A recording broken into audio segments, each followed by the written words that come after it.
And we're live. Hello everyone, welcome back to Tabletop Twitch for the third day in a row for Arcanarium Experientia.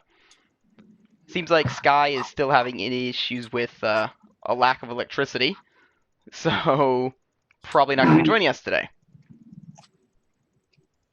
Shame I will have to work early tomorrow, so I won't be able to stay to the end. Well, we don't know how long we're streaming for, Schwip. Like, we're starting really early compared to usual. Yeah. This is like three and a Half an half hours. hour It's barely afternoon for me. Exactly, it's like 3.5 hours earlier than we even usually stream, because usually start at like 5 p.m. EST, and it's like, what, 1:30 right now? Yeah. Yeah. So, D&D is more important than work. Skip work. Press is in chat. He's gonna watch, but he can't play with us, he says. That's a shame.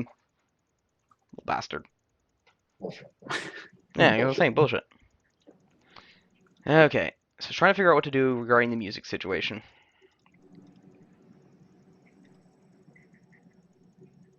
Just do it.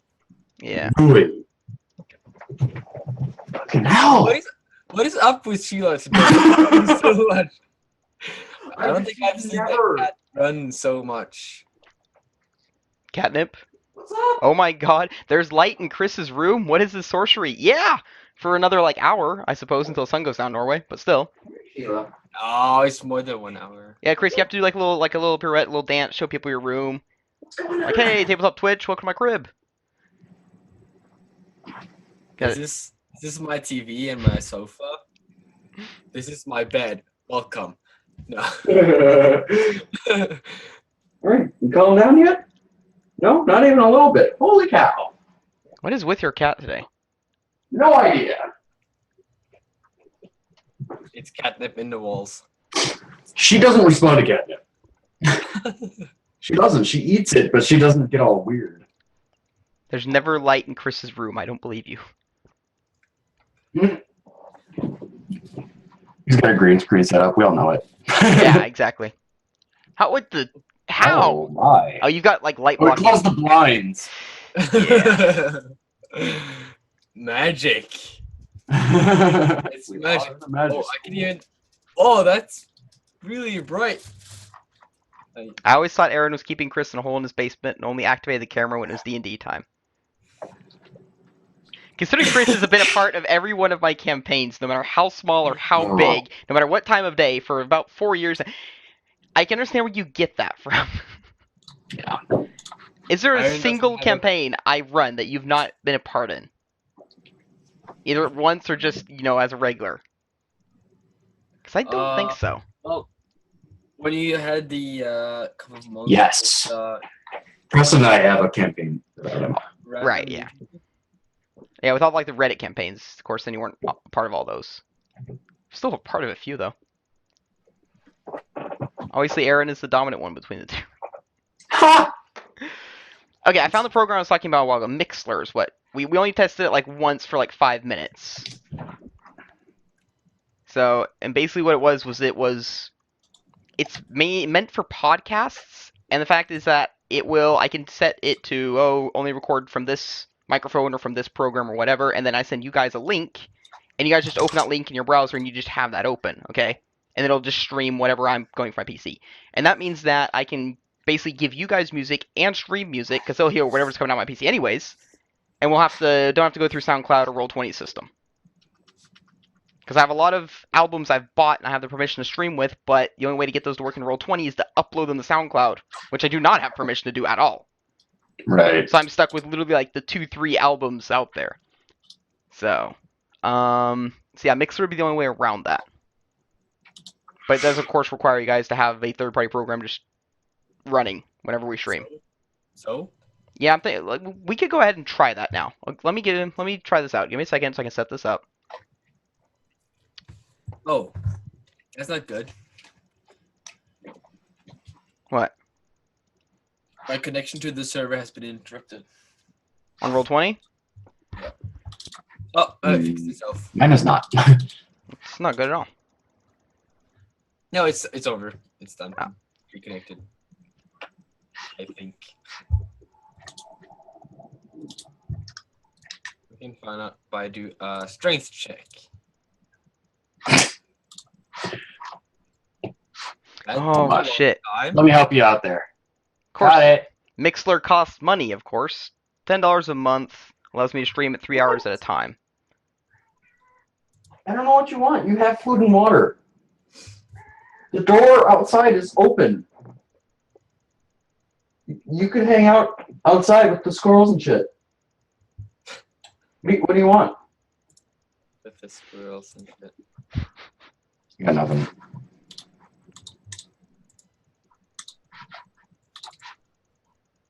Of course, there's a problem with audio latency, though. There we go.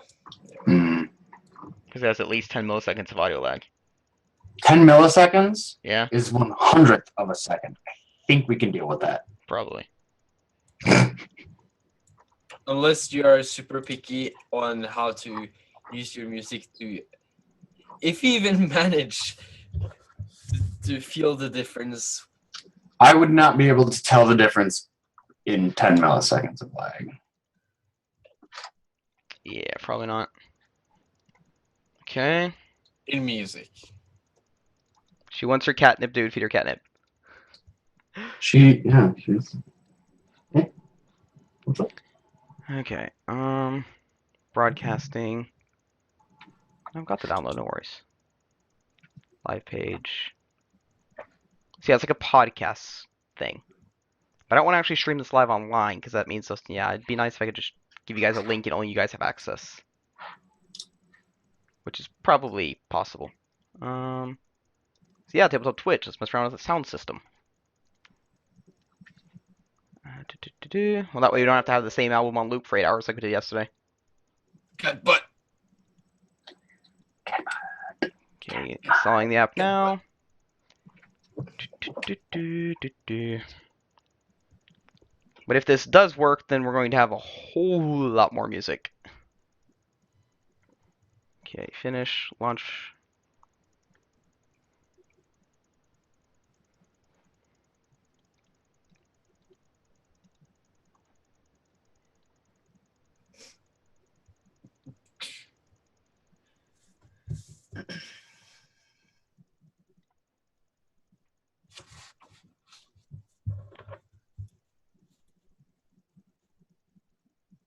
Check Twitch chat. Oh, that was probably a while ago, yeah.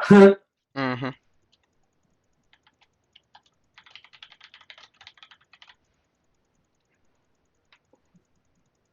Okay. See if I can get this to work.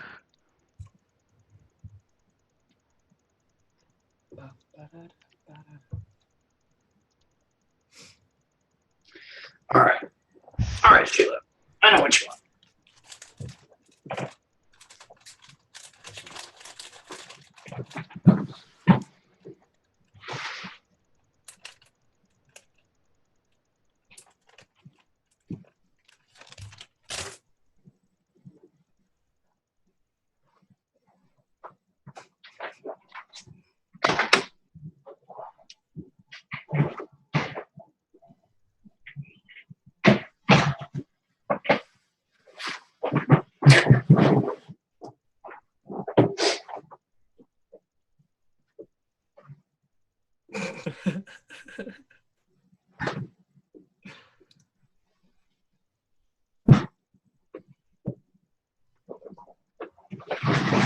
Fucking weird ass cat. What? Yeah, she's fine. What do you mean, Aaron? What, Aaron? Didn't you just get that? Yeah. I didn't see it. No, I was trying to set this up Yeah. so I can set it to a private stream.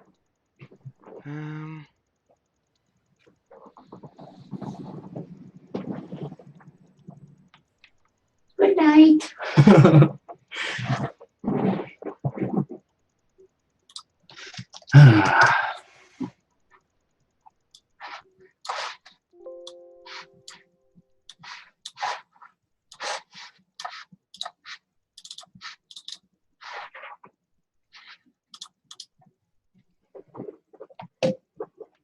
Yeah, I can set up custom URLs. Okay, so not something I'm going to do now because that's going to take a little bit of time.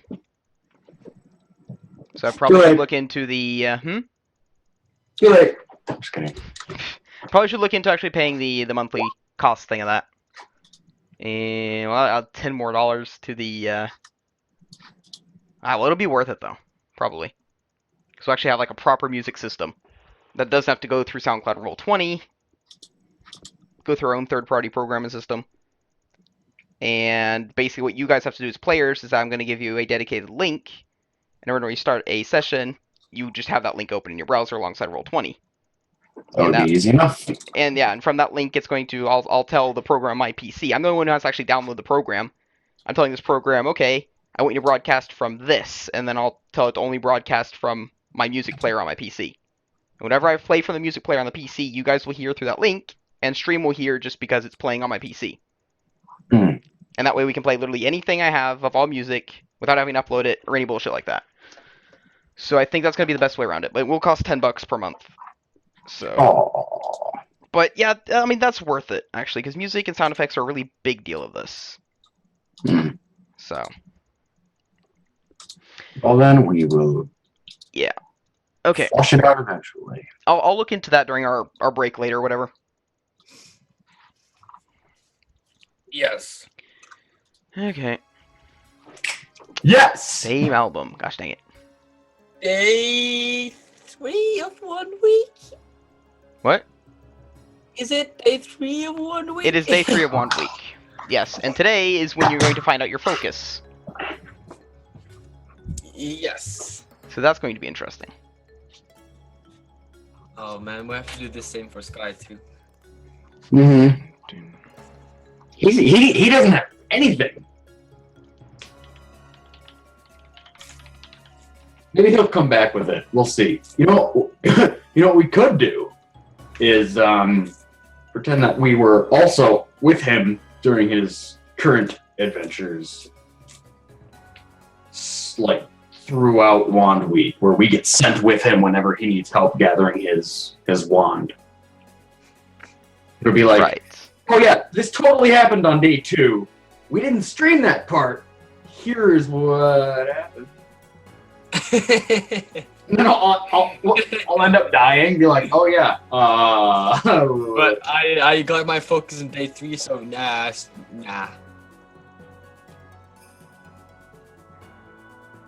Something weird with the time zones and the way. You know what? It's a magical school. There's probably some weird. Oh, Mixler doesn't even have private streams, does it? Oh, shit. Well, that program's not going to work. Because it's like meant for like podcasts and stuff. So like on their front page, someone will eventually be able to find our podcast that is streaming, but it's just going to be music. And technically, I'm not sure how legal that is for me. Like, I have the right to stream with these, but I'm literally just broadcasting albums to that site. So I cannot use Mixler. Shit, I'm going to have to find something else. We'll figure it out. This probably is not the best time to do it right now, though. True. Since you hear the music in the video, oh, I know that, Schwip. I have albums that I am allowed to use that Twitch will not mute. But the problem with these albums is that I have them in physical, well, not physical, but like I have them on my computer. And the only way to do music on Roll20 is that Roll20 can stream something live from SoundCloud. So for me to have those albums on Roll20, I have to upload them to SoundCloud, which is not legal at all, and then stream from there. I have the right to stream with these songs, I do not have the right to upload them to my SoundCloud account. It'd be the same as me just uploading them to YouTube and just, it doesn't work. So that's the problem. Mm. So I've got like, at least, 80 hours of music that I just can't use on Roll20 at all. It's just on my computer and cannot be used. I could just play it right now, everyone on stream would hear it, but the players in the game would not. And that's why I'm trying to find... That would be fine for now. Yeah. That is a totally acceptable solution. Oh, I'm sure. So, but I would really like you guys to have the music because it really helps with the atmosphere. So I'm looking for a program that can literally just stream music from my computer to the players, but nothing else, because they'll hear my voice through the chat program and all that. I want a program that will just stream one thing from my computer to them. And I can tell it, hey, stream this music program. So, use plug DJ? Hold on, let me check that out. What's that? Something just made a noise at me, and I'm not sure what it was.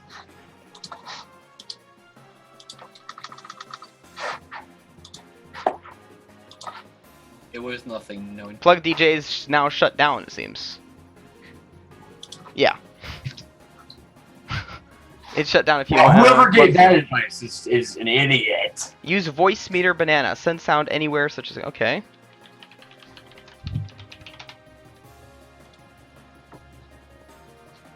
What's this? Virtual audio mixer for Windows. Yeah, well, I need something that can stream music from my computer to the 5-6 players.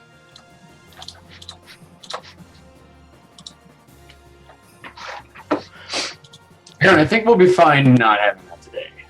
If Yeah, I was just it thinking. means getting us Oh, started. there's a way to stream my music together with my microphone and just send that through Zoom to you guys. I don't know if there's a way to like literally mix those two streams. Well, Yeah, there are lots of ways to do that, but not something that we should. Zoom lets you share computer sound, Does Zoom But let me if- share computer sound? but that's through screen sharing, Only through screen sharing. I think. And that's not a good idea. Shit. We'll figure it out. Okay, we'll I use don't think voice mirror banana, send sound everyone anywhere, knows. Skype. Yeah, banana. Okay, well thanks for that, Geek Dice. We'll figure that out under our break later. We'll just have to deal with this album for now. So, Yep. getting back into Arcanarium Experientia. What happened yesterday? Too much. Too much. Well, we almost died, and then we almost killed some people. And we killed some people. And then we killed some people. I saved a unicorn! There we go. Yeah, you did actually save the unicorn, didn't you? You managed that. Okay. Character development for the win.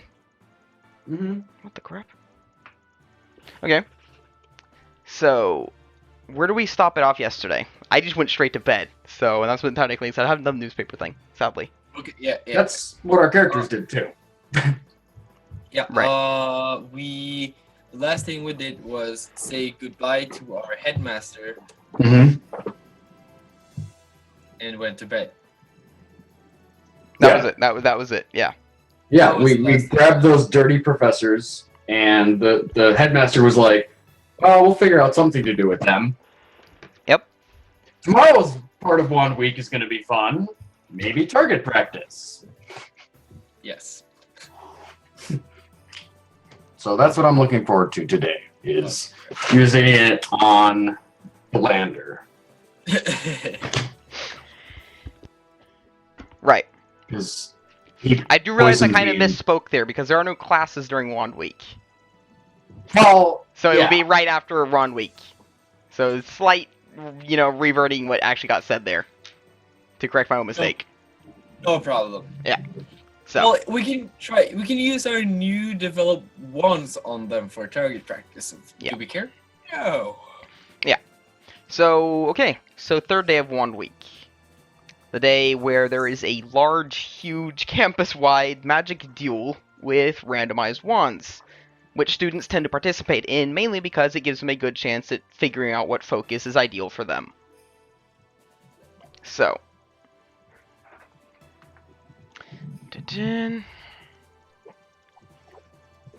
Okay, so what do you guys do? What do you start the day with? Nim is dead asleep in a bed, I assume, with a bejeweled spyglass. He's probably spooning it. I can't believe how well that worked out. Dude. Oh man. Okay, so I guess we're gonna get up and eat some breakfast. Feeling pretty good about what happened yesterday. Okay. I'm confident for the first time since coming to this school that I might survive a day. That's only For the first time. out of the door. Then you're like, oh fuck this. Yeah, no, as soon as we get to the place and I see all the people with these wands and scary magics, I'm gonna be like, no. We died. You're all gonna die. So, but right now, I'm super pumped to get the rest of my wand because, I mean, the No, stuff you that happened to me won't, says yesterday, just saving the unicorn and then getting permission to use its mom's heart to make the core of my wand. I'm pretty pumped about the rest of Wand Week. Yeah, well, I mean, yesterday could have I know gone I'm a lot gonna make a worse. good. I know I'm gonna make a good wand, and it won't tarnish my soul. Yet. Okay. I said I'll scroll all the way down. Okay. So tournament doesn't start until 2 p.m. So you've got some time on your hands, I assume, if you wake up moderately early. Probably you're gonna sleep in because you guys were up until like 4 a.m., 3 a.m., whatever. Yeah. Yeah. What time is the tournament? Is it 2 p.m.? 2 p.m. Yeah. And I would like to get up, around like 10. 10. Yep. Get some food in me. Maybe study up on dueling again. Double check that I don't forget anything. There we go. Okay. And you, Herrick? I wanna take the bow we acquired, hang it up on the wall. Nice. It's a Tell. We're gonna have like the big ass trophy wall in. We are totally gonna have a trophy wall. See, I was worried that this common room of yours was gonna be like way too big. Nah, actually, 10 years. We might run out of room. 10 years from now, it's gonna be a table in the middle that we barely can get to. Like it's gonna be. We better be good at flying. Is all I'm gonna say. But I mean, you will move. Are you gonna take the tower with you? Yes. We're not going to take the tower. We are going to graciously ask the tower if it would like to continue being our tower. That's true. I would like to continue our good relationship with the tower because right now I think he and I are becoming good friends. Well, I mean, He likes you'll to have eat to meat. separate him I like to fuck from with from his mate. Kaplan. We can For bring now. her too. The garden. I know they've interlocked bridges. whatever the fuck Oh yeah, that she's means. tightened like 5 different routes around your tower under the guise that she needs structural security. Right. Yeah. Hey. We bring both towers, merge them, and have a bigger one. Yeah. I mean, if the elves are And cool with it. And hopefully some. Keep in mind, the small elves will tower- probably move to the wilderness when they are going Yeah, into elf it's studies. not- You know, they're only here because they're freshmen, so therefore they have to live in the scorch. Mm-hmm. And I realize now that just like listening to this in third person, this must make absolutely no sense to people coming in. Like, what? Yeah, Your tower's in Scorch- love with the scorch. You move to the wilderness. What is going on? Wait, you want your tower? There is no way to explain it quickly to anyone in chat at all. No, you have about 14 hours of video to watch through. In the past, And you really we've can't streamed 3 skip days one. in a row now with this. Yeah. And Alright. because it's such an odd time of day, we're the second biggest stream going on right now. Whoa! We'll take that. After I hang up my bow and eat breakfast, I want to specifically read in Fundamentals of Arcane Casting and read the chapter of Focuses. Okay. Chapter of I'm gonna focuses. I'm gonna check the Pantheon of Light and Law to see if there's anything in there about specifically defensive spells and Okay. focuses. That makes good sense.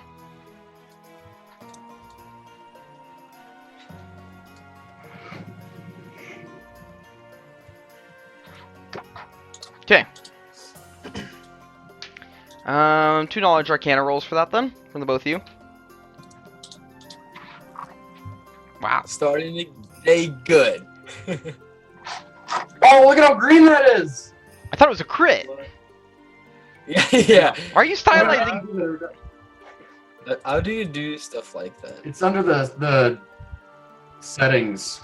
You go to header images, you need to turn on header images, and then you need to scroll down to roll template info and change the color. I'm gonna turn it back. Oh, I'm gonna keep it. Where's gold? Is there gold? Oh, that We'll would go with dark yellow. Because I'm all helium. Yeah, we'll do that. Okay.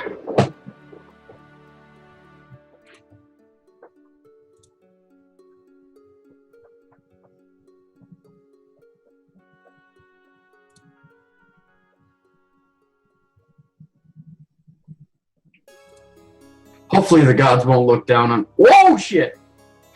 What did I just cast? Nothing You but. cast Herrick, name of role. Test? Subtitle. No, Okay, I right.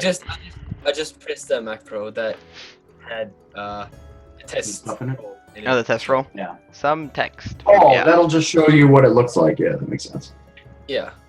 I kind of want dark purple. Good. I'm gonna keep Or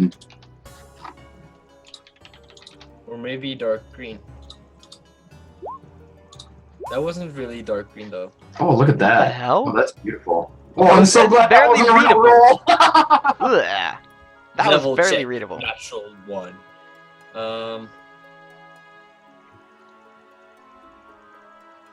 I'm keeping gold. Sorry, dark yellow. Just call it gold.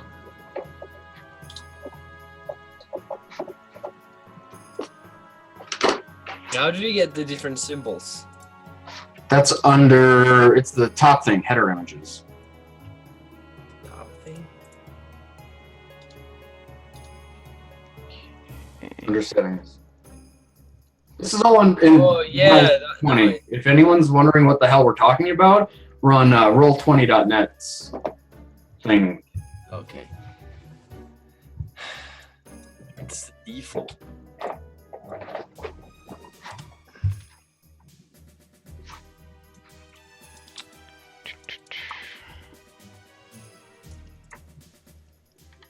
Dun, dun. Let's see here.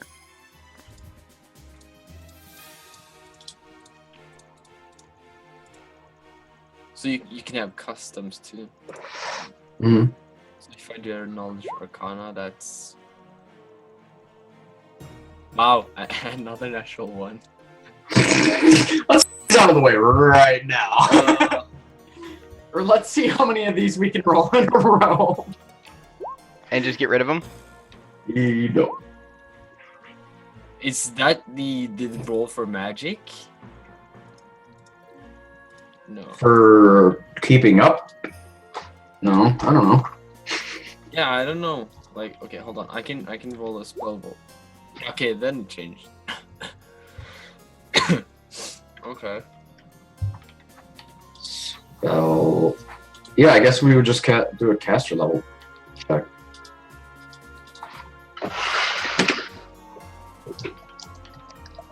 Block. What the fuck is that? Look at that shit. The book. The book? Yeah, that was. I want to have that one for knowledge checks. Seems like a smart idea. I'm setting up some music. I so found then some what you royalty do- free albums to use, so. Is you go into wherever you would have that roll, find the macro, and change the template :generic to template :pf_block. But I bet you can make it into your own attack. No, I want it in my knowledge rolls. Yeah. I'm gonna try something here. Details and details.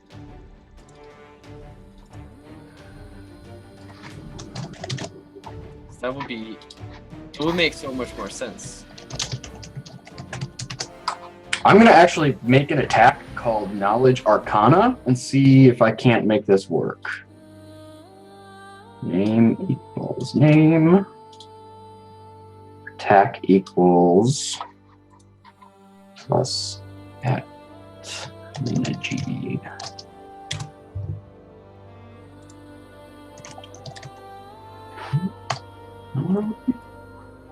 There we go. Hey, Lord Frutus. Well, I quite like this album. And supposedly I can stream with it, so I'm going to do that. Nice. It's perfect for the school. Yep. Hold on. That type equals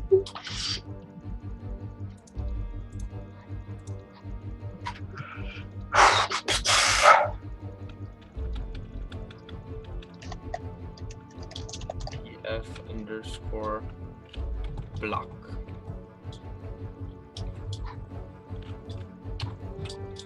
So if I do this. What? didn't.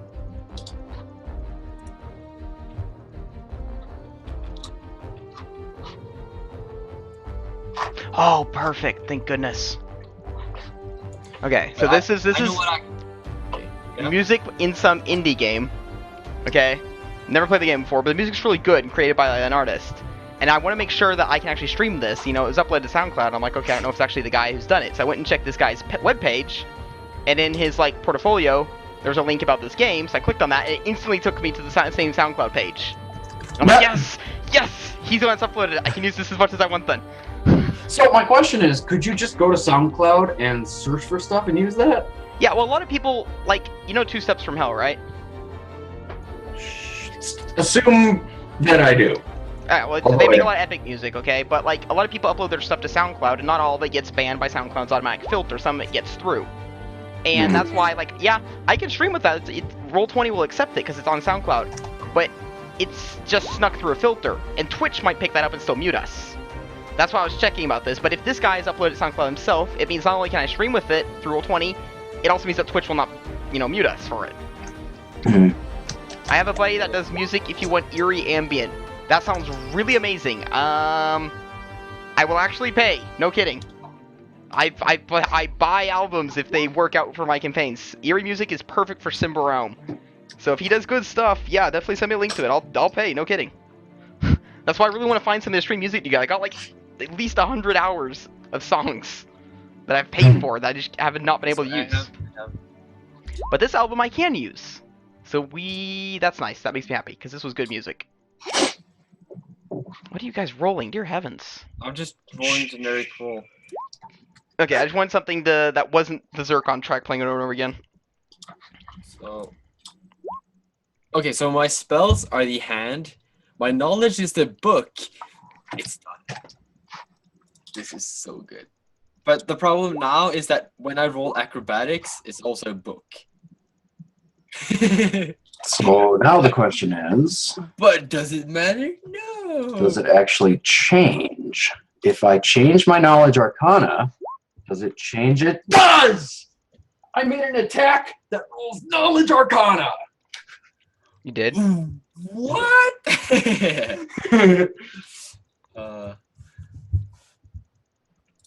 Just gonna test this other guy's music. So you're gonna have like... You're gonna have how many knowledges? 1, 2, 3, 4, 5, 6, 7, 8, 11. No, what I can do is I can make one that does them all. For all the ones that I have trained. See, what I like is if you did the generic... I'll check that out in a bit. There we go. I'll check that out in a bit, Lord. I got the link saved now. Attack roll template. You see there, it gives you melee attack, range attack, and then spell attack too. Super nice.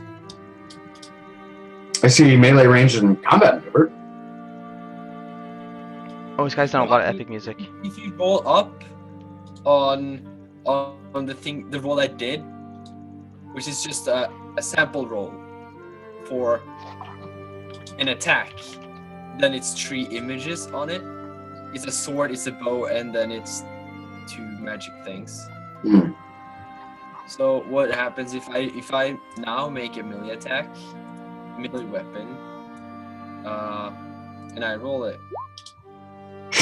Actually, I forgot. Hold on, I need to press it melee first. Like that.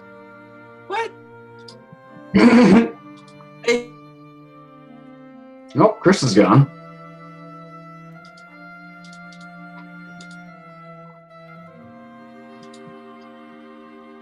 Let's see. Oh, lame. What?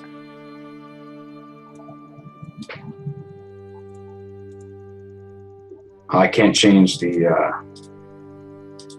I can make it a combat maneuver. What can you make it combat? Oh, hey, this guy makes some of the music for War Thunder as well, huh? Well, that's that natural 20. Yep. I'm gonna stop rolling now. Yes. I'm gonna use that for my next roll, Aaron. I'm looking for stuff in my book. You got like a super good roll? Really? Right. Natural 20 on a knowledge arcana. Yeah. You're using up all the good rolls now. I told you guys this before. It's a dangerous thing. Yeah. Yeah, but actually rolled more natural ones than natural 20s, so that's good. Well, that's just Is that's it? common. Is it really? That's never been anything new.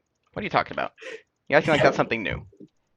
I mean, for every critical hit we get 5 critical fails. So. Oh, you know what? Look at there. There's an entire column that has the knowledge roll. I'm going to. It's like this wide, but I can copy and paste that to a different one, and then block, color, don't care, header image. Ah, I can change the header image. Look at that. PF spell. No, let's not make it a spell block.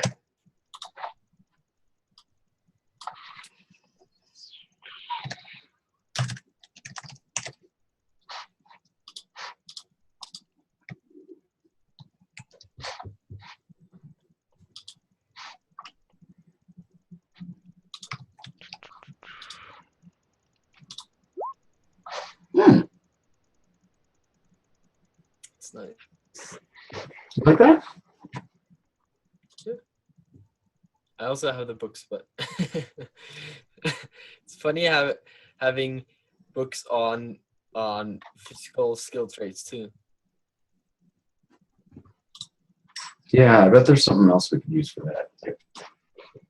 Yeah, so the thing is that if you go look at the sample for an attack, it has that you can differ between 3. So it's ranged, it's CMB, and then it's melee.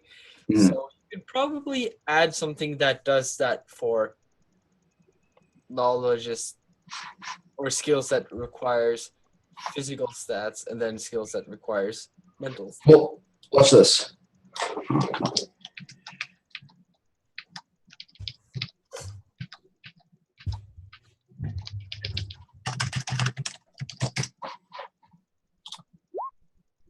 Oh, that didn't work. I can't read it. It's Another natural 20.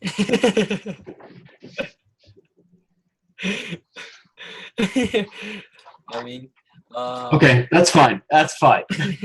PF attack. Oh, there. That's why. PF attack. Ah, shit. We can't use 2 steps from hell. Sadly. They allow their music to be used in videos and stuff, but nothing that can eventually lead to a profit. And because we do accept donations, I'm assuming that will count. So yeah, not going to take that risk. Yeah, probably a good idea. So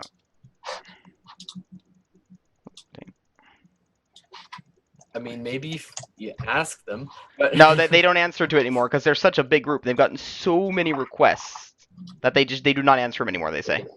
Yeah, that makes sense. So because they're huge. So that's a shame.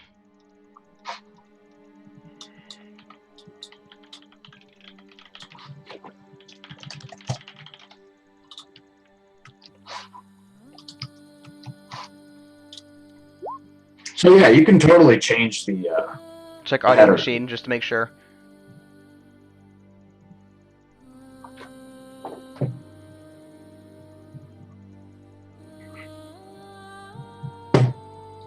But now it is 8. So let's begin. Yeah. Yeah. It's an exact time, like, let's do it. Audio machine actually allows it, and they have a license specifically for streaming too, which is like $10-20 or something. That might be worth it. Figure that out later, though, Aaron. Yeah, I was sorry. Seriously, I mean, we've been sitting here waiting. I know. Yeah, you're right. You're right. Okay. So 2 p.m. starts the tournament. Is there anything your characters wish to do before that, other than reading books? Well, we got the knowledge. That yellow is terrible. I can't read anything in that yellow. Okay, my knowledge roll was 18. His was 19. Yes. It's way up there. We should have rolled so much. Mm-hmm. We should have gone on the many other like Roll20 things we had to test. The many millions of others. Yes. Okay. We should have our own just to test stuff. I have 2 servers that I use for that. Oh my gosh. Well, you had one for the Simba Realm Street, right? Yeah. Yeah, right. Okay, so... Oh, I have 2 for Pathfinder. But there's nothing else you guys wish to do other than read before the tournament starts. There's nothing else I can do with my wand, right? I mean, I can't build the thing, so... to bring with us, I'm gonna put on the ring thing. Do that. Maybe we should head out like 1.5 hours before it starts and No, as soon as I'm done eating, I want to go down Yeah. to the infirmary, see if they have any advice, because I like chatting with those guys. I want Okay. to get them used to me hanging out there. then I want to go and check out some of the wand stands before the tournament starts. Wand stands. Maybe get more information, on for once before we even get into it. Yeah. We learn in the books. And did I find anything on defensive wands? Yeah, and Oh, I'll okay. focus. Let's see. Anything on defensive wands? Okay, what was your roll? 18? And you want to focus specifically on like healing, or are we talking like dispelling, counterspelling type things? Well, my character would look for anything that would keep her alive. Okay. She's seen a lot of things that would not help her do that. She doesn't care about that stuff. Okay. But, if it's a a counter spell or a dispel or a heal, heals would keep us alive. In regards to a focus, right? Yeah, Right. I'm Focus would more often than not be I'll describe it, a biological thing, often from something you had a relationship to. Knucklebone of your mother, those kind of things. But it can also be a material that would be considered religious to you. For dwarf, it might be a metal that they consider holy to Moradin. okay, but it has to be specific to. It has to be something individual. you feel really passionate about. So that often involves either something from a person you knew or a pet you knew, or just something that has to do with your religion. We should Okay. have taken a unicorn horn. I'm a little upset that we didn't do any more with those dead unicorns, but Can you picture that? Unicorn horn wand with unicorn heartstring it and would be too olive much. tree branch. In a polished olive tree branch, yeah.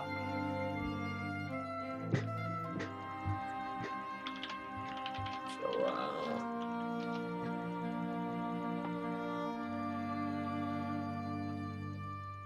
She went totally out. Look at her. She's totally asleep. She ran around for like 20 minutes straight, didn't she? Yeah, and I had no idea why. And then I set up her little tent here, and she fell asleep. I don't know in about you, it. my cat over at my parents, whenever she takes a shit, she proceeds to do like a celebratory lap around the house a few times. I think my cat is scared of poo, so she runs from it. afraid. Like, what the fuck is this coming out of my butt? I had a dog that was so scared of his own farts. Every time he farted, he put his tail between his legs and run and hide. That would be Buster, Chris.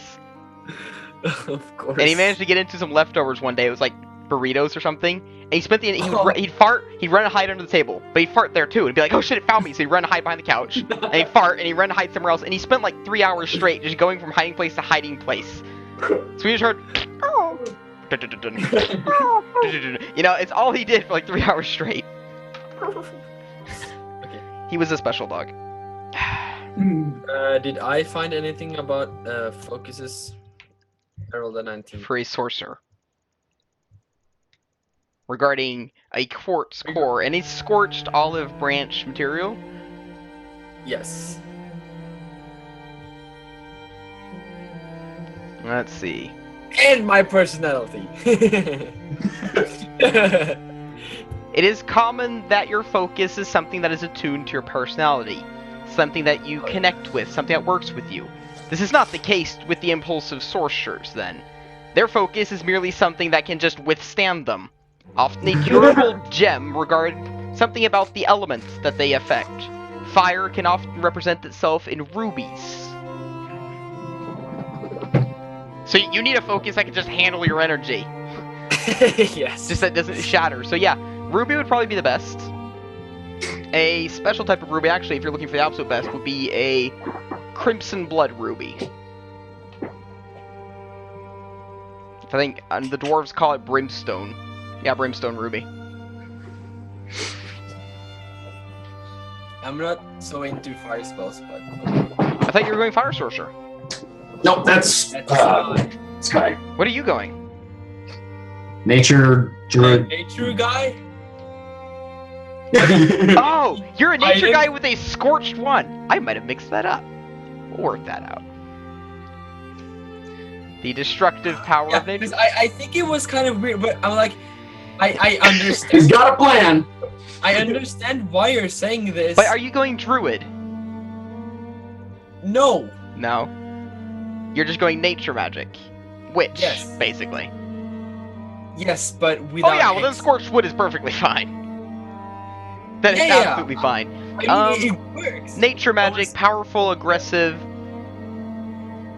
You're looking for a void stone. Most likely. Fuck is that? Yeah, that sounds easy to get. No. So, How's it? now knowing there are lots and lots of focuses that can be fitting towards you, most of them personal.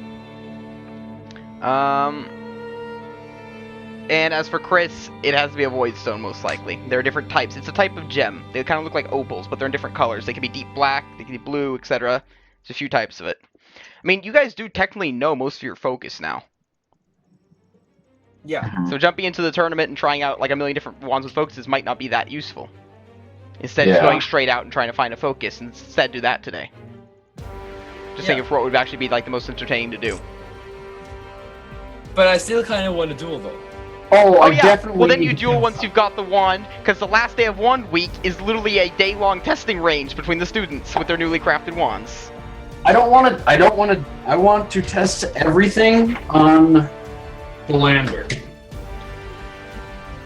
Everything. So today Everything.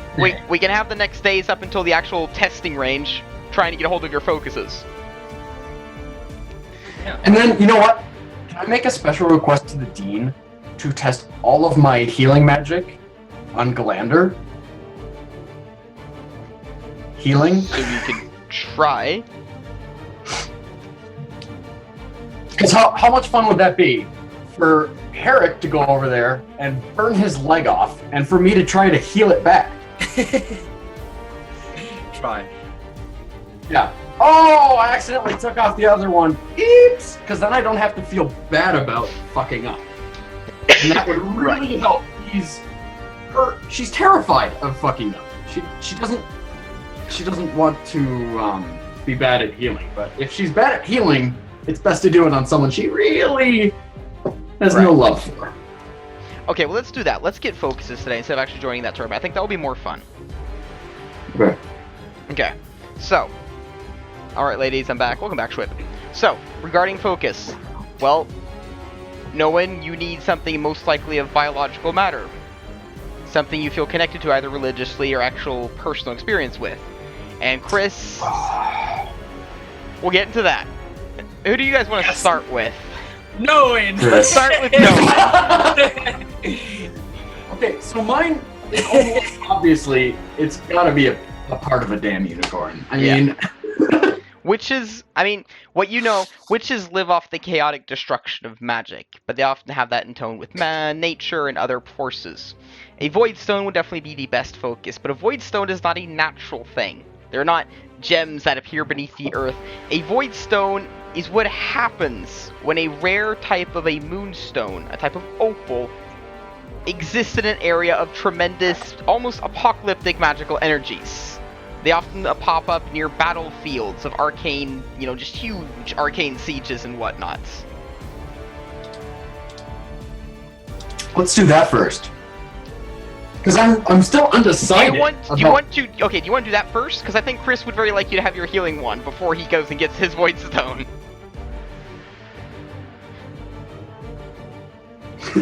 That's a good idea. Wait, what side am I on for you? Because you're here for me. This is you. You're here for me. Same So, for me too. by me doing this, we connect. If you do I it. think he meant like I on will- roll 20. On roll 20, Noan, you're to the right of Chris, and Chris is to the left of Noan. You guys are right next to each other on roll 20. Not on roll 20, I mean on the Twitch layout. Yeah, so we can still do this. Yeah. Chris is doing it the right way. There you go. No, Chris the other way. There you go. You guys did it. But, I mean, for me, it's like I have to do like this to hit Noan. Noan, On your screen. If you do this, like this, then I can do this, and we connect. Oh, on your screen. Yes, on my screen. So it's funny that, I can just give you a dirty ass look. And for all the viewers, it looks like I'm giving you a dirty ass look. And I'm like, what the fuck, Noan? Okay, so I'm going to go ahead and, well, because I like to say things that have been planned around campus and stuff.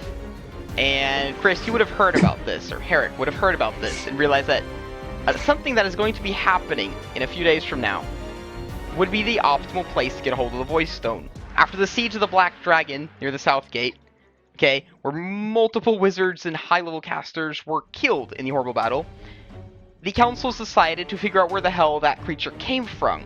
Its young were not recently hatched, so this place must have a safe haven somewhere that's been rearing its young. And if there's one black dragon, there's a lot more. The Crystarium Let's Guild, do mine first. the master students in the Crystarium Guild have been working on something for the past 3 months, a personalized project. It is literally the equivalent of an arcane atom bomb. They seek to test out their first prototype in the valley up in the mountains where they assume the black dragons are existing. The Void Stone being created by powerful gems subjected to huge magical energies, while black dragons would have a treasure hoard, and the atom bomb would be the magical energies. It would be optimal for you to travel out with the Crystarium Master students when they are going out to literally nuke a part of the mountainside, and see if that would potentially create a Void Stone for your wand. That would be nice. The best gems would be something like moon opals, which exist because black dragons eat them, and they literally exist as their scales. Remember I said that black dragons have little specks of white along them, they look like a night sky. Those would be the moonstones embedded literally in their hide. So, Neat. let's get Noan's first, and what do you guys say about doing some magical Hiroshima against some dragons? That was the horrible way to put that, but yeah, let's do it. It is horrible, but that's literally what they're going to do. Dragons are not seen as pleasant creatures. They literally wish them to be extinct. It's terrible. It literally is. It's not a moral thing to do. Even though black dragons are evil, you're still annihilating them all with a huge prototype bomb. Yeah. It is absolutely treacherous. But how would your cleric take that? Nuking dragons that attacked us?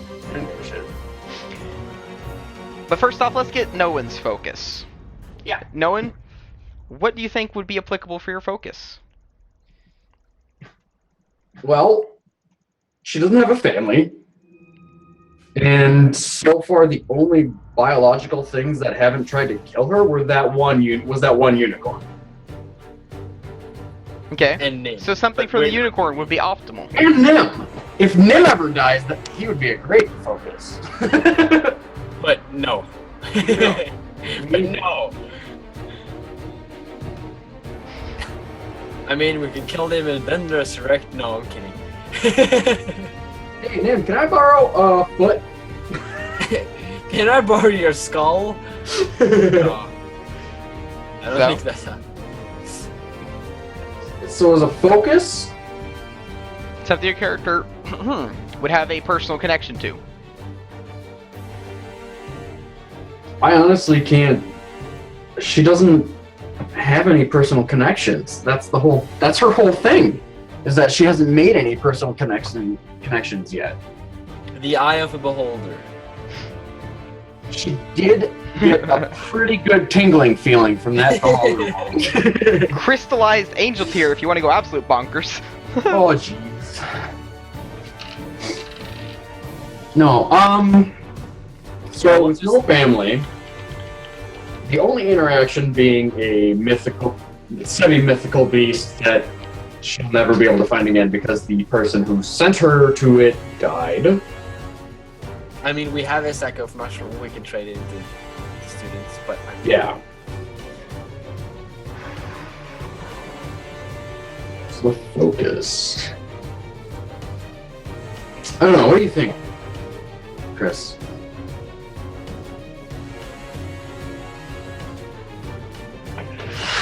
It can be something you have, like, a personal love for, but it can also be something that just invokes passion. Hell, even extreme anger would work. A focus is basically something because you as a caster are literally casting into the wand. You're casting from your hand into the focus. Goes from the focus along the core and then is cast out. The focus for you as a divine cast would be basically a target, either something you kind of would hate or kind of wouldn't. And I don't know about you, but the tooth of a basilisk that killed the mother unicorn might be applicable. You know what's great about that? I already have them. You did bring them, didn't you? yeah, it did. I'm done.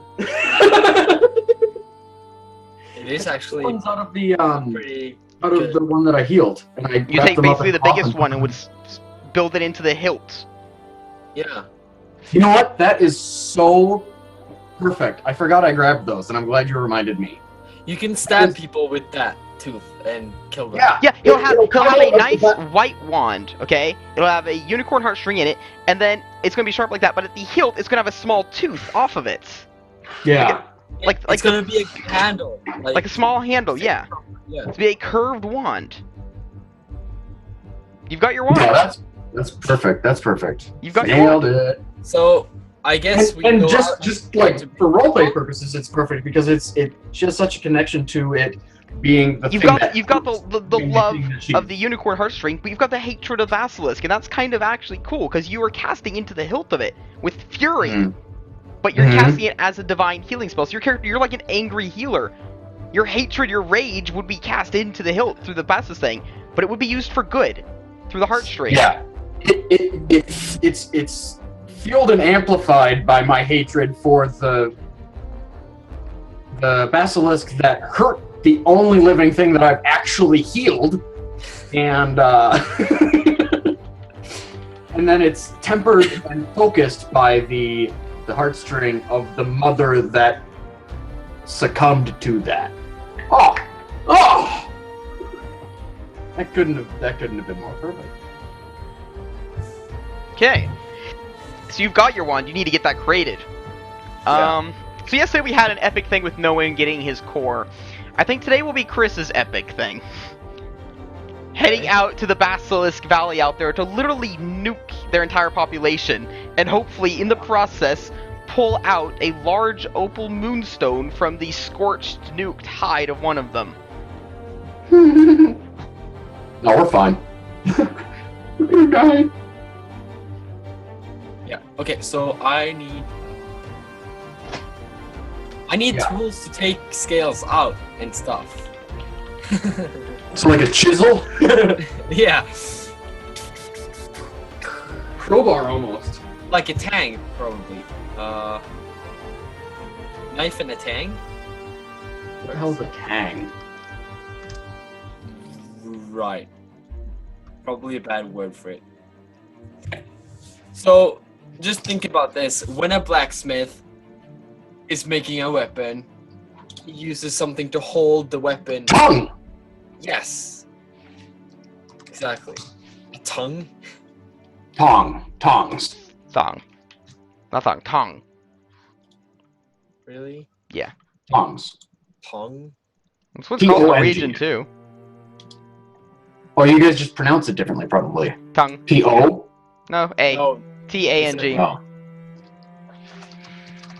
but we have harder syllables. Right? Right word. What is this?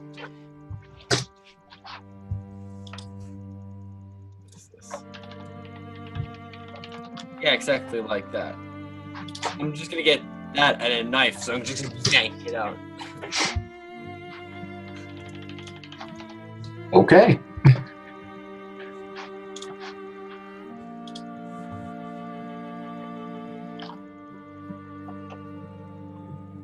Okay.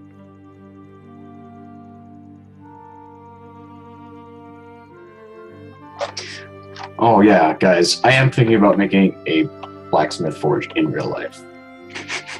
Oh, me too.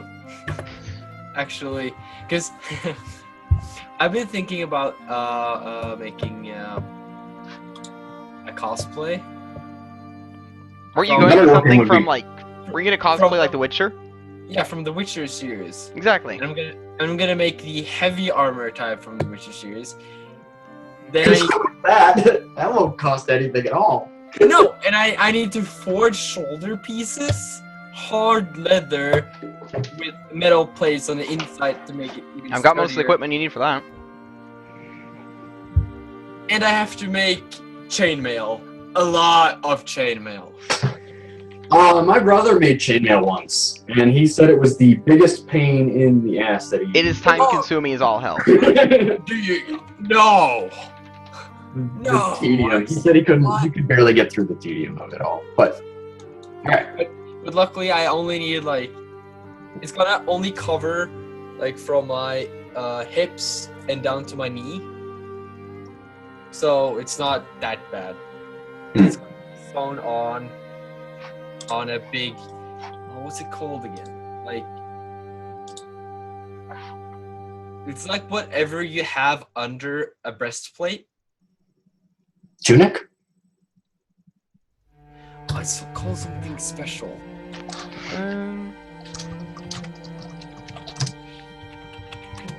Tunic does seem pretty applicable. No, but it's not a tunic. It's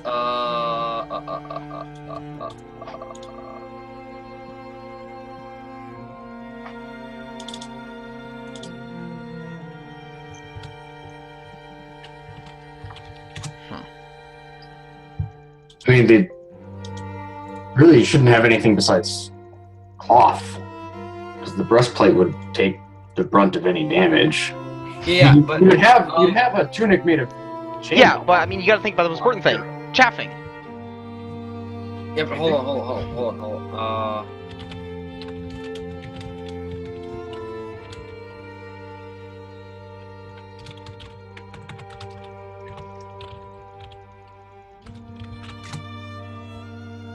I'll find a picture and then Yeah. I'll understand.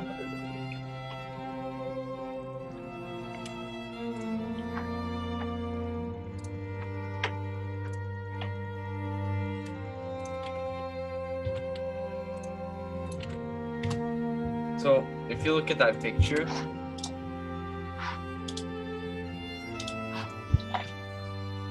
Okay, yeah. so you see that he has the shoulder plates, and there's this big like Gold trimmed thing?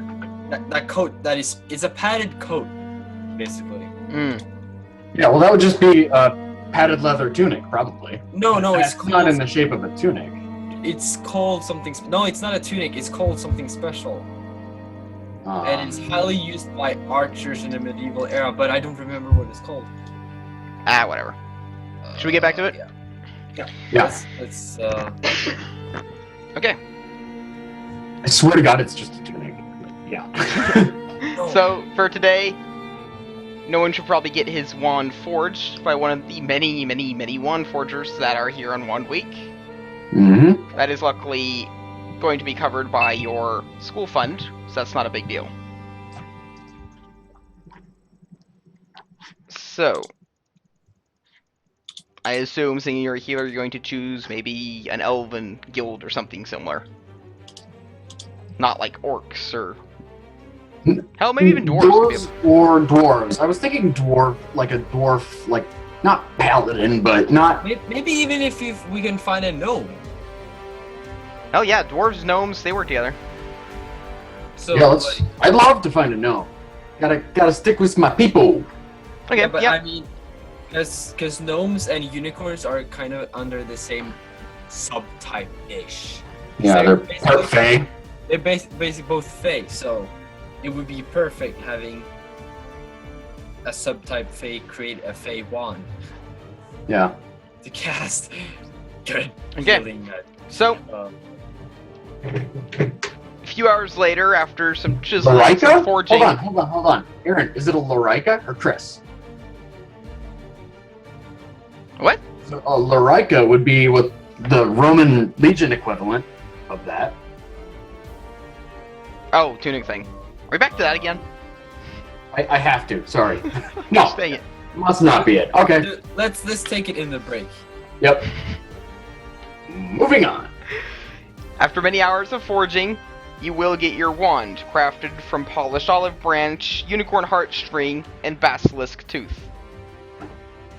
Badass. It is. Okay, so Chris, or Herrick, need to use the right names. Yes. Okay.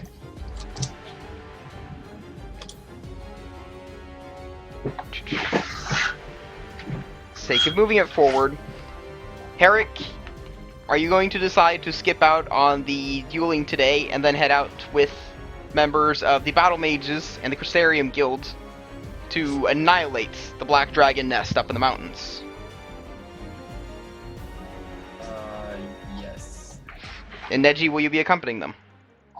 If I can help, yeah. Sweet. Okay, so you've got your wand now. And here's the point where I kind of have to introduce the new magic rules. So let's see. You can use a wand without a use magic device as a ranged attack, okay? And if you hit with that attack, it is a D3 of damage. It's basically that short burst that pretty much anyone with a wand can do. The damage type will be holy damage. Okay. Okay. Now, if you succeed on a use magic device, consider you're not a competent caster yet, you'll be able to activate the spell imbued within the wand. This comes from your core and your focus, and is a... Wait. With a use magic device or without? With. With a. You basically can use it as a standard, just a small little burst kind of thing to hit someone, or you can actually use the ability in it. Okay? The ability in it is a tiny fraction of the unicorn's healing energy. If they successfully use magic device, you can heal a person for 1 damage. That's 20% of Chris's life right now. Exactly. Let's see.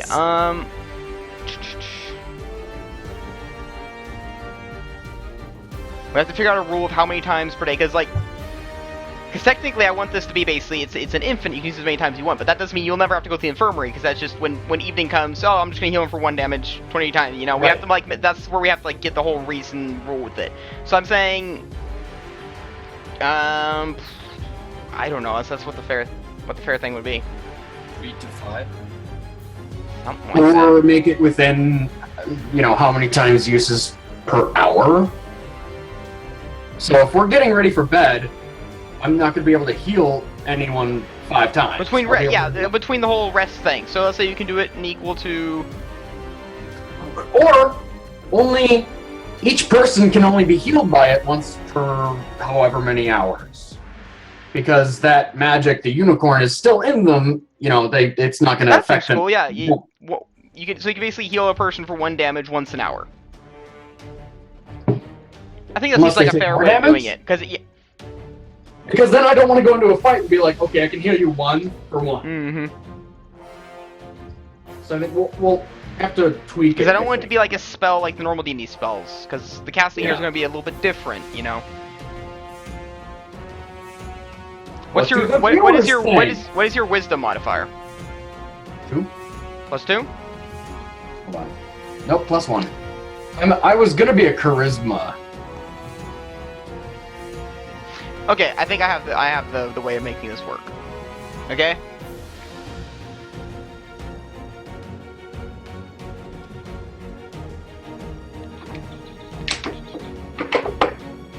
Okay, but that's with a successfully used magic device, though.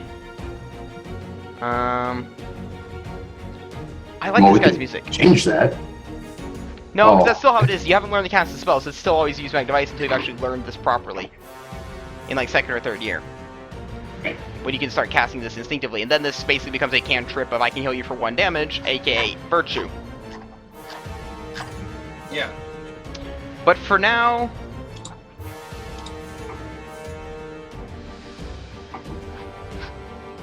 we could say it has charges. Like, you can use it 1d6 plus your wisdom modifier times per day. Any more times than that, you're gonna have to start rolling like probably fortitude saves to not be actually harming yourself because you're exerting yourself too far. That I can do. But that's like a kind of okay, yeah, 1d6 plus your wisdom modifier times per day. So you wake up every morning, you roll the d6. You don't have to prepare anything. You're just rolling for basically how competent you are today, how awake you are, how healthy you are today.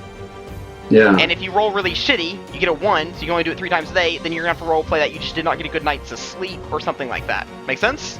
You roll a 6, you roleplay that you're feeling great today. Does that seem like a cool mechanic?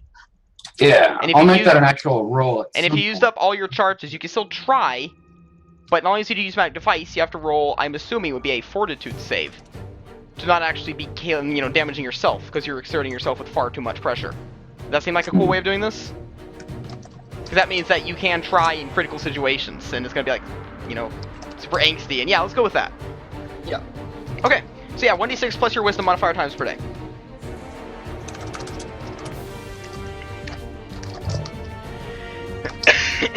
So, you've got your wand. It feels perfectly balanced and weighted in your hand, heavy at the hilt and light to the tip. And you feel it's got the surgical precision of a scalpel, balanced for intricate, perfect, pinpoint markings. So you can use it. As soon as it touches my hand, I feel a warmth of energy go through me, and I realize that You rolled wrong though. This be a good day because I got a 5. Yeah, but it's 1d6 plus your wisdom modifier. Don't you have a +2? No, yeah, it's +1. No, my charisma is +1. I said I was going to be a charisma person later on, but Oh, you're going as a charisma caster? that was the original plan when I made this character 3 days ago before we actually did any... What do paladins use? Charisma? What do clerics use? Wisdom? Oh, shit. Hold on a second. Let me check one thing.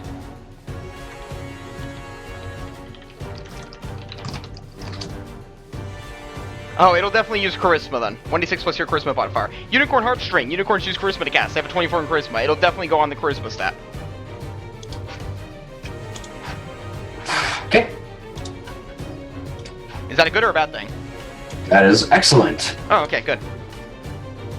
So that's actually 6. So I can use it 6 times today. Yeah. Okay. That seems like a pretty easy system. It's just a little check-off kind of thing. Mm-hmm. Okay. You don't have to prepare anything every day. It's just, you automatically get it prepared and you can use it so many times. It's probably going to be a little easier. So. Okay, but you've got your wand crafted now. Mm. You were doing a roleplay segment. I think I interrupted you. No, that was just for the D6 roll. That's how I felt that day. Was the first time I touched it that day. Mm. That could be how I do it too. It's just the first day I pick up the wand for the day. I feel how attuned with it I am, or whatever. Right, exactly. Okay, so, Herrick. I'm gonna test out the roll. There we go. Okay, so if you'd hit someone's AC at 13, then you would have done 3 damage. That's modified by Dex, right? Range Yeah, check. it's a D20 plus Dex. Cool. Plus my And it's size holy modifier. damage, so that will actually be worse for undead. Cool. So I felt like that was a way to actually create an interesting magic item without being ridiculously complicated with the wands and charges and preparing spells and all that crap and spell levels. Yeah. Well, we needed something. Right, exactly. And this is like your basic starting wand. You'll have this all the way through, and eventually when you do start getting spells, you're still going to channel it through this wand. Mm. So. Okay, so Herrick and Neji, what is your plan now? Blaze is still not returned from whatever pocket dimension he was thrust into. And you know that the Crystariums and the Battle Mages are heading out today to literally nuke the Black Dragons. I'm not sitting over.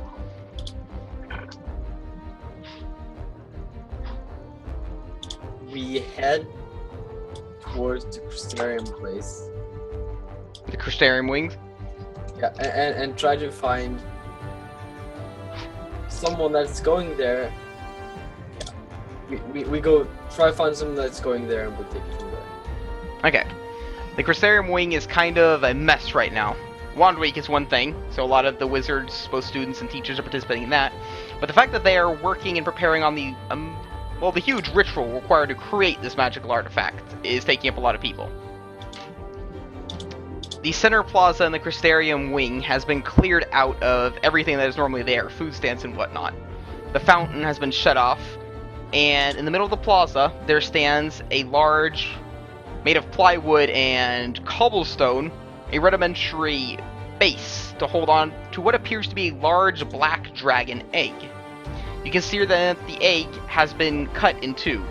Metal hinges along the side of it, allowing it to function somewhat like a chest, it seems. The egg is cracked multiple places and has been repaired with gold metal. What? Are they using the egg as a bomb? Yes. Okay. And around this egg, fixed with molten gold and hinges pretty much everywhere, are a coalition of 30 high-level wizards. We're talking master students and teachers. In a constant deep chanting, an arc of blue traveling between them and to the egg, looking like a spider web if you were to see it from above. I look for someone that is not chanting at the time. Oh yeah, there's definitely a whole lot of students and teachers that are around. A lot of the teachers are here talking to their classes, describing exactly what they're doing, what is going on. Anyone I'll start asking around if anyone is going up there. going up? Let's see. You're able to find two groups of people that are going up there. First off, a large... Well, guild would be the wrong thing to call it, because guilds are like the 3-4 student groups. A large group of battle mages. Studying wizards, but mostly sorcerers, and even a few blood ragers, it appears, are traveling up as a source of protection. There's also another group of wizards that are traveling up, but they are not going to be on the front lines, but they are there to actually activate and use the egg. Okay.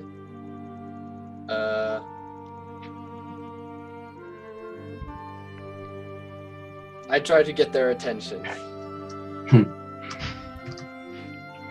just try to get there. Nothing on. Okay.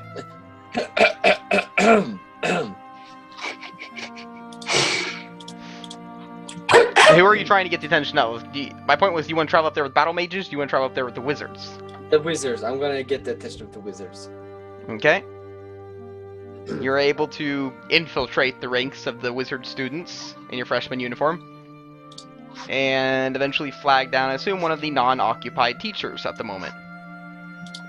A young, fair-skinned elf with blonde hair. She has two staves strapped to her back in a cross shape, and a large necklace around her neck, with 4 orbs of rave, in each one a small curled-up spider.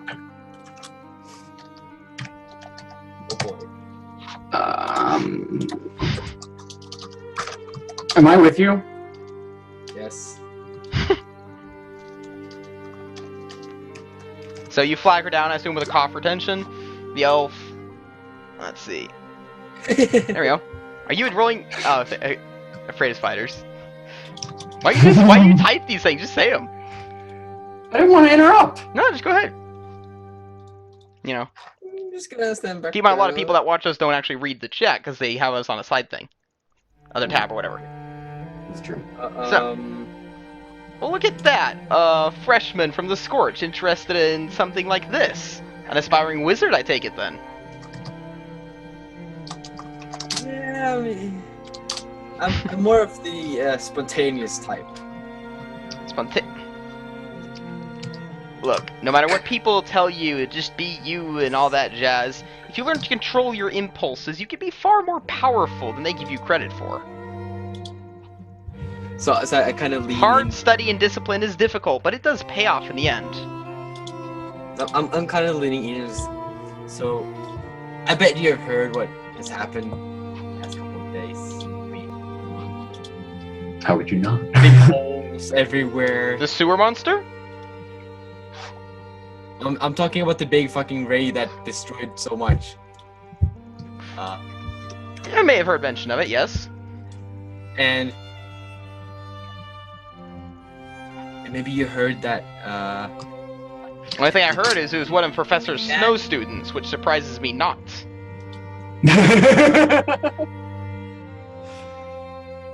Well, yeah, of course. But you see that I was out a couple of days ago while the dragon attacked with Miss Ellis's class, and we got an encounter with the black dragon firsthand. And I thought, hey, now that you're going up there, I want to kind of be there and watch and maybe get one scale. But why? Are you there to lust over the revenge, the sight of their destruction? Or are you there for academic purposes? What are your motives? It's fully academic purposes. That's right. A proper wizard would put their feelings, their hatred aside, for science and for the knowledge. I need to get my hand on something that a dead black dragon might provide. And this is like the perfect opportunity for that. So Something a dead black dragon might provide.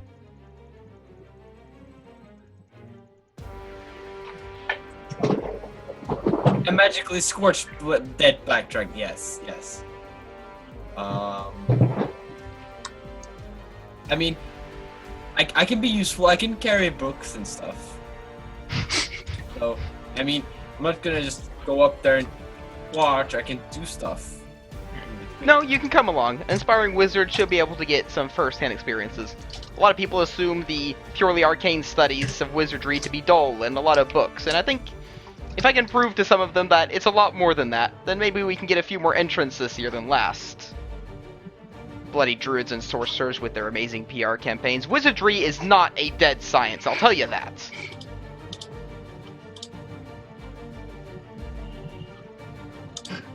Okay, she's going to point off to a group of students, a lot of them appear to be second or third years, and tells you to accompany them.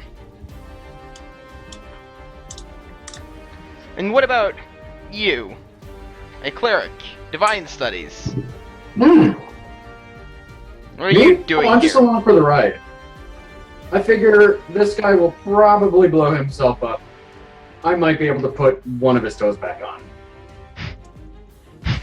One of his toes. So you're not here to be some sort of judgmental voice sitting on our shoulders and cawing about the necessity of violence and all of that. Oh, of course not. I have seen my fair share of violence in the last few days to understand that it is perfectly acceptable and part of an academic learning experience. Okay. Besides, how else am I going to learn how to heal? Doesn't make sense. Okay.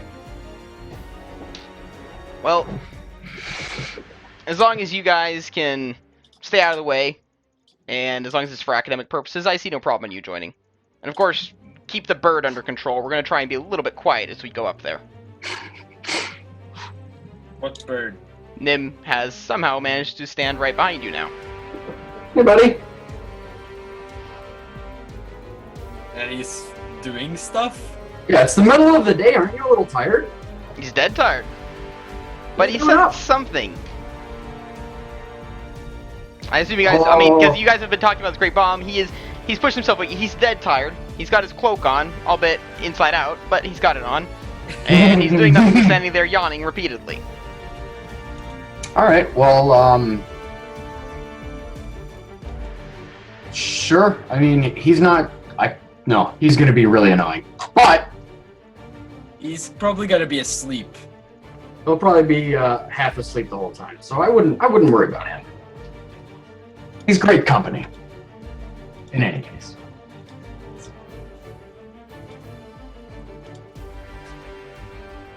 Yes. Okay. So let's see, what else is going on in the group of people you are with? Now, most of them appear to be aspiring wizard students, naturally. There we go. But you do, in fact, have a few elves, which are not wizard students. There we go. Now, I don't think I can identify them by a class. They're basically hoping to one day become great monster hunters, and are thus taking a mix of arcane studies towards magical creatures, animal studies, and direct combat studies. They're one of the few students in here that appear to have somewhat basic chainmail armor, short swords along their sides, and large bundles of rope tied around their backs as other, simple equipments, torches, and what might be needed. One of them has climbing equipment, grappling hook, fire starter, tent, all of that. The other one appears to have large bundles of scrolls and scroll cases, and is eagerly making sketches of dragons, identifying various weak points upon them.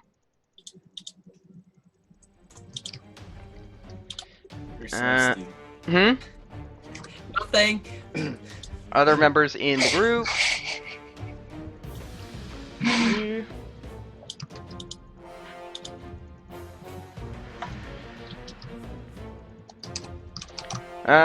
Let's see. There is a guild of dwarves that are here. Actually, screw it. That probably would be the Ironbacks, wouldn't it? Looking to create magical art. Yeah, it would be the Ironbacks. You're looking to create magical artifacts. Of course, they would come up to a dragon nuke site in hope of, reading more about the creation and collection of magical pieces to create stuff with. So yeah, the Ironbacks are going to be here as well. Nice. we go to the Ironbacks. Yeah. I do actually realize that the elves that are in your neighboring tower are going to actually be monster hunters. They're both rangers.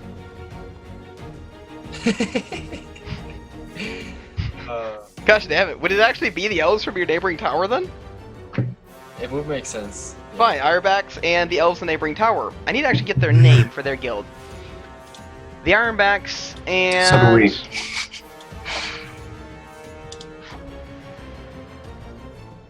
And the Leaf Brothers. The Leaf Brothers. No, they were... It was only two of them. They were siblings, a brother and a sister. Elves. Oh. If I'm not mistaken. I guess that's a problem with him, but I need to make a lot more notes than I already am doing. Mm. Give me 1 second.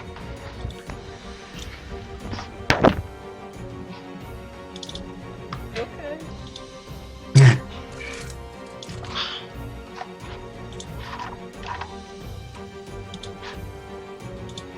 I'm trying to make a spell that uses my wand.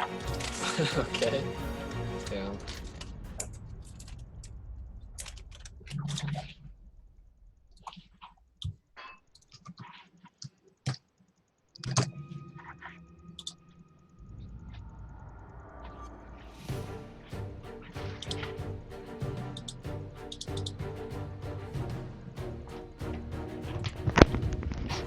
Okay.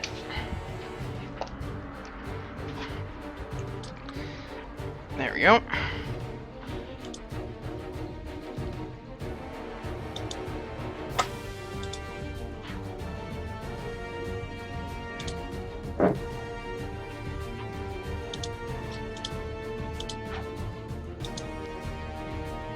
The Silver Claws is the name of the Ranger Elves. So, And the name of the people?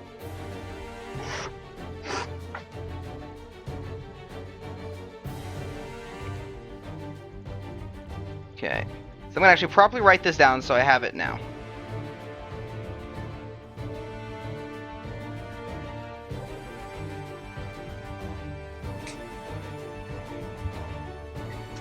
Ironbacks, 3 dwarves,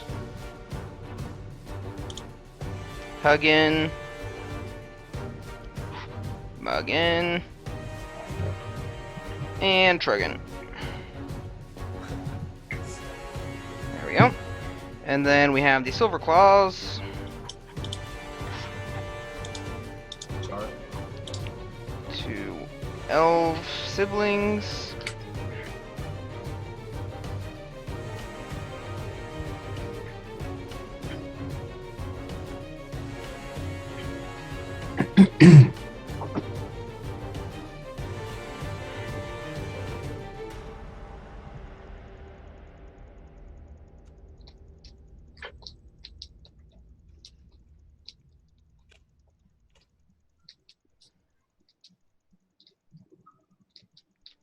Yep, that's going to be a slightly suggestive name. Cool. Growing up in human society, they have not gotten elven names. The girl is named Lily. The boy is named Lavender. And if you dare mention it, you will get a silver-tipped arrow in the gut. What's wrong with Lavender? It's not really a male name. So, I'm not even going to bother mentioning the Sapphire Sisters, because they've been all vaporized. For now. For now. They will return. Okay, so yeah, you know those. I need the halflings as well. They've called themselves the Skitters. There were 3 halflings.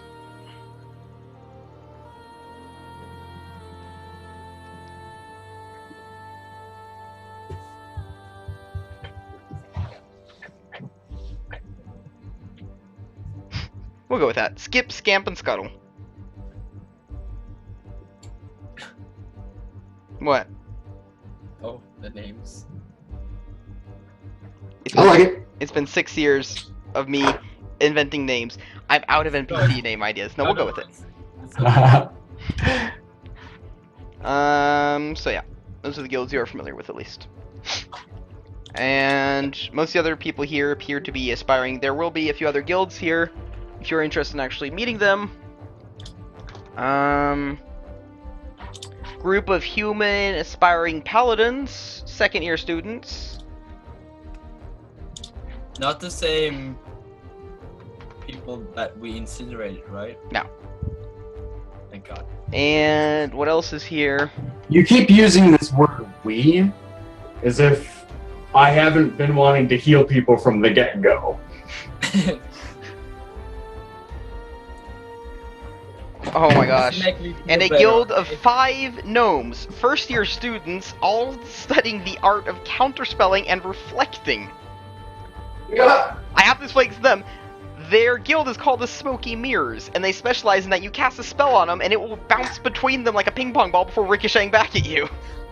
That is hilarious. Because there are metamagic feats that let you amplify a spell every time you reflect it. So they get the spell, and they just go ding ding ding ding ding ding ding ding, and fire it back. Damn. That is cold. So yeah. Anyways, only bother writing down ones that are you've actually interacted with. But yeah, Smoky Mirrors with 5 gnome reflectors. I like that. They can never start a fight, I guess. They probably got to intimidate out the ass, like, come on, shoot something. We dare ya. We dare ya. We dare ya. You know, just come on.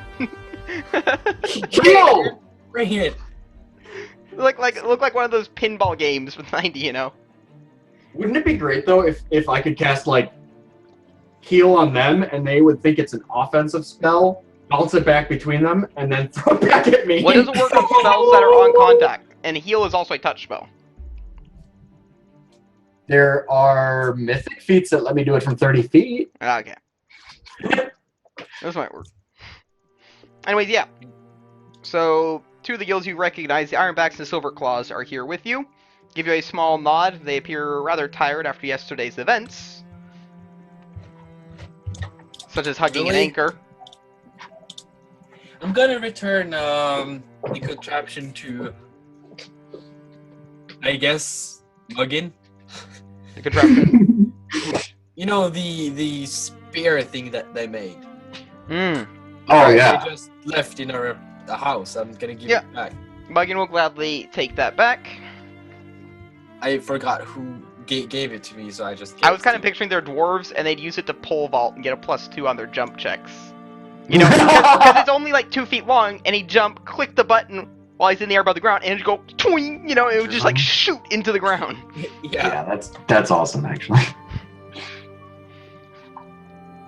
Like it doesn't have to be magical to be super useful. You know, you still have mundane items like a spring-loaded pole vault.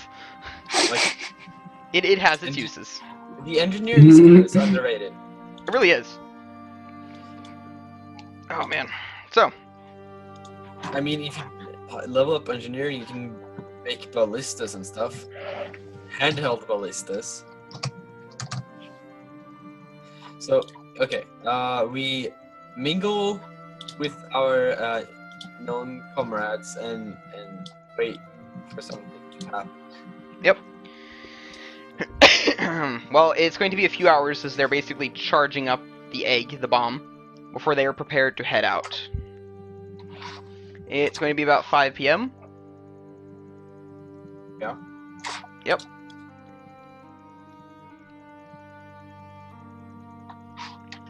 Okay.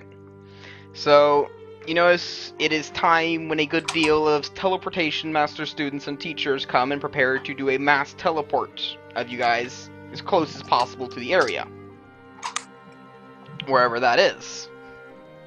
All you've heard so far is that it is the mountain range nearby from which you came. That somewhere inside of that vast swath of just mountains and peaks, there should be a nest. Some kind of a safe haven. Because those young were rather large. And even if there aren't other dragons there, they still want to destroy it. In case of new dragons finding it. So, unless there's anything else you want to do, we continue on. Nope. I think I have everything that I need in my special. So I explained the first time that, you know, a warp is like traveling through a water slide of nothing but just neon, bright blue liquid. It's hell. Now you're doing that together with about 50 to 100 other students at the exact same time. We're gonna die. You're pretty sure you hit your head on more arm shoulder plates and stabbed your cheek and shit on more wands than you can count by the time you're slung out into the mountainside far off from Arcanarium Experientia. People are complaining all over the place, holding their eyes with a wand sticking out of it and shouting at each other about how you didn't cover up your spike gauntlet and blah blah blah blah blah. I'm just standing up chest high. I don't have a wand yet. We'll warp you back. And I'm just like, yeah. Where's the wands yet? So you find yourself standing on the side of a mountain. It's got a deep, dense forest growing up the side of it, but you've been teleported into a small clearing. Now, Arcanarium is far behind you. You can barely see a few of its towers peeking over some hills far off. And basically they're going to cross just around the side of the mountain into this deep valley that is cut off from all other areas around mountains. It's like just a bowl, basically, in this huge mountain range. The forest down there is dense and pitch black, and is where they assume the dragons to be. Now the thing is, you guys are going to recognize part of this. They're going to be detonating this bomb in this valley. This valley of which the Varian brush is growing up on the other side of one of the hills. Already from up here in the treetops, you can shimmer and see the faint peaks of the temple ruins of which the centaurs lived. Oh fuck. Okay. That music was perfect. I raise my hand and say, "Can I go home?" Oh boy. So?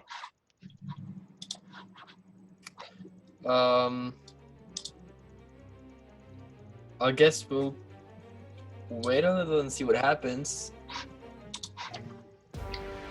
Yeah. I mean, what are we waiting for? I mean, in the meantime, I'm gonna ask Nim how he got the other slipper, because I forgot to ask him. I'm kind of interested in that story. Oh yeah, do we have any knives left? Yeah, he left them back and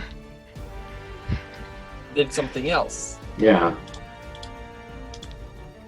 Well, I was intrigued by the idea of a trade, but I realized that such a fantastic woman, she had everything. What do you give to someone who has it all? So I figured I'd take something valuable and trade it back. Because if you take something, she doesn't have it all anymore, and then she has something she needs. So I picked up this. You ransomed her own shit back to her. Okay. It was a stick. It was a bright red stick. It was made from scales. It had like a dragon skull thing on it. Oh, her Heavy wand. as all hell. Anyways, God. I I flailed it around the house with it. She told me to stop pointing it. She cowered behind her desk for a bit. I assumed that is what you humans mean to imply, yes. So I laid the one down, grabbed the slipper, and went away. There's no hard feelings. It was purely business. Not on your side. There's a lot that you have to learn about our society, man. But we'll work on that later after we, blow up this side. Smuggle him out of the city.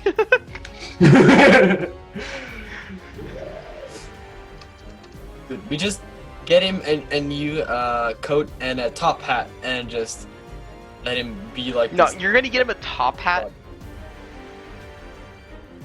Yes. Are we getting Nim a top hat? Yes. That's what I this don't see campaign why has come not. to. That's what this campaign has come to. Just specking Nim out in absolutely fabulous clothing. Yes, and like rings that he can have on his feet, like bling. He's gonna have For sure. magic items on his feet that he can use.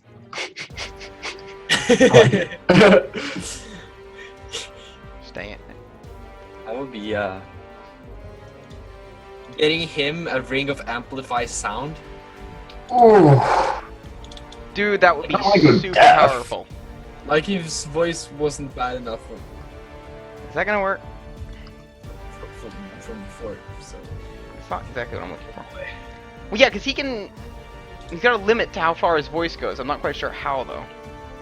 I think it's like 100 feet or something? Something like that? It's not that far, sadly.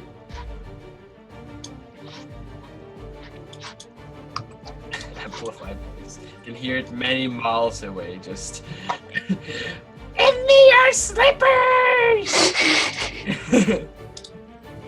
That'll be his battle cry. Yeah. Okay. So you're standing on the edge of a mountain right now. On the side of it, looking down into a deep valley. The valley has, as I said, a thick, dense forest in it. Okay.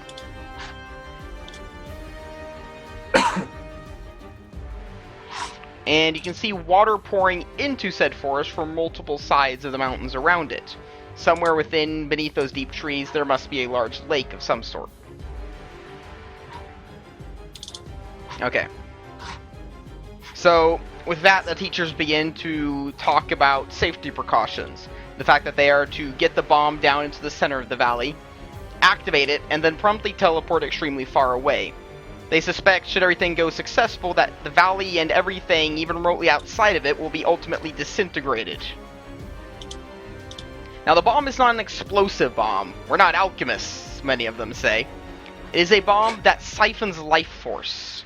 The environment itself should be absolutely fine. Rock and stone and dirt is not going to be blown up or anything, but any living creature within the valley, and probably alongside the outer edges of the valley on the other side of the mountains, will promptly drop dead, dry husks, as the bomb siphons every molecule of water out from their body. Gulp. I'm gonna ask one of the teachers, how far are we talking outside of this valley? Well, we assume it has a range of, outside the cliff edges, at least a few miles. But AE is more than far enough away. Shouldn't be a worry. She points over to a few peaks that are, you've got the valley you're in, it goes up the mountain, down, there's another peak over here. We assume it's probably going to stop over there. In case you're wondering, we haven't notified any of the druid guilds about our actions, because we assume a good deal of wildlife is going to be affected by this in the surrounding valleys. Yeah, they probably wouldn't like that anyways, so that's a good call. Hey, Halo. Does it gonna reach some of the what's the forest called again? The Varian Brush. Varian brush? Well, we would assume so. The Varian Is it Brush is literally possible- growing up the side of the mountain you guys are on the opposite side of. Yeah. And then valley. Is it possible to go there for like 5 minutes? Because I owe someone something there, so I mean. Well, the detonation is expected to be midnight exactly. It is now 8 p.m. You've got about 4 hours. Are you sure you're We're gonna, I We'll be mean, right back. right now they're going to be spending the time getting this thing down the mountainside and into the forest. The battle mages have already started scouting out the area, making sure it's safe. The egg is positioned in a large horse carriage, but not a normal horse carriage. It does not feature wheels of any sort. It levitates above the ground by the power of a more than one conjuration wizard, like a large woven basket, as it slowly glides down the hillside together with about the 100 other battle mages and wizards. The wizard you're talking to, the female one, the elf, well, you sure you don't want to? Well, I understand the travel can be a bit boring, but this is some important, lots of words. It's gonna be some important stuff, some important arcane. Yeah. That was I know. amazing. But I mean, I owe someone a favor in that forest. And if they're gonna die, I mean, that's a good favor. You know, save their lives. The Varian brush, filled with nothing but judgmental, stuck-up wildlife. Exactly. Right. That And we owe them one. we owe them one. So we have to go, basically, and let them know that things are going to get a little hairy here. So, Well, as long as you're back here on top of this mountain, somewhat around half to midnight, we'll be able to teleport you back. If not, well, I'd say rest in peace, lads. You'll lose every ounce of liquid that is in your body. So yeah, I'd say you got about 3.5 hours. You do what you need to. Would we manage to trick that without the help of teleportation? What do you mean? Rough estimate. Are yeah, how we, long would it take on foot? like, Get down to the Varian brush in the temple. and back? I assume you guys are not walking but jogging. About maybe like half an hour, 40 minutes. And then, yeah, half an hour, 40 minutes back. Best case scenario, we just ride the centaurs out. Okay, let's start jogging for it. Yep. Oh my god, I can't go there though. I promised they'd never see me again. I don't care.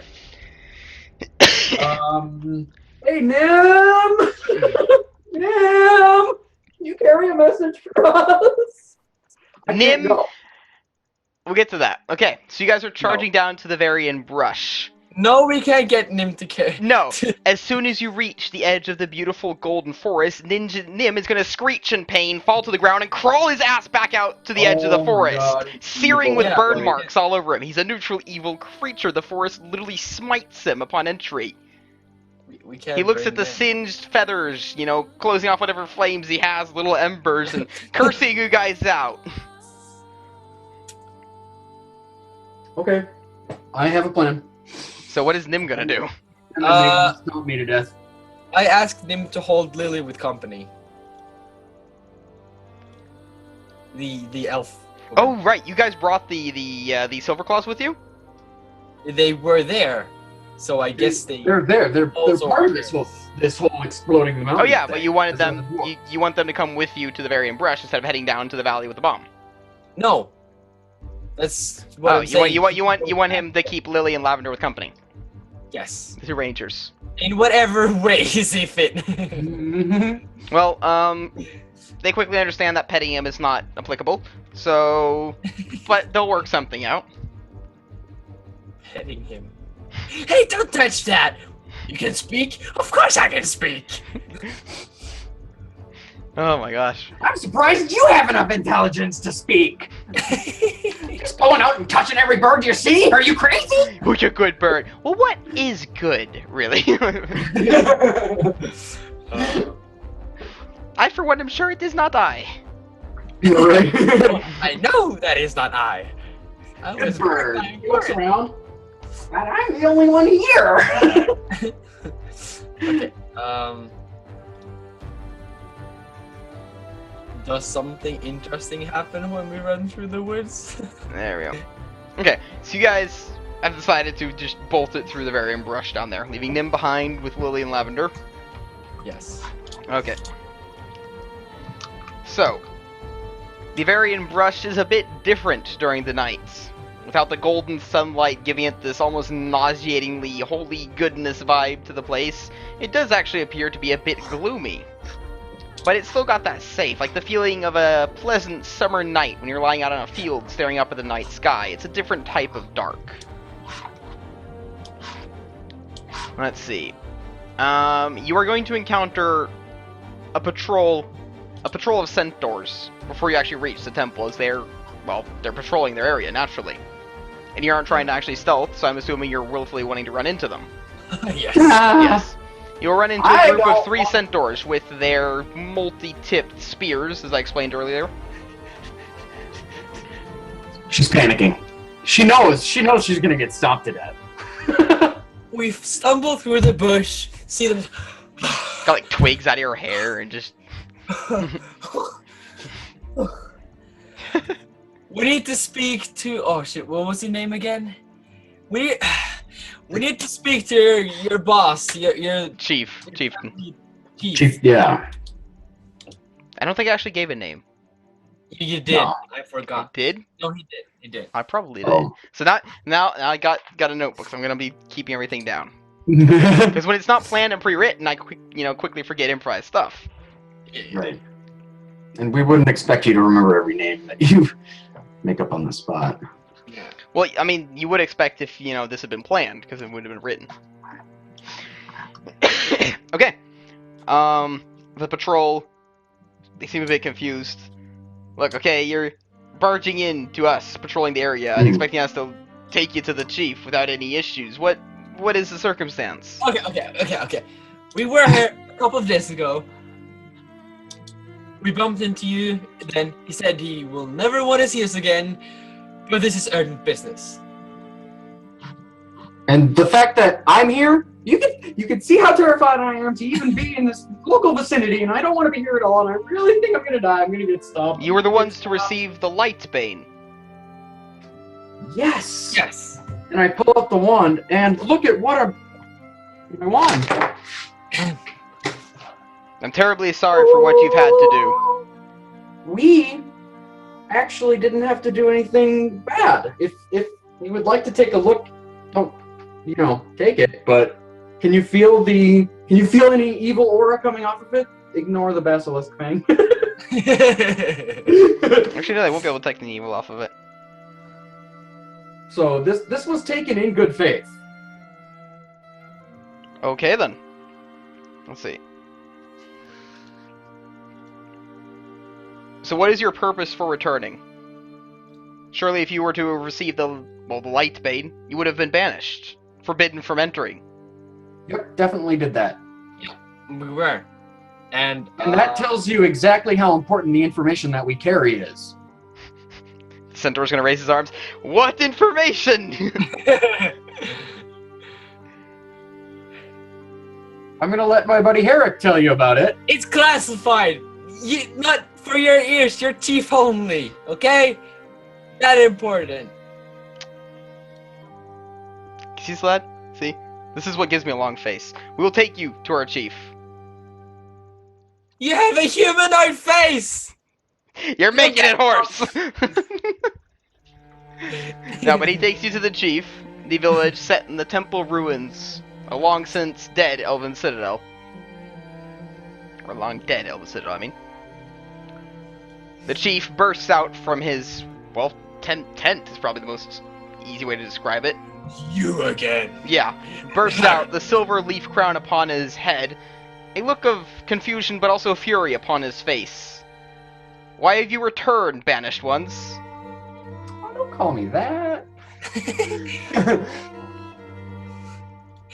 That's the best nickname I've ever had, I think. Ye banished one. Yeah, I think it's best. You see, you probably know that there has been some black dragons in the area lately, or for a long time. Well, not in this area. They cannot Over cross that the forest. Yeah, like over that moment. So, Of course, I believe that it's their divine goddess who protects them. But it's rather the fact that the forest is just so ridiculously over-sanctified that it's... yeah. you see, some of the crazy nut crack head people in our school has decided that let's go make a bomb and put it over that mountain and destroy every black dragon in the vicinity. Well, you will not interfere with that. But of course, it's not only gonna destroy the black dragons. It's gonna destroy probably every living thing around this area too. A crowd of centaurs is gathered around you. The chieftain slams his spear down to the ground. Then it is obvious. Today is the day we go to war against the college along the shore. Whoa! I mean, it would be easier. Easy. The more natural thing would be. Okay, so just to be sure, nothing would change as long as you are not in the blast radius. So if you just move a little further away for, like, take a trip out, like, go for a moonwalk, and come back in the morning, and everything should be back to normal. Back to normal. Except literally every other animal. We'll come back to like a million dried sparrows and whatnot littering the entire place, but you know, other than that. Yeah, other than. Anyways. Yeah. So what you're telling me is this spell that they are attempting to provoke, this wrath of their god, will not destroy the landscape, merely whatever exists within it. The way they explained that, it would suck out the very essence of the water that you consist of, and you will be a dried chunk of meat. Literally become jerky. Yep. And I mean, I look up at the moon. We don't have much time. When the moon is at its highest, they're gonna blow. So, you know, you don't have time to go and stop them. The war, any war you start now, will not prevent the destruction of this forest. We do not have time to begin a war. Although, I would totally be on your side because this is the most. Well, destruction of the race. The forest is gonna be fine. Yeah. Obviously, yeah. We don't have time, basically. That's what it comes down to. So we need to find something else to do that will be a little more.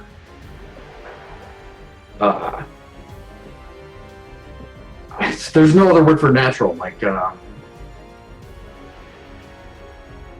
maybe migrate. Maybe not. Short field You trip. saw them take out that black dragon. They had no problem with it. I'm actually contemplating maybe just keeping my camera here, because that's where you guys are. So every time I look to you, I'd be actually looking at the camera. Well, that's what I do. Yeah, I'm thinking about doing that. Except Chris. Yeah, I'm probably gonna do that. Okay, let's see where. See my messy desk. No, wait, what? What? I don't understand. No, what? What? Yeah, okay, I'm gonna do that. I'm gonna have my camera over here now, and I can look at the front screen, look at my other screen, and then looking at you guys. So. That's the important stuff. Yeah, of course, obviously. So, the chieftain of the centaurs is going to be gathering the other ones for their little nightly escapade, little travel through the woods away from the blast radius of this. Let's see. And he said a few miles away from the peak tip, so they've got to travel about an hour deeper into the woods to be outside of the range, then. You assume. Yes. Okay. So everything within an hour's travel from this temple is going to be obliterated, so they have to travel further than that. Hey, white guy.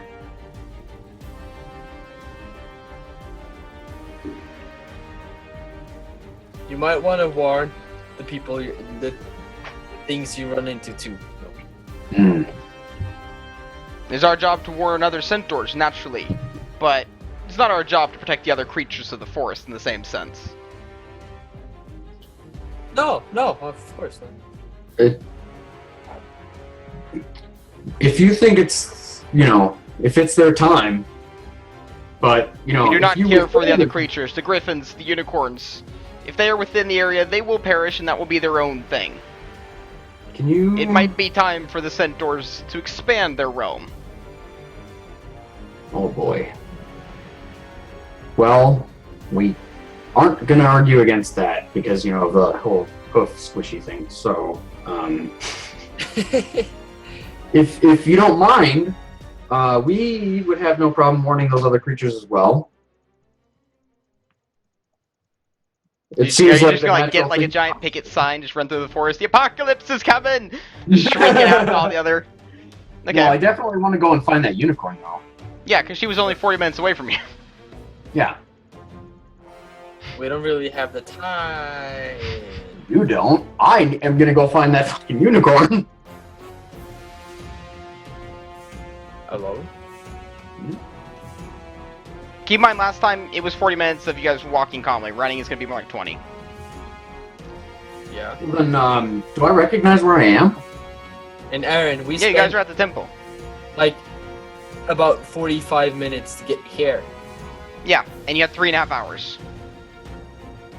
So now we have 2 hours and 15. I can't math. Okay, we can maybe make it then. Yeah. Okay, let's. What is happening? No one got his wand I have built. no idea. Chris found out that the last piece he needs for his wand is a type of gem that exists in the hide of a black dragon, a type of moonstone. The battle mages and the Crystarium guilds of Arcanarium Experientia have decided to construct a magical nuke and transport it out into the mountains in hopes of detonating it in the nest of where the black dragons came from. Chris and Noan have come along on this in hopes of basically be able to pick one of the moonstones out from the charred corpses of said dragons. Dry corpses. Thing is, they're blowing it up at midnight. They're teleporting out of there at 5 to midnight. How are you going to get an opal from a dead dragon if they're teleporting out before the bomb even detonates? I have to get back. Or So- alternatively, you don't teleport out with them. And blow up? No, you just grab the unicorn and just bolt into the deep woods. Together with the centaurs. Then they return back to the mountain after midnight. Loot the dragon and then get back. It is 4 days back. Okay, we did. I mean, that's also an opportunity. I'm just, just you understand, like, the times going on. Yeah. I know. Okay. But the problem is getting. How after will that. this? I mean, the unicorn's gonna be okay if we go to a different place. Like, it's not gonna start withering and dying, is it? Different place in the forest? No, it should be fine. I mean, it's not like they can't, deeper into the woods, it's like an hour or two travel, it'll be fine. We're talking like you can't really, leave the forest. But going deeper into it shouldn't be much of an issue. Like, it won't enjoy leaving its protected glade and the burial site of its siblings and mother, but, it's not gonna die from doing so. So? So? We say good luck and that we have one more thing to do before we leave the forest. So we will be running that away. Yep.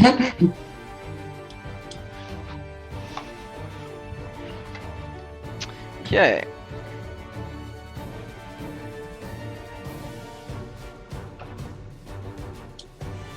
Okay, so the centaurs have packed up and are proceeding a trek into the woods. Young ones, the banished ones, do you wish to accompany us? We assume that this device of your construction will be as lethal to you as it is to us. More so, probably, because I'm super squishy. However, The consistency of your skin, is that relevant to this? well, Centaurs are muscular, we're dense. If we're not, as you say, squishy, would we not survive then? I don't know. That's what you get All for I know is using, that- MMO terminologies in D&D. Squishy. As in, Oh, I is that have an little actual term? Well, yeah. I mean, I'm an actual squishy. I have 5 strength. Okay, yeah. Squishy is a terminology in muscles like were MMOs to oh. indicate that you have like little HP. Then you're a Oh, squishy I have character. 9 HP. I did. Okay, yeah. So like when you're No, using like I'm- out of game terminologies, then Oh, I'm I squishy. didn't mean it'd, it like it'd be that. like if you ran up to him and called yourself a glass can. You're like, a glass? What? What do you speak of? You know. Trying to keep it pure 100% roleplay, I think. Because like that's why I said I want to do with Southlands. I think I'm going to try doing that here as well. Instead of referring to your stuff in the same thing, like, oh, you know, how many HP do you have left? You'd be like, how wounded are you? And then if no one has 3 HP left, he'll be like, you know, 3 HP out of 6. He'll be like, I'll pull through. Kind of wall. Yeah. You know, yeah. My back is squishy. Oh, Hilo. Yeah, right. Hilo, you had an operation. How are you going, man? Are you doing okay? Aw. Yeah, Hilo had like this horrible operation. It was pretty big stuff. That's why he was gone. Totally forgot to ask. How are you doing, man? Feeling better. Hopefully they gave you some killer drugs. I'm sure you've heard that many, many times before now. He's in Sweden, so no. They're not that lenient on painkillers here in Norway as they are in America, Norway, and Sweden. They literally give this stuff away like candy here. Yeah, they like. I'm pretty sure in America they'd give you one of those caps with the 2 beer cans, only it's like morphine, like a fucking straw. That would not surprise me at all. No, that totally happens here. Some pain, but I'm still alive. Well, that's good to hear, Hilo. Well, hopefully you're doing okay, man. So, let's run! Yeah, 14 followers left until we reach 150, and we do our giveaway. I need to figure out what to give away.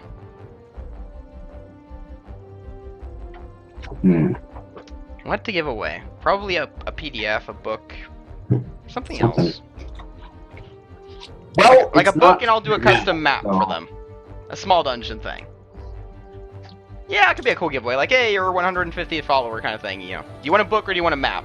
Because, like, if you're a DM, you might want a book, but if you're just, like, looking to get into RPGs, you'll probably not want a map, you'll want a book instead. Yeah. Yeah, okay. We'll figure it out. Okay. I noticed that this thing was not centered. There we go, trying to get a good image. There we go. A 10-pack of awesome maps. Yeah, like, I think I'll do a map thing as, like, a giveaway. Probably a book as well, but we have to give something that have actual value, you know, like not just a map. So, okay, so you guys, do you travel with the centaurs, or do you wish to run off to the glade with the unicorn? Oh, I need to go to the unicorn. Okay. So you guys head off running for 20 minutes to the glade where you found the unicorn. Let's see. With your great haste and the amount of noise you're making, she is going to see you coming, and by the time you burst into the glade, you can faintly see the patch of white hiding beneath the tree where you left her.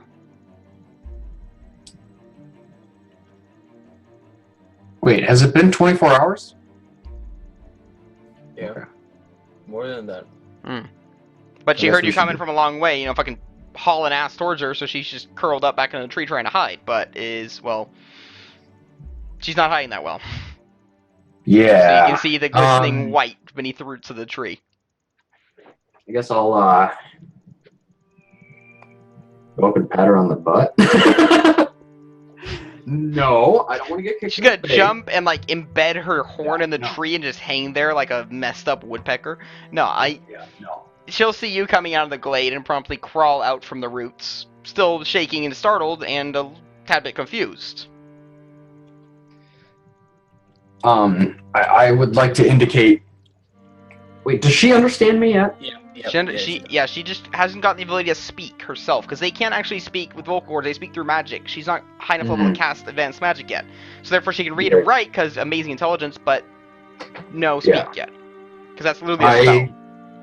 Yeah, I'm going to tell her that there's greater danger than there was when your family died.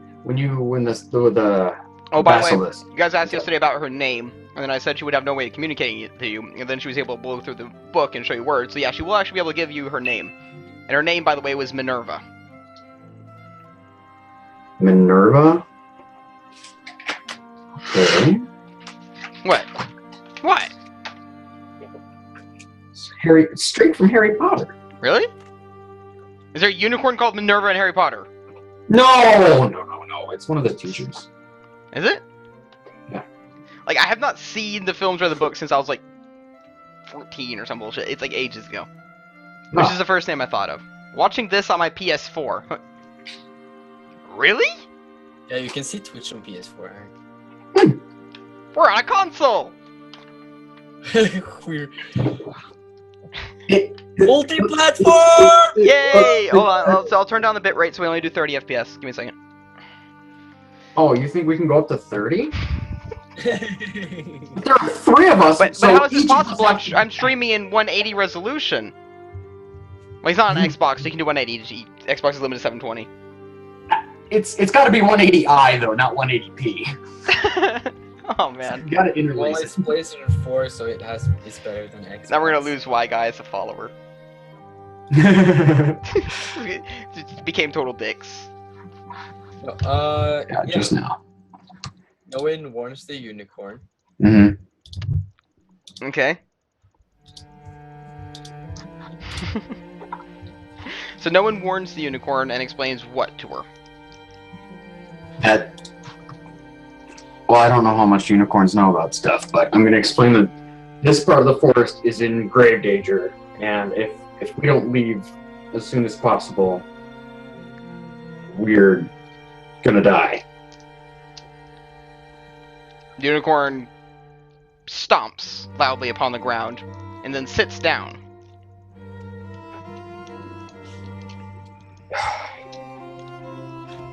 It would sadden me greatly if you weren't able to.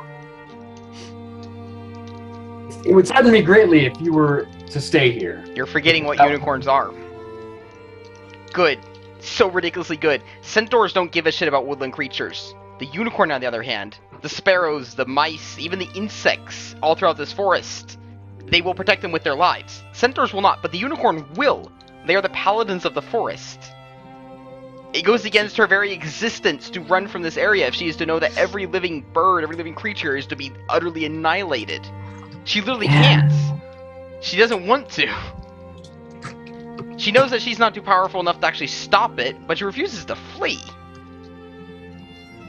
Well, what can we do then? Sit. Sit down with her? I cannot protect you from this. No one can. We can't protect anyone. My feelings of being useless are... It's starting to affect me. Feelings of feeling useless. Yeah.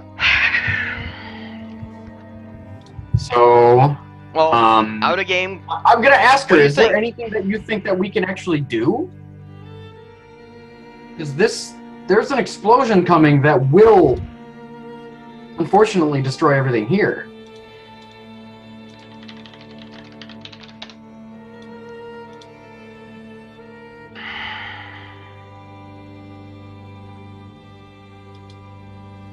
Oh no. Hold on. Oh, I don't like the sound of that, Aaron. She can do something. Uh, She is, in fact, a demigod unicorn. No, she can do one spell. Because you only do level 1 the unicorn spells. She can do a greater mass teleport. oh, And warp every single woodland creature within this part of the forest in her glade into, well, deeper into the woods.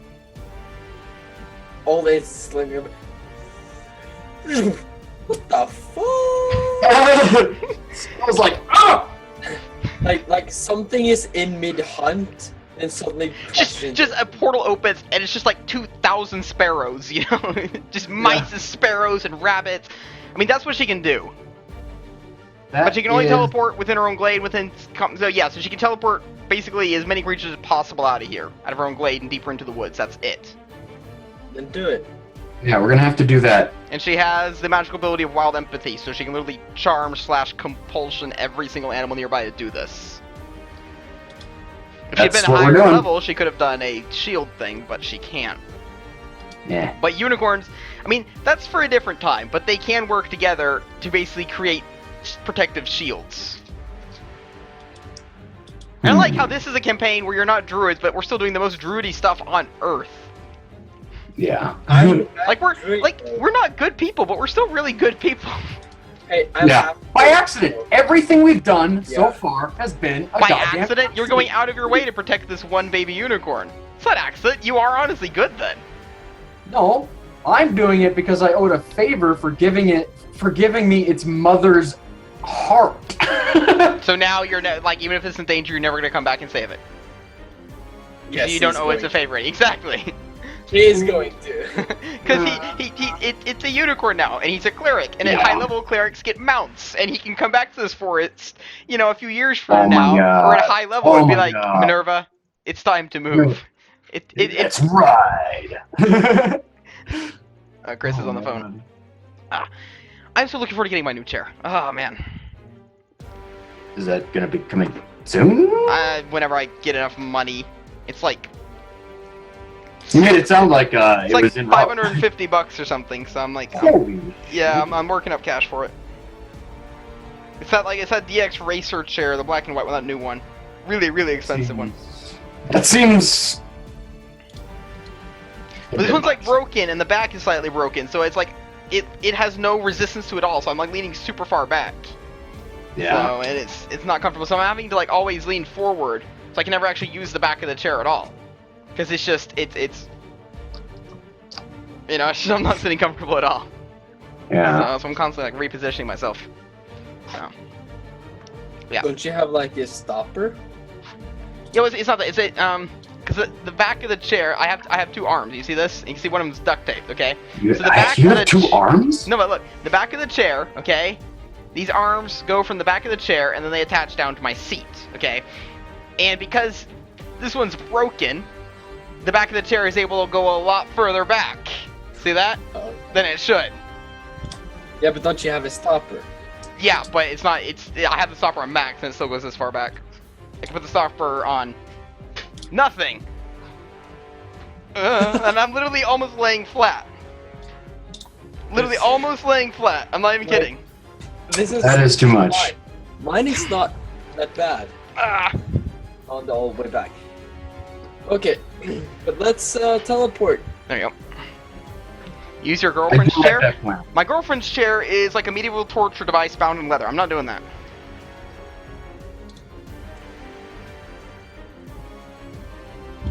I may be bad, but that is good. Wreck-It Ralph. That is an underrated movie. That was a really good movie. I haven't seen it. Okay, so no one's out of here.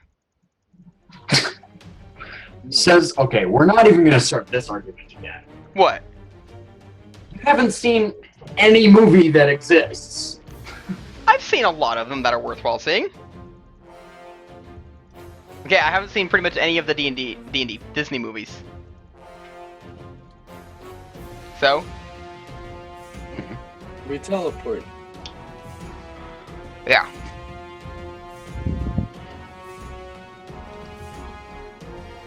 Wait, hold on. Okay, hold on. No, she's gonna use about half an hour using Charm and Compulsion to basically get every single woodland creature in the nearby area to come to her. Yeah. You can only teleport the ones she's actively touching. So you've got 1,000 sparrows and mice and hares and deer all biting and holding on to each other. Then I guess...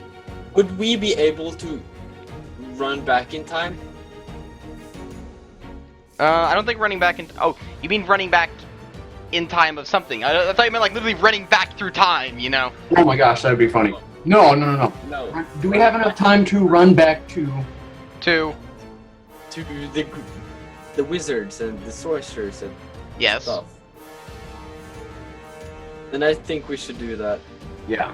That is a I'm horrible gonna chair. tell the unicorn to get to a safe place.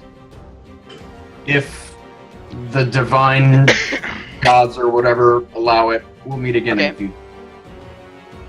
So you guys are going to bolt back. Let's see, it's 20 plus 40, 1 hour up and gone an hour. So you're going to return about 2.5 hours after you originally left. It is now just about 50 minutes until they're teleporting out of there at the bomb detonation. We have time. And it's going to take you about, yeah. Now what? Chris?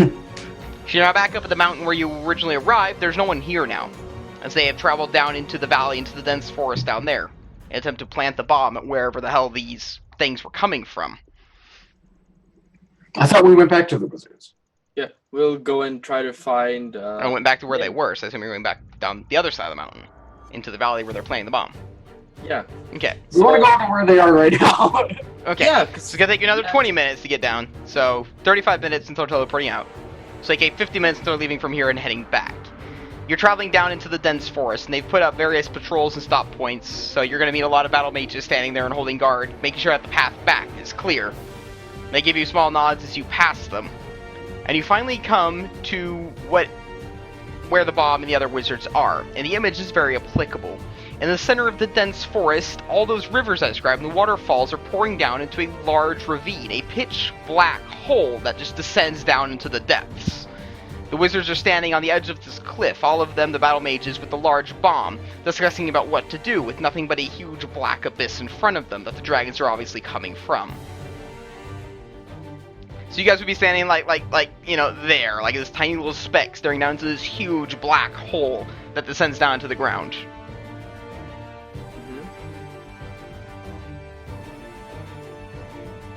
So, let's see. No one is afraid of spiders, my gosh. I'm not afraid of spiders. Where'd the monk's pet spider go? Your pet spider. Oh, he's the spider girl that lives in this room, specifically. Sheila ate it. Oh, she's afraid of spiders. Yeah, I don't see him. He's just here. So, I have kind of leaky windows, and what the wizards are going to decide on is they're going to detonate up here on the edge of the cliff. There's no way they can get it down, and they're going to hope that whatever's down there, no matter how deep those dragons are, that this thing, the radius of it, is going to reach them and penetrate through enough rock. And hope it's going to go down deep enough. They have no other choice. So, unless you guys have anything, are you going to let them you're going to teleport back out? Because that would mean you, Herrick, and Neji are going to have to come back here after the detonation and probably mountain climb down into this abyss. Yep. In finding the dead dragons. The hopefully dead dragons. Yeah. Because they have no idea how deep this is, and the bomb is not going to penetrate that deep through solid stone. Well, the alternative is to convince them to not do this. That's not going to go well. No. That's not gonna happen. Because they're kind of discussing right now they're not sure they're going to be able to reach the dragons through solid stone while they're down there in the deeps, hiding inside of their caves. Yeah. Couldn't they just drop it in with like a feather fall? With the featherfall? I think they might stop it. I mean, if they have a featherfall cart that just drops in there. Of course, yeah. They're definitely going to try and do that. But the point is, let's say it pours down into like a huge lake, and then, the underground lake, there's tunnels off into the distance already, they have no idea where these dragons are. So the bomb might explode down there, but the dragons might be hiding in some windy-ass cave down in the middle of fucking nowhere, and they're just not going to be able to reach it. So? Anyways, the Ironbacks are going to curse their decision of not bringing bombs. They think that the optimal solution would have been to piss them off and force the dragons to crawl out of the abyss before they teleport away, leaving the dragons to be roaming around the skies and thus take the full blunt of this explosion. Let's see. Everyone else, on the other hand, is getting ready to just get the hell out of there. It's not like the Ironbacks are going to stay behind either. Maybe. We might have something better than bombs. We have Nim. Who? And mages. That probably can amplify his voice. Into the tunnel. To lure them out as we teleport. Can you picture that? You guys are gonna warp. Okay, yeah. Okay, go on. Continue. I want to listen. I like this. Go on. This is genius. Go on with it. You do have going- mages. Amplify sound spell is basic as hell. And with the new magic rules, they're allowed to stack it. Forward to the other woman that I've spoken before. I guess she is around here somewhere. Yeah, because all of the little mages and stuff from the little groups talking right now. What do you do to get everyone's attention?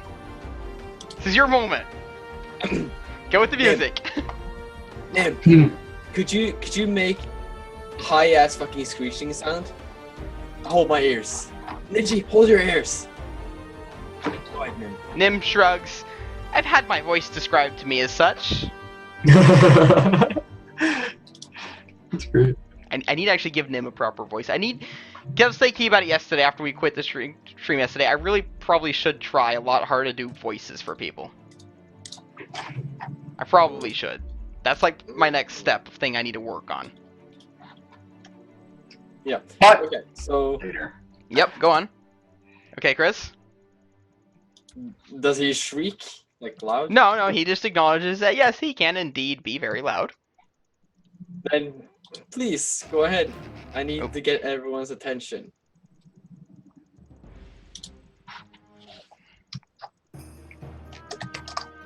Okay. Oh, you want him to shriek to get everyone's attention? Yeah. I thought you were just making a test. He will let out an ear-shattering screech. I hold my ears. Yeah. Yeah. It gets everyone's attention by drowning out every other sorts of conversation and bringing people to their knees. Oh, how nice for me. So People are like in fetal position on the ground, like whimpering, you know? people of the academy, I don't know. That works, go on. I have a great idea. We all know that in this world, even our headmaster has proven it, that you can amplify your voice. Right? You see here, we have a companion in him who just presented what he can do. Right? What? What if I've heard here that you want to maybe lure out the dragons, get their attention, anything to maybe be more assured to their destruction. How about we amplify his voice, make them get out here, and then detonate the bomb and get the fuck out?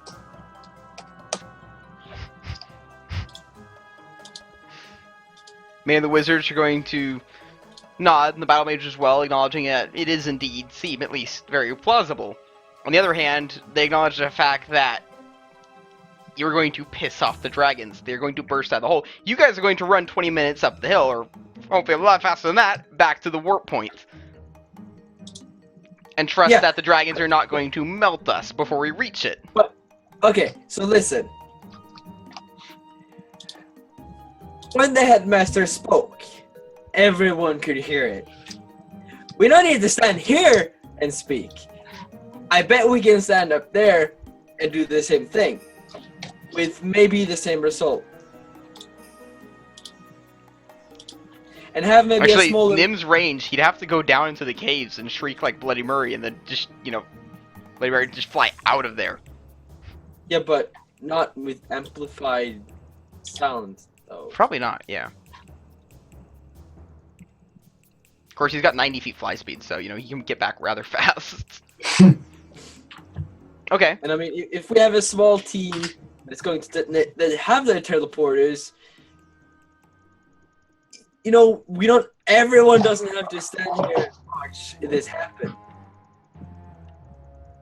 Yeah, is there anything they're gonna gain No. by You're right. risking? A lot of the wardens and the wizards, the battle mages, they nod, and they begin preparing the amplify sound spells, many of them, and coming around to Nim. Oh boy. A few minutes later, Nim has been cast and touched multiple times, and has been given a strict warning to not say a word. Oh, that sounds like him. In the few moments where Nim is going to clear his throat, it sounds like thunder in your ears. It's just like, you know, everyone's like, ah! You know, it's like a chainsaw, and you're right next to your head when he clears his throat.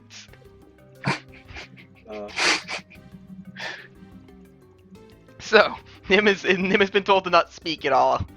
I'm assuming Lily and Lavender probably have like a fist around his beak. You know, it's like, shush, shush. While everyone has begun the quick, fast hike back up to the mountain. The bomb has been activated to detonate at midnight, and it is 10 minutes until that. So you're all standing on the edge of the mountain. Nim is in the arms of Lily, beak around, clenched. What? Do I have a change of underwear? Because Just I've never yeah, been more have him shriek the brown note. But here, okay. So, and that's that. That's what we're going to do. That's the ultimate plan. We're standing on the warp point 5 minutes until detonation. Nim is going to screech, piss off the dragons so much. Yep. But what about everyone up here that is actually standing right next to Nim? Oh, yours. Orders. There's only so much the chunks of flesh you call fingers can do. Yeah. When the sound is at this level, it might shatter things. The whole mountain tremble. Like It's going to do the that. whole valley is gonna Oh tremble. man. Okay? So everyone's gonna hold their... There's both... Some of the battle mages, the ones that are more divine inclined, have already gone down their knees in the warp point, praying for their ears. Other wizards, even the first level students, are frantically fluttering through their books, trying to read up on the silence spell in the 5 minutes they have left. Some of the wardens are just going to close their books and say, okay, well, listen, we've had all of the most powerful of our casters, and the wardens have cast an amplify on it. No matter what we do with silence, it's not going to be enough. It's a night caller. They're created by nature to be annoying and shrieking. Many of the wardens are going to sit down. Look, I felt nothing when creating that bomb, but now I feel terrible. We've created a monster. A feathered, horrible creation. It will be our device. It will be our demise. Yeah, like the bomb is not going to cause it. What you've created out of Nim is going to cause the D&D equivalent of the Geneva Convention. I mean, this is it. This is the moment. With that, he's going to shriek. He's going to shriek so loudly. Of course, black dragons have a plus 22 to perception. See, the thing is, though, he is going to shriek. You're all going to probably die. Just fall over in pain. I mean, it's like where your vision is shaking. That's how bad it is. Like, you're clenching. It's just your vision is shaking. You feel it in your gut. That's how bad this is. As you're going to be warped out by whatever wizards are doing the operation, the ritual back at AE. I assume they're going to try and shut up them as soon as you enter the warp stream. Probably a good idea. And I'm kind of picture everyone at AE is just sitting there, you know, it's back out in like the Marigold Plaza is where everyone's teleporting in because it's the biggest square, you know. And we're just going to be a nice quiet evening, and it's just a hole is going to open the sky. It's going to be like, you know, as soon as he comes in with all of you guys just Everyone's landing gonna in be the blown to the ground and everything just crawling away, you know. Okay, that's what's going to happen. He's going to shriek as you're warped out of there. I mean, I assume you will hear it for the split second, but it's probably so powerful sound, you just don't actually acknowledge it as sound anymore. You know, it's just you're numb. Everything's just shaking and vibrating, and it's just pain. It's sound, it's not even sound, it just feels like pressure. Intense pressure. I like how the amplify sound thing, though, lasts for 1 minute per level. And with the stack rules, I think Nim is going to be like this for 20 minutes. Shake your head like that, Chris. Okay, so you've entered the warp stream with a shrieking Nim. In the distance behind you, like falling down a well and looking up at the hole, you can see masses of just pitch black, just the solid ebony night sky color of these dragons burst out from the hole, shrieking and bleeding from their ears. You will land back in AE hearing nothing, crashing horribly in the Marigold Square. No one has been paying attention to their actual balance through the warp stream, and no one lands upright at all. It's a pile of about 100 wizards and battle mages, all clenching their bleeding ears. The battle mages, probably the ones that are unlucky, wearing gauntlets and unable to actually shove them in their ear holes effectively enough, bleeding on the ground, trying to push entire metal fingers into their ears. Nim is going to stop shrieking, the only one who didn't die from the warp stream, fluttering in the air and closing his mouth, looking at the chaos around him. He can't help but let out a tiny giggle of glee that could be heard from another continent. It's a plain tremble in the ground from his laugh. Just a small giggle of glee that could be heard everywhere.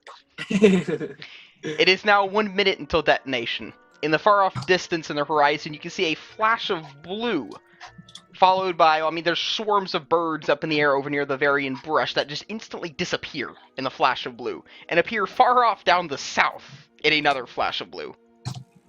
That would be Minerva's teleport spell. Finally, the mass of black that is pouring up towards the sky, creating what looks like a storm cloud of pure young dragons, as the other bomb will detonate. Now, what is... it's a siphon. It's not an explosion.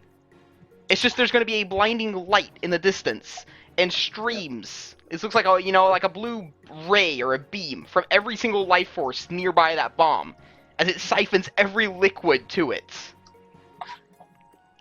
The cloud of dragons in the sky are going to quickly wither, falling down to the ground, dead instantly. A few moments later, the entire horizon is silent again. All around you see people with their arms raised, their mouths open, obviously cheering, but you hear them not.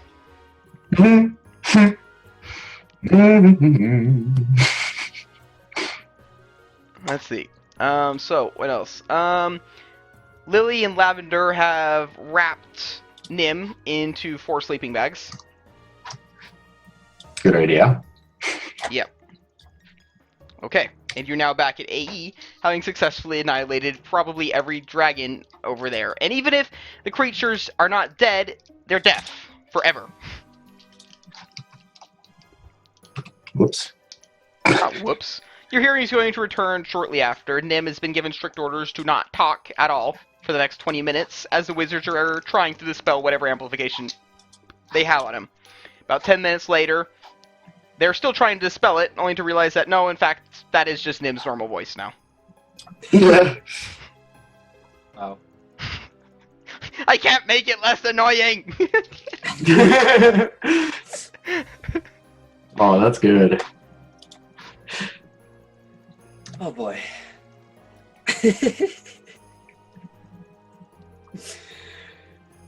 I needed to catch a hike back though. You catch a hike back. You're not doing anything unlawful. You're trekking back to get a hold of some rather rare pieces of dragon. Hey, shouldn't be too hard to find some people who are interested in accompanying you on that. You hike back, or even getting yourself teleported over there if you want. Thing is, though, yeah, you can definitely try with the teleport. It's up to you guys what you want. They're hoping that bomb killed the dragons. You're not sure. I'm going back either way, but... If you want to be teleported there... I want to get some climbing gear first. Oh, that's a good idea. God damn. I'm glad you're in charge of this one. I've always kind of been a little bit against the whole, let's just insta-teleport wherever we go, because I kind of like to travel at times. But for this, it's not really that big of a deal, It would just been a few hours hike anyways across the Slättland. What would that be in English again? The plains, pretty much? Yeah. It's like this flatlands kind of thing, like a savanna, but not savanna, not deserty. That's what the area around AE looks like. It's just the, grass, that faint rolling hills, trees that go up to the mountains on either side. I actually want to properly draw the landscape of AE. Because AE is set in a cove along a shore, surrounded by mountains on all sides. Thick mountains, not just a mountain range, but actual just mountains and mountains and mountains, peaks as far as the eye can see, mainly because this was one of the few areas that AE was allowed to set itself up. By councils of multiple cities, this was the area that they concluded that no one would accidentally come within range of AE's, you know, mischievous actions. Huh? AE does actually have a direct boat line to Erebar, though. That's interesting. Hmm. And AE is also the founder of the zoo you guys were in the other campaign. Really? Yeah. I told you that, though. The zoo was sponsored by a lot of nobles, but a lot of the animals came from a wizard's college in the far-off distance, is what I said. That? And that you would did. be yeah. So, we look around for some climbing gear. Yep. I knew I saw someone who had I haven't that. actually checked the timeline. This might be where the time when Crix is a teacher here. What? Yeah, Crix was a teacher of dispelling here during his youth. I have to check the timeline and I'll make sure that would be now or not. He wasn't the popular one. Crix is an NPC that joined them on a different campaign. Hmm. So, yeah, climbing gear and some way to get back.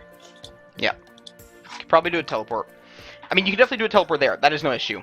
When it comes to these warp stream teleports, because as far as I've understood, because keep in mind, I'm more or less inventing most of the magic as it goes along to make this work, you know, effectively. Yeah. And I think it's working out pretty nice. I like that now. A level, you know, a wizard can still fight with others. He's got that 1d3 damage thing. I think it makes it a little better. Oh, In totally. my opinion. But I mean, tell Oh, me if you yeah. feel like I'm like doing too much bullshit or something. But you know, just tell me. Or like the whole thing about creating your wand with a core and a focus. Oh, that's not in the book at all. But you liked it, right?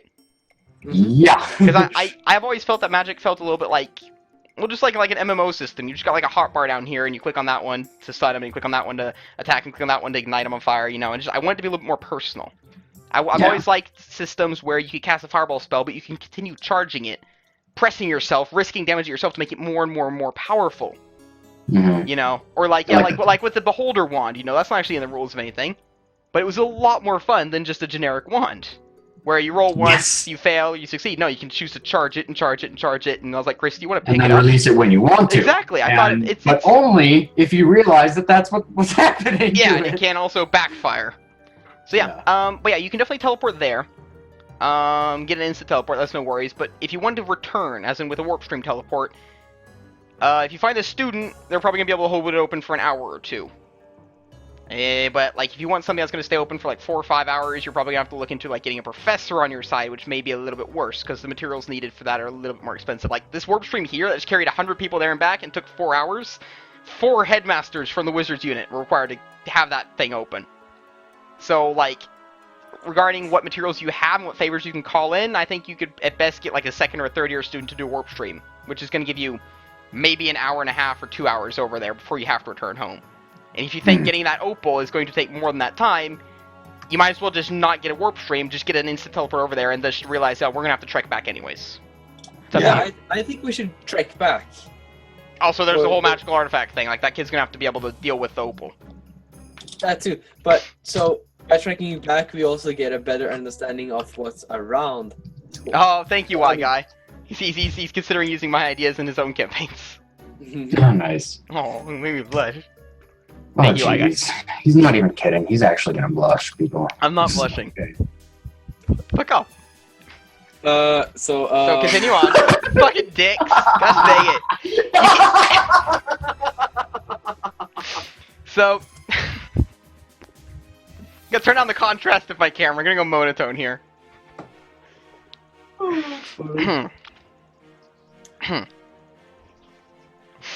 What are you saying, Chris? Wait, just continue, please. Gosh dang, don't leave this in silence here. Dude, I said I want to find the climbing gear, or the guys that had the climbing gear, and maybe. Oh, the guys that borrow had the climbing gear. You mean the Silver Claws? Mhm. Yes, I asked them if I can borrow their climbing gear. Wait, you know what? Borrow? What are you planning on doing with it? No, you know you Let's can have fun with actually us. join us. Yeah. But where's the fun in that? They're already dead. He died? Don't you like dragon scales? What about you, Lily? I could do with a nice cloak. I could do with a nice dress. I could use some gloves. Make some gauntlets. Make a scarf. We'll go with you. We're in. Because, I mean, they're twins. I'm kind of picturing they, like, talk over each other. Like, they continue a sentence back and forth. No idea how to actually do that. Yeah. Should we get... You know what? We tried to get Huggin, Muggin, and Trogging into this, too. What did you just send me? Okay, Swip just sent this in chat and said that's me right now. What is this? Oh, dear God. Bannable offense. Oh, yeah. Bannable offense. Okay. Okay.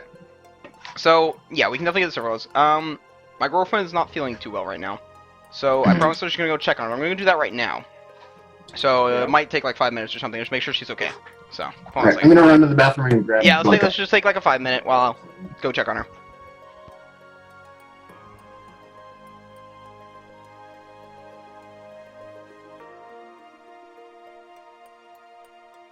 Okay.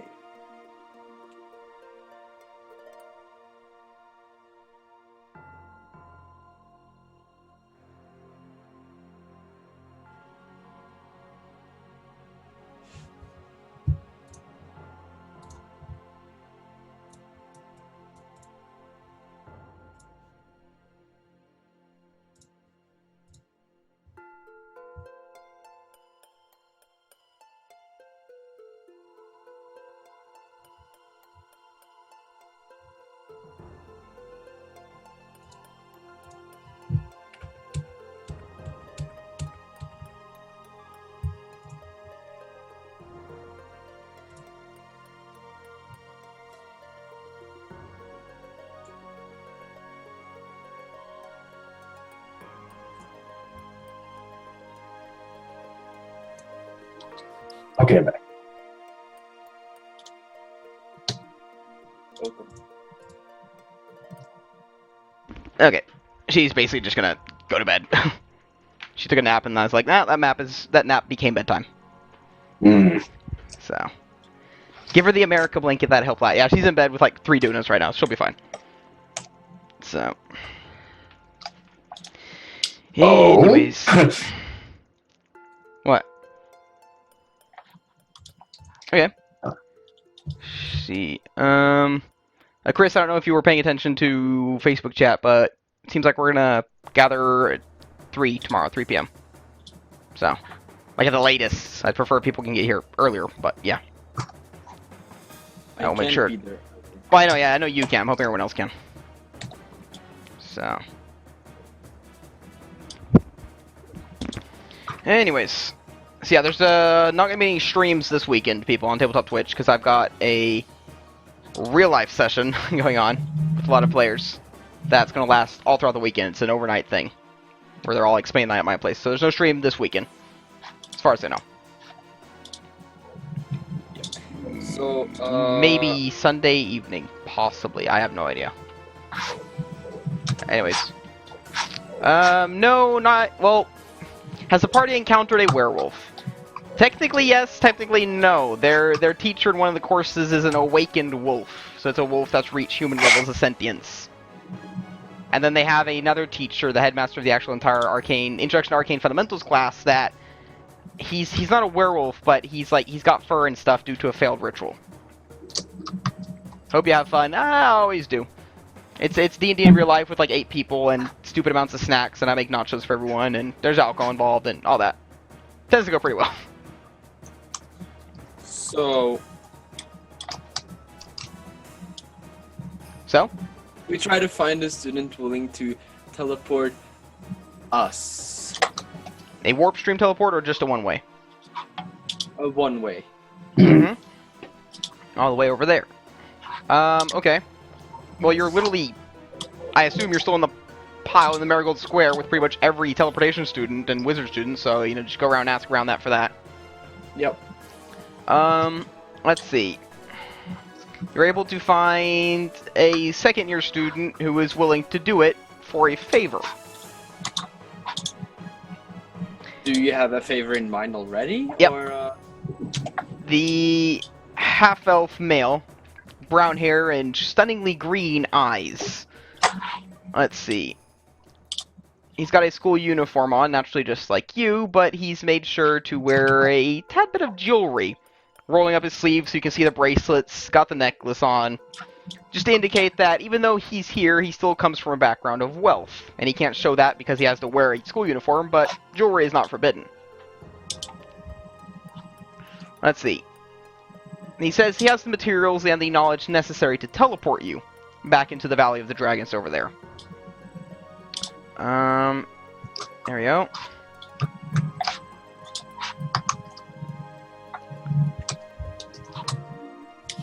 Okay. But in return... Check this.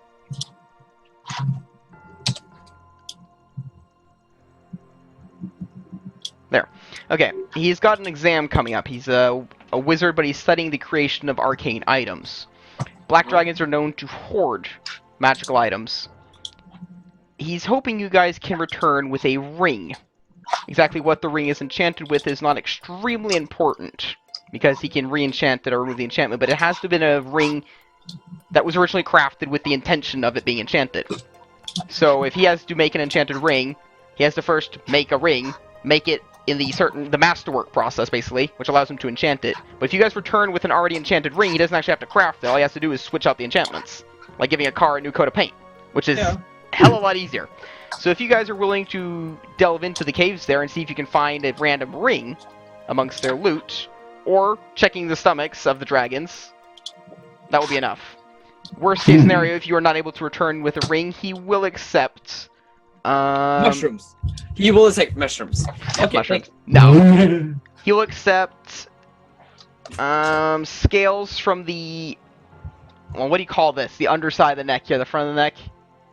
Of an old dragon, not a young one, an old one.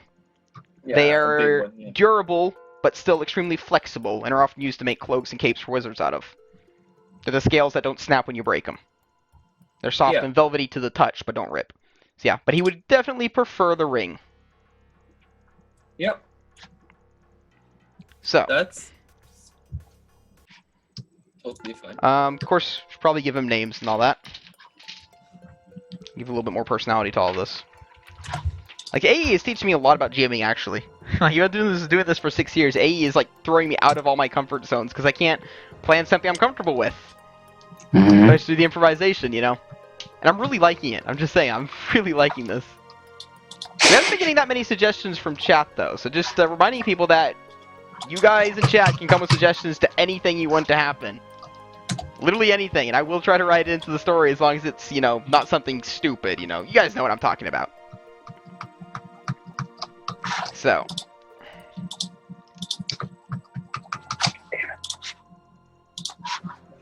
Okay, so...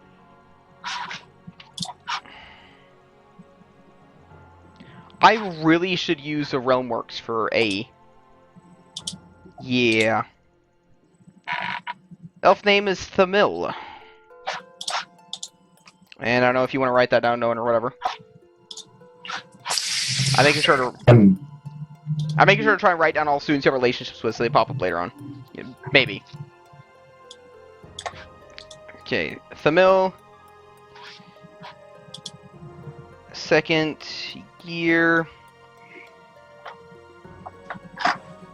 Teleportation. And no, not alchemy, and enchanting.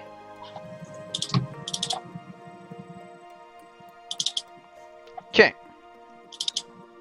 So if you return with scales, he'll be, you know, I'll accept it, I'll consider it even, but return with a ring and I'll owe you one even bigger. Exams in 3 days. I don't have time to forge and enchant a ring in that time. I promise I'll make it up to you in the future. You know what's funny? We already have a ring we can give him. It is true, we have. There you go. You guys are done. You don't have to crawl your ass down to the caves then. But I kind of want to. Yeah, want to? obviously we're gonna try. But, That's why we're no bringing pressure. the elves with the climbing gear. Oh, so the climbing gear? Okay, so you're bringing the silver claws. Anything else you want to do? I kind of want to bring the dwarfs. Climbing dwarves. I mean, yeah, definitely. They'll go along. Take it as a challenge. Let's go ahead and look up in your book these dragons, Herrick. Let's get our knowledge on. Hell, I'd like the to- elves can help you out with that as well, because they're literally studying monsters. They're studying the same thing as you, Chris. Yeah. So they've got their books as well. So go on with a roll. Okay.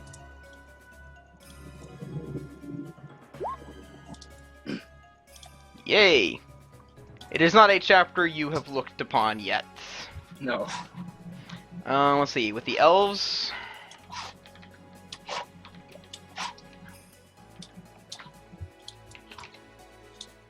Wow, 19 and 21.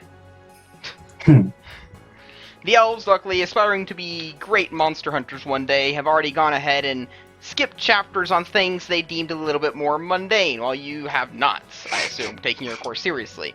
Thus, they have skipped a good deal of the book and jumped straight towards things like basilisks and dragons and great worms and whatever else. Let's see. What were you looking to know about black dragons?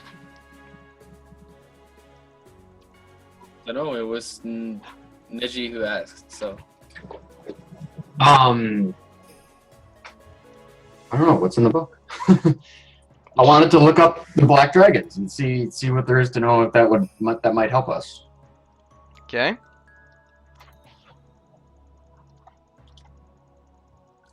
There you go.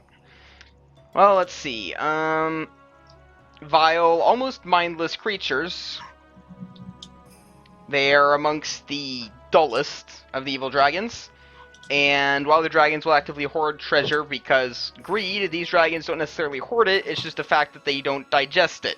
So it just ends up scattered around their dens.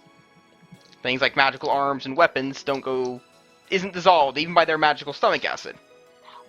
So, Gross. let's see. Tend to cover large swaths of land with acid and effectively just drink up the soup afterwards. Often have their lairs underground. Black dragons are extremely competent swimmers and do not have issues diving in and out of water straight up from flight. So they can go straight from swimming to flight. Their skin is... I'm not sure what the word of it, but liquid just slides off. Like, they don't actually stay... They come out of the water and they're pretty much just dry instantly. Yeah, well, they're then coated in... Yeah, they're like coated. Kind of. Their scales are that velvet and stuff. Water just doesn't stick to them. They don't get like a lot of extra weight from coming straight out of the water. They don't have to dry off anything. They just come back out of it. Laminated, kind of. Yeah. No, what the hell is that stuff called?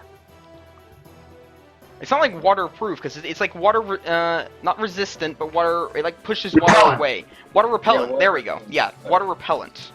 So extremely competent swimmers. So it makes sense that they would live in a underground cavern with water. Hell, if some of those underground tunnels are under the lake, they can just swim through them and probably come up in a cave somewhere, you know, an air bubble underground. But yeah, mostly mindless and attack with animalistic motives such as pure hunger or anger or fear, and often do not have any greater motives than that. They don't really plan ahead or anything. Hydrophobic. I respect. Yeah, that's the word. Hydrophobic. Scared of water.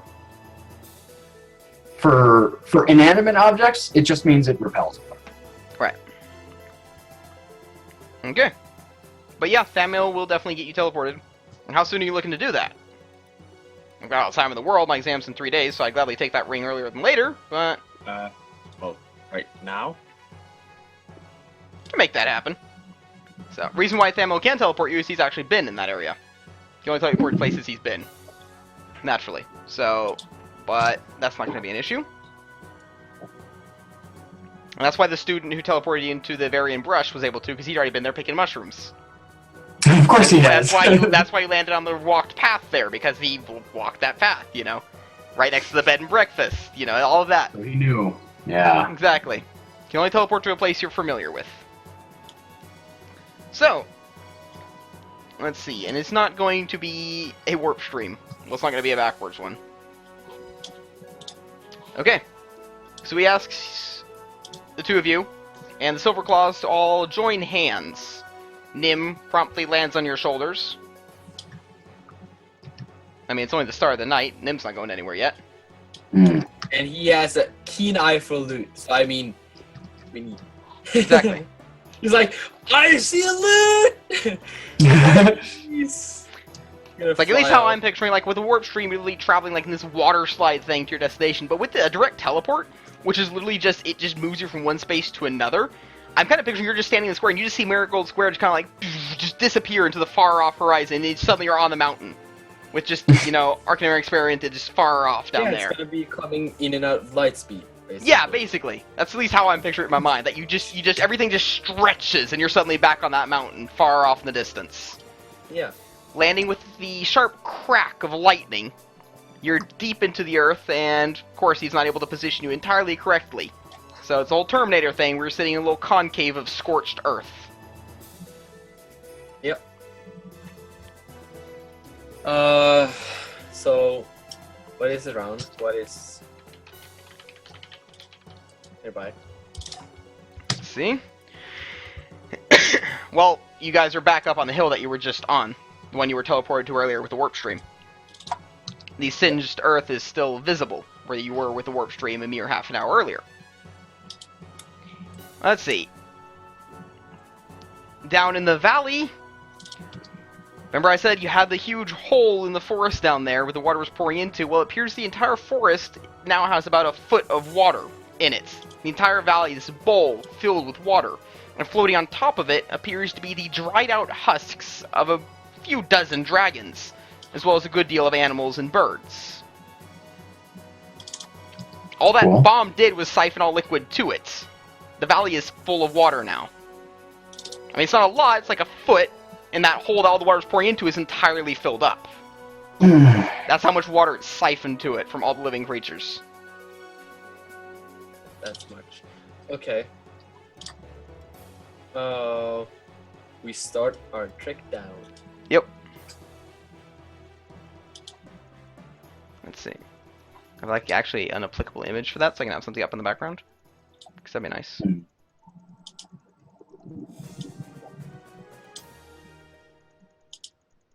Yeah, whatever, that would work.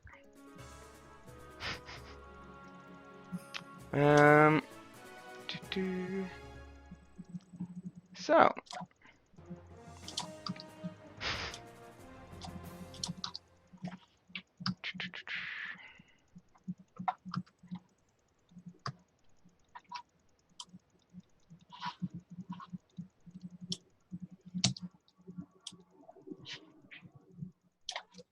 Nice. I think that'll work nicely. Mm-hmm.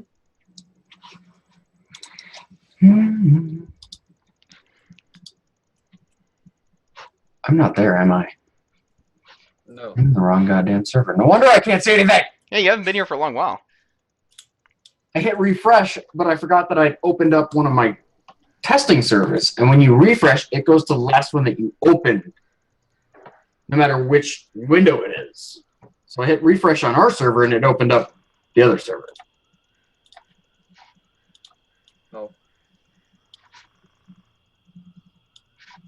Oh. In short, I'm dumb. It's okay.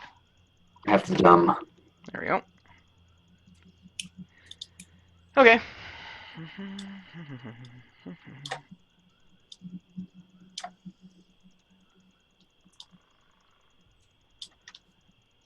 Did you guys put colors on all your rolls?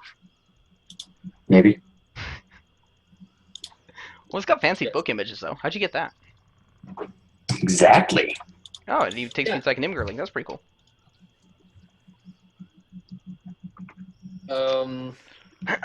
It was already in the sheet, but that book thing was not.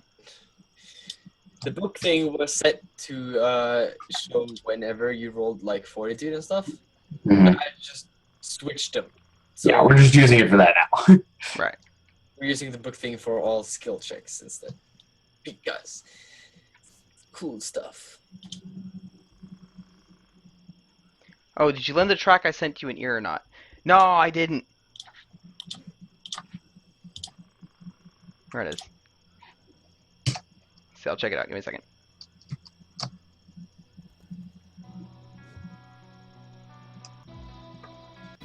So, Neji, we're gonna be quite wet soon. I don't like that. Are you a good swimmer? I mean, I love ambient tracks. I mean, it's post-rock, so it's kind of like a different genre than I usually listen to, and it's not like applicable for... It would be probably applicable for a pretty good, like, a horror sci-fi thing. Like, I can picture myself using it probably if I ever did Etherscope on Tabletop Twitch. So, No, I'll I'm a check that terrible out. swimmer, so can I get some... Well, keep in mind, it's only like a foot of water. It basically turned this entire valley into it's like yeah. a So marsh. okay. So Neji's sitting on my shoulders. Yeah. Permanent. So you just have all these Well, trees poking here's out what of I'm this going to water. do. I'm going to take 2 water skins, fill them with air. No. Tie them around here, you know, and got your little Yeah, that's flotation. exactly what I was The going thing to do. is, you say by only a foot of water. That's up to Neji's nose. Yeah. Foot of water is up to your nose? Hold on, no it isn't. I'm like 3 feet tall. Exactly. It's like up Wait, to your knees. yeah. No, it's more. It's to your A waist. foot. Yeah. A foot is Base like... height, 3 foot, 0 inches, Yeah. plus 2d4. There's 3 feet to a meter, Chris. So it's like a third of a meter of water. It's like 30 centimeters of water. Yeah, sorry. It's just I'm a meter tall. fucked up system. Yeah. So it's like not that much, but that does mean that giant ravine in the middle of this valley is now actually full up. Yeah. But not that you guys were actually going to go down there at all. It seems. I don't know. We were kind of. Just kind of. Just kind of. Okay. Depend. So doesn't matter. We start trekking downwards towards the big hole filled with water. Okay. And Mhm. There we I go. guess we look out for more of the bigger dragons. Okay, so you're going to start trekking down. That was actually too deep. There we go. So you start trekking down the hill. Behind you, back in the very brush, the sharp flash of blue and the sudden appearance of flocks of birds in the sky above the forest indicate that Minerva has returned with all the woodland creatures to her glade. Nice. You guys trek down the side of the mountain into the valley and into, well, now the marsh. Splashing through the water, and I'm kind of picturing it's rather ominous. You've got like all these trees just sprouting out of the water and all of that, and you've got these giant dried husks of dragons and a lot of animals just kind of like floating on it. It's kind of a really freaky bog, you know? Yeah. I tap on his head and I whisper into his ear, "Oh, gonna die in here, aren't we?" No. I pull out my wand just ready for my 6 heals. There we go. Okay, so you've got multiple dragon corpses around you. What are you looking to do? I said I want to try to find the bigger ones. The Definitely is one that is considerably bigger than all of the rest. A massive creature that is not floating on top of the water, but merely laying in it. okay.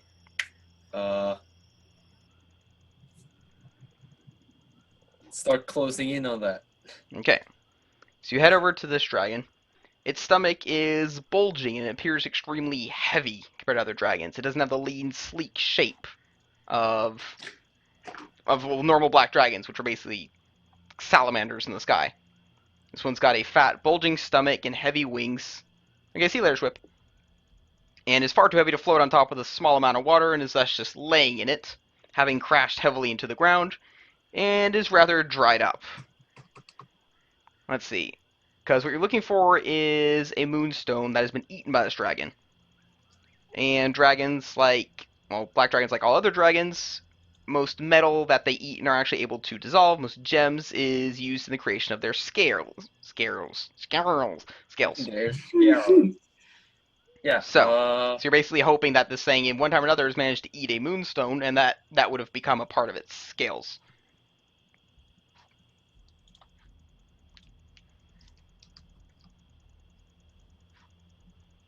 So, but this thing it's pretty big. It's like about the size of like a 2-story house, so you could be climbing a little bit around it. The silver claws. Lavender's already got a rope out with a hook on it and is just swinging around like, make this happen. I mean, we could maybe, if you have tools to, like, I just have a shitty axe and some chisels and stuff. Do we look like dwarves to you? Do we look like dwarves? We don't look like dwarves. I got myself a hunting knife, and that's what I got. Yeah, but I mean, you can start cutting wings and get stuff for your scarves or whatever. They'll start doing that. Okay, we'll see you later, Schwip. He'll be back in half an hour. How long are we going for today? From now. I could do like yesterday. So until like 4 a.m.? Yes. That's like 5.5 more hours. Yes. Okay. You good for that, Noan? Yeah. Sweet. Okay. We will definitely be here when you return, Schwip. No worries about that. Yes. Okay. So they're going to start cutting off what they can of leather. They're going to do that from young dragons, so.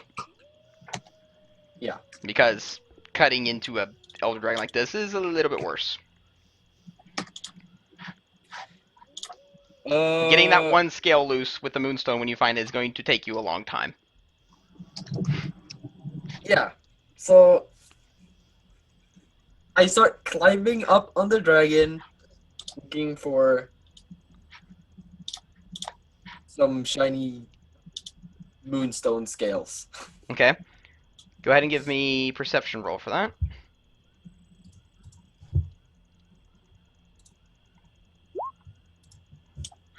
Let's see.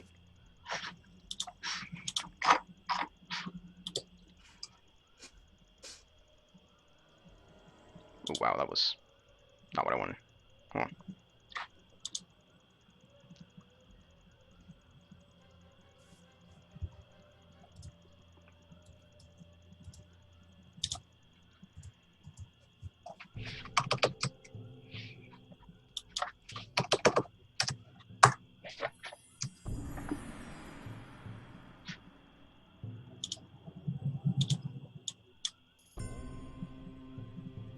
Yeah, I think that'll work nicely. Go with that. 10 in perception. Okay. We don't actually have to roll. I mean, you can just take a 10 kind of thing. Keep forgetting that that's a thing, taking 10, taking 20. I know. We're so used to not having that. Well, not having the freedom of time. Yeah. Yeah. Hold on. Taking 10. I just want to check up. Like, I want to make sure I know the rules on that. Taking 10, taking 20. Okay. Sometimes, though, a character can use a skill under more favorable conditions. Take 10, calculate result as if you roll 10. Which would be exactly that, though. Yeah. Taking 10 is a safety measure. Okay.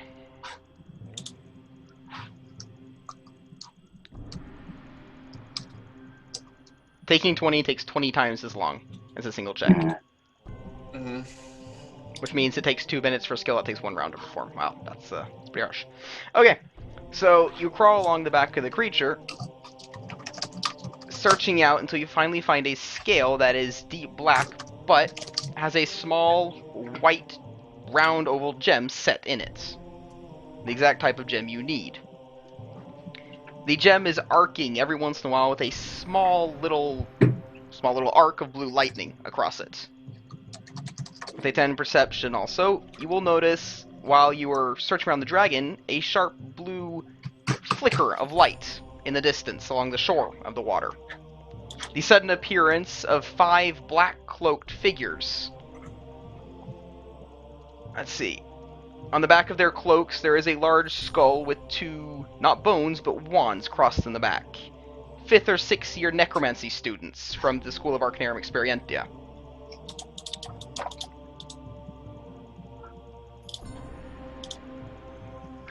What? Internal scream. Yeah. See, in Harry Potter, you had the whole Slytherin thing. Like, they're evil, but it's still a school. They got to be nice, you know. So they're evil kind of thing, which means that Right. they were. I mean, I felt that Slytherin wasn't actually evil. They was just everyone in Slytherin is a bully. Arcanarium Experientia doesn't give a shit about students dying.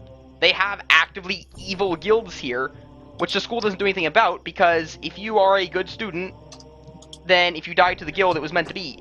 But the guild is, you know, it's a part of your studies. It's a part of your challenge. So it's not like the school cracks down on necromancers who actively do devious things. You, as a cleric, would definitely have heard of the necromancy guild. Set off. They're not up in the open in AE. Most of their quarters and dormitories are beneath the ground in the ancient catacombs that lie beneath the city. So, and it is not unheard of for them to not only be an issue, but to actively sabotage and even murder other students, often for their own gain. Of course. The fact that there is an entire battlefield here strewn with corpses of animals and dragons is an optimal time for some higher year necromancy students to teleport in who probably heard about this some way or another. And we're lucky enough to know someone to teleport them in. They've appeared on the shore side, their wands already pulled out and on guard basically, as they slowly begin wading towards the large dragon that Chris, or Herrick I should say, is on. They were 5? They were 5. 5 of them, yes. 4th, 5th year, something like that. And we are... Often for their own gain, implying that most of the time it's only for the fun of it. Okay, so we are 8 and they are 5. You're 8? 2 of you and the Silver Claws? I said also the dwarfs. Also the dwarves. Oh! The dwarves are 3, so, and then Nim. 8. 8. Yep. Okay, I totally forgot about the dwarves. I didn't know you actually asked them to come along. Yeah, the dwarves will definitely come along. Not Yeah, too happy about of wading course through they the will. armor, complaining about, wading through the water, complaining about rust and whatnot, but they're here as well. Let's see. So, the silverbacks, I'm not even bothering rolling all these perception rolls, but the silverbacks, the silver claws has already seen them from afar and pulled out their basic bows. Keep in mind, studying a martial class will actually give you, like, a weapon. That's why the silver claws already have bows, while you guys do not actually have a weapon, and that's why the ironbacks actually have, Speak for yourself, I have a weapon. yeah, really rudimentary axes. So, it's like, it's a step above a training sword type thing, It actually has an, I'm assuming with Nim, because Nim has the highest dex of anyone in the group. More than hopefully, yeah. Yeah. I mean, Nightcallers are described to have the ability to puncture armor with their beaks. I can only assume he's going to be able to sit here and chip away at this thing until you're able to dig the gemstone out of the scale. That'd be nice. Because it's like trying to get a gem out of like a slab of concrete or a piece of metal. You're like, you have to pick away at it and get it out. Yeah. Okay. So, do we want to go ahead and roll initiative with this? Seems like a nice thing to do. Yeah.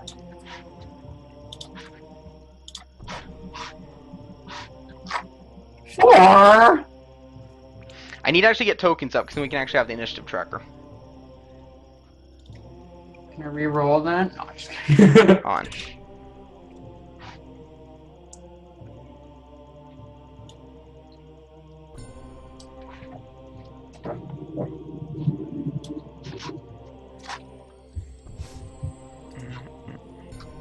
Seems like a nice thing to do.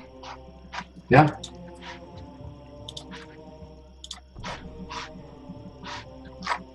Four.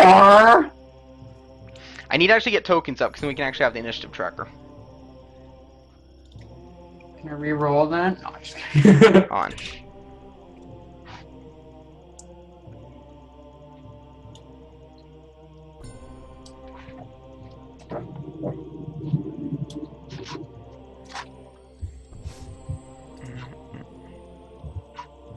All these old ones.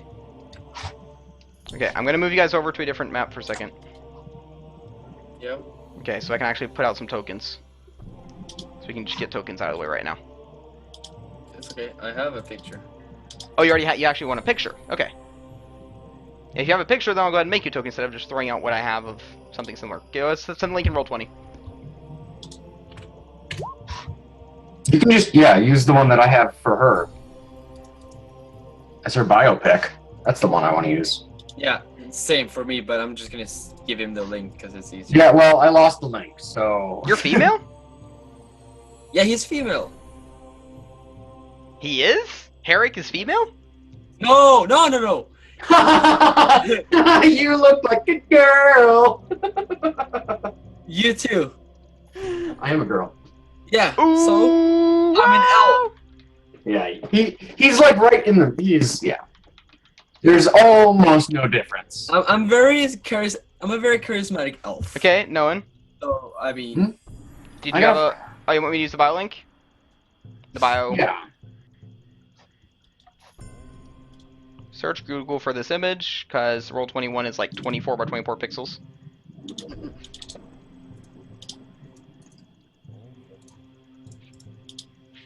Okay. no, it's 420 by 420, Aaron. Yep. That was deliberate. It's for really.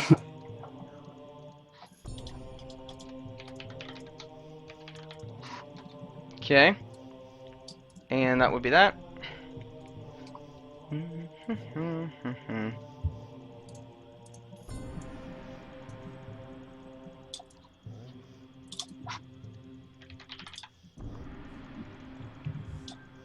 Hells, am I right?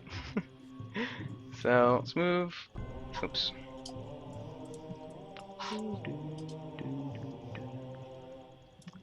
Upload Chris's. Upload Noen's.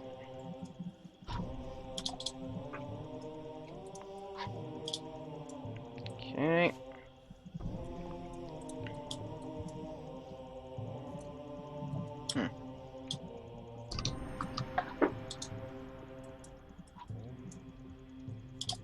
Chris's is supposed to represent Herrick.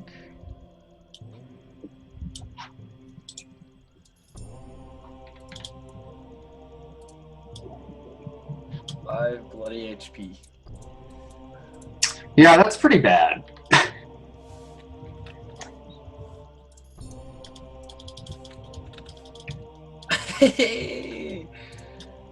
Like even 1 HP is a big chunk.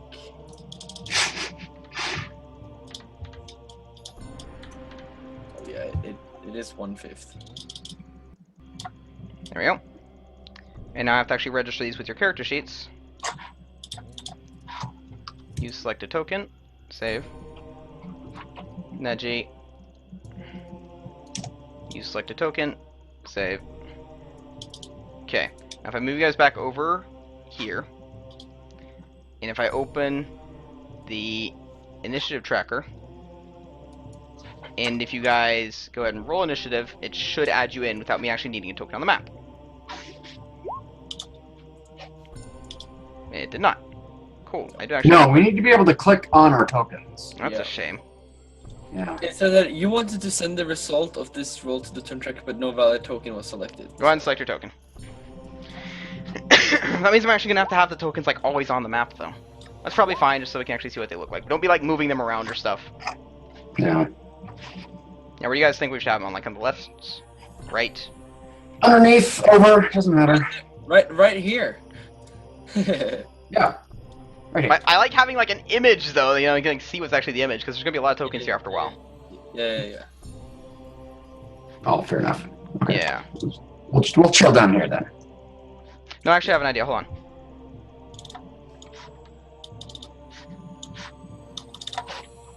Can't you just like Oops. Hold on. make a grid on the outside? That's what I'm working on. That's what I'm working on. And then you just zoom in. And on then the picture. 1.75. Save that. You guys should be snapped to the grid now. Okay. And okay. Fix this.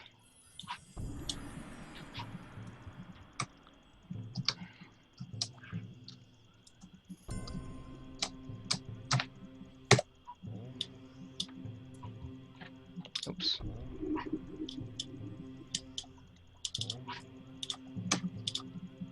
Three then. 22.5. 2.8. Come on. There. And token layer. Token layer. There we go. Good. And set the background to black. There. Now I should be able to have the... Now, have all your tokens in the... Well, you can't actually see the... Oh, I can put these in the front. There. Okay. So now I can have the image up on stream. Let's actually make it full screen there. You can have the image up there, and we can have all your tokens like on the bottom row there, like under the actual image. And if I'm looking over on stream now, it doesn't look too shabby. And I'll have the initiative tracker be like that big. Yeah, that actually looks pretty decent. So it's like an image, and then they see the black row there with all the tokens that are participating in the battle right now. Yeah. Yeah, that's gonna work nicely. Okay, well we'll use this from now on. And you just have your tokens down there. And I'll have the turn order. I mean, hell, if we want, we can actually have the tokens in position as their turns. Yeah. We have the, you know, that's even, I don't know. It's gonna be some work each battle, but Oh, it's just, you know. Okay, so who else is partaking in this? Silver The Claws, Silverbacks. Silverbacks. Yeah, Silver we have Claws. the Ironbacks and the Silver Claws, and I keep mixing them. The Silverbacks. It's both groups. yeah. Okay. I kind of should just have like a guild image as a token, because they're both going to go on the same initiative. It's just like an image of a turtle for the Ironbacks and all that.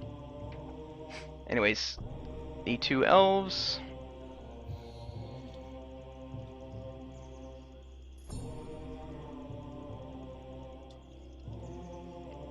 That would be Lily.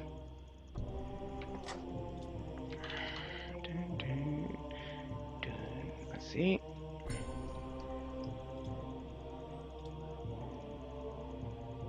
I just don't have any other token it could be. I don't have enough elf tokens, I realize that now. I'm sorry, Chris. It's Howard the Elf, he's back. You just have to put your, you know, suspension disbelief to the side there for him. Okay, and then the dwarves. You don't have enough elf tokens, Aaron? I really don't, actually. I have like 1,000,000 human tokens. Which, like, a lot of the humans look exactly like elves, so, like, give me a second. I actually want the first one to be Lily, though. Because that's how I was picturing her. Give me a second with the humans to find one. I'm picturing what I'm looking like. Note to self, pay attention to things when prying a moonstone from a dead black dragon. Yep. You know, just Good advice. picturing how I look, Lavender. Picturing what I think Lavender will look like. Words. I'm gonna guess. It's not even 11 p.m. I shouldn't have lost my ability to speak quite yet. That usually doesn't happen until 2. Soon. Don't you have to, like, go eat or something soon, Chris? No. I thought you always, like, ate late. Gosh dang it. Maybe I'm remembering it wrong. I never eat late. Never? Oh, okay. Open different folder. Like, not the big meals at least. Not the big meals, at least? No. That's probably smart, though.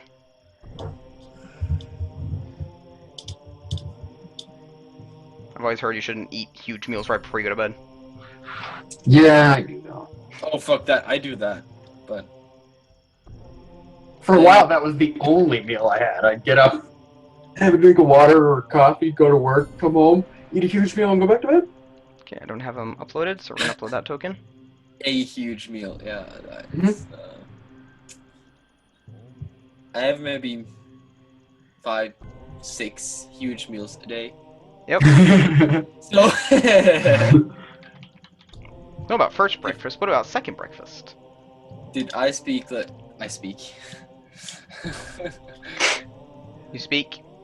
I eat first and second breakfast, and then I eat first and second night snack. I have no young dwarves. At all. I know you have a blonde one with goggles. I do? Yes. I know, and you I've got have one. Yeah, I've got one with like dreadlocks and goggles. Yeah, but you should have one with that I use as a paladin. Blonde with goggles. Oh yeah, maybe. I think he even have a cigar in his mouth. Okay, well, looking over here back at this screen again. I mean, dwarves do have like full-on beards from a young age already, so I'll just take ones that I think look sort of young. Yes.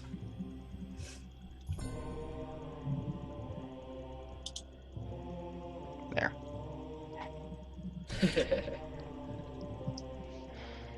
Hugging, mugging, and tugging.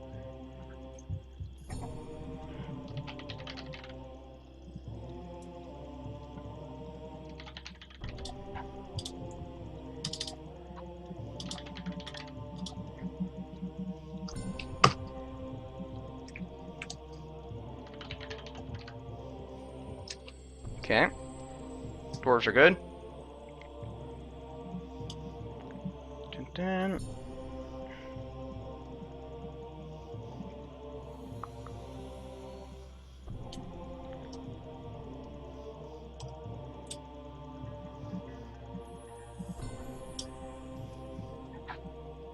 And the necromancers, who I'm going to give one single token to.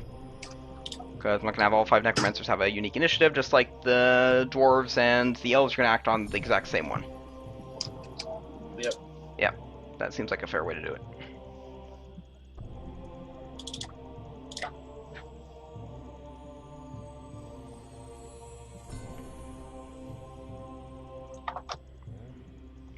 Okay. Now we have a nice token system set up, so. And people can actually visualize your health and everything.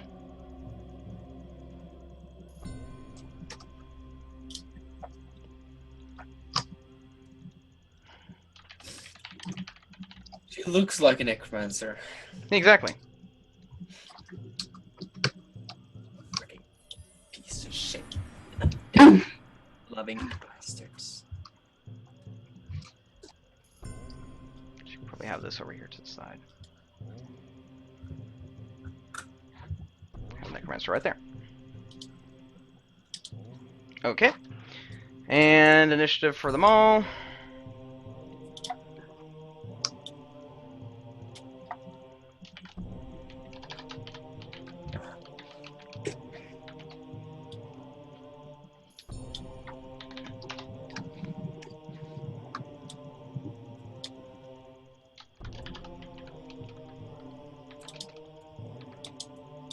Wow.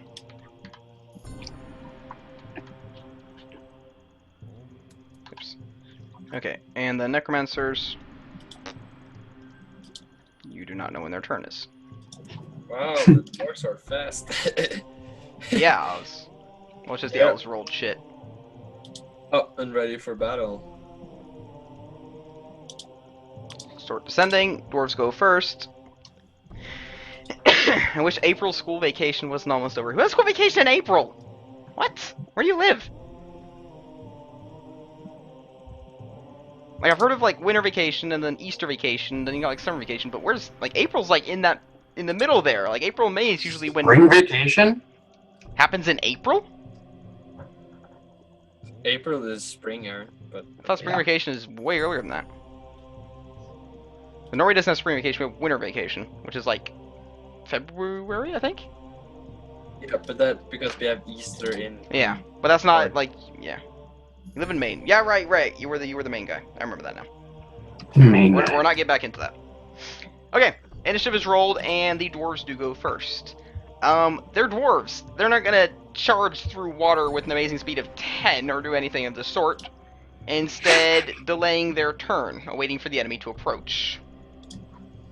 Yep. Herrick, your turn. I'll what do I roll for dragging out the scale? Oh, right, because you're just gonna be doing that, aren't you? Look here now. I roll a natural 20 and he's done this turn. And can join in on this. Rolling to get out Strength? a sleight of hand and a strength. Okay. So I did D20 plus dex, D20 plus strength, basically. So just roll a strength and a dex check. You don't even have to go to your skills for it. Unless you like really want to. Okay. I want to though. Nice. You're able to begin scraping away at the opal, the gem, the moonstone set in the dragon's scale. You need 3 successful rolls in a row to continue it.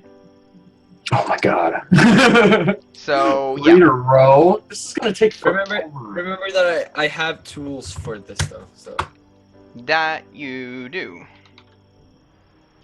so I have a slight advantage. Not much, but a little.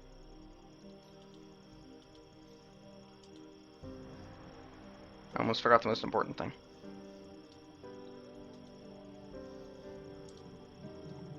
Yeah.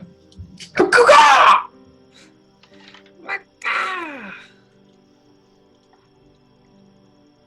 Caw, bitches!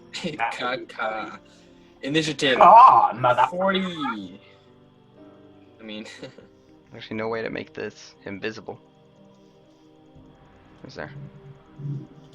We can actually do that. Okay. Oops.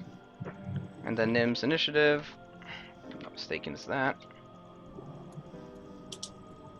Cool. So Nim got a natural 20. So he would have gone before the dwarves. yeah. Well, A crow what happened. would- So yeah, what would Nim do in this case? He's going to actively try and help you get that opal out. Rolling his own sleight of hand. Getting Sleight a of 20. beak. Sleight of 8, getting a 22, and a strength. Getting a 17, even though he only has a +1. So he helps you I very also- effectively, I also have a +1. leaving you with one more round getting that moonstone out. Yeah. What happens if he fails right now, though? Like, he's got to start all over. Right? Let's see. No. There you go. Okay, so yeah, Nim does that. Helps you, starts pecking it out, and Hugin is going to go into full defense. The dwarves are all going to go into full defense. Your turn, you continue pecking it out, and it moves on to the elves. Both of the elves are going to go ahead and, well, what are they going to do? I mean, you don't know if they're aggressive yet. The elves don't. You certainly have a grudge against them, but the elves aren't exactly inclined to begin committing murder immediately, No. especially against the risk that these are like 3rd or 4th year necromancy students. Mm. I guess go cover behind the dwarfs and Prepare. Goes along. They will Yeah, do that. prepare. So Spend a turn moving, going behind the dwarves. Neji? I'm going to do the same thing. I'm going to stay out of this fight as much as possible. so we have this cluster of a group, and then we just sitting there. Okay. Let's see.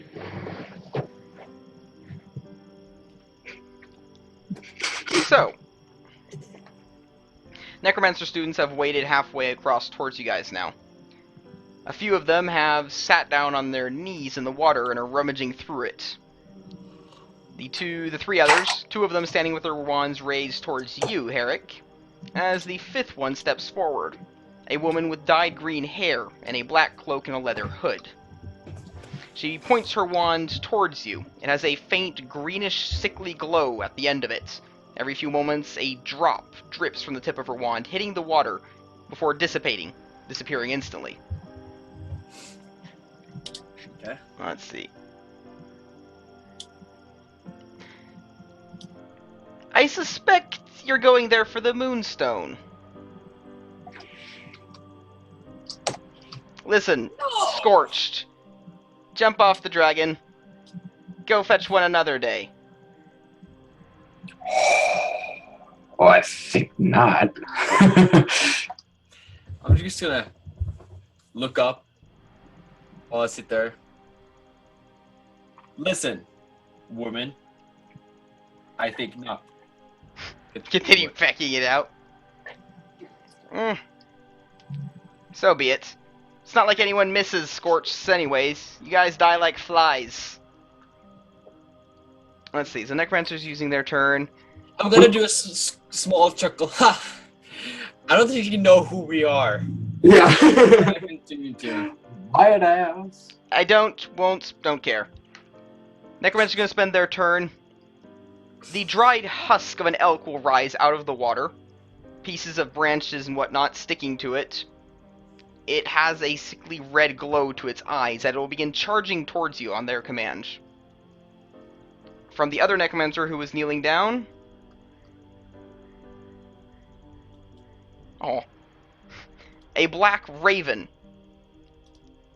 He pulls it from the water, wipes it off, and flings it into the air as it stupidly flutters towards you. It is well featuring the same red glow to its eyes.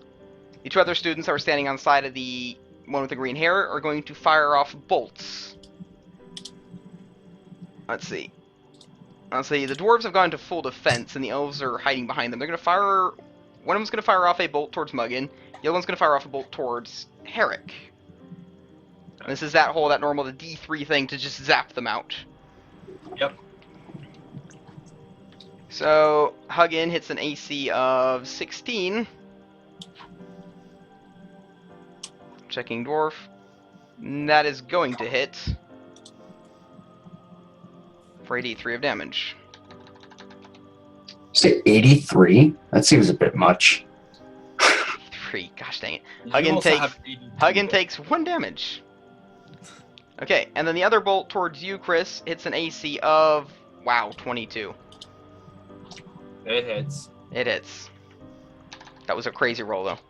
For 3 damage. Wow, she maxed out everything there. Bitch. Okay. Let's see here. The Eldritch Bolt of green energy hits you with a satisfying force. Let's see, because what are they using? Yeah. Staffs with a core of... Time ever. Okay. Don't fail me now. So I'm gonna thank the unicorn that gave its heart to make the core of this. Okay. And I'm gonna heal him.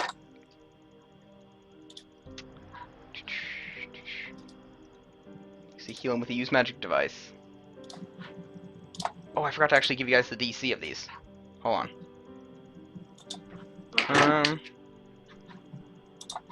And what will be the fair thing? I think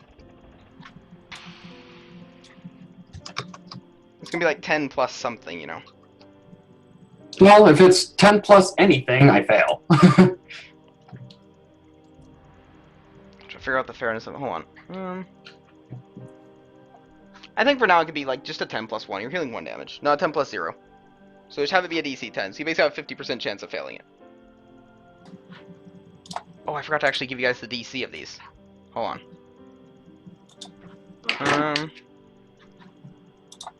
And what will be the fair thing? I think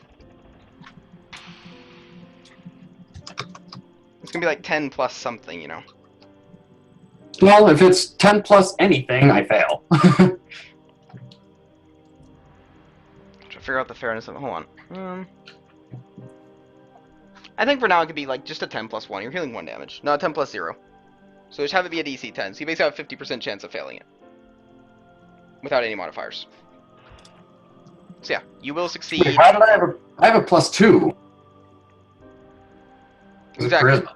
Exactly. Yeah. So it's less than 50% chance of failure. Okay. But it's healing, so it would still be a touch. So before you use the magic device, I assume you're going to do a climb to climb on top of this dragon and poke Harry well, with it.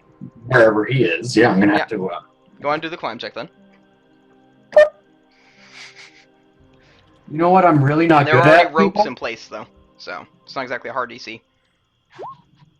You're absolutely Oh, fine. that was a really good roll. You got like 18 minus 18? 3. Yeah. No, you're able to pull yourself up the ropes, reach over to Herrick, jab him in the side with it, and do you want to describe it yourself?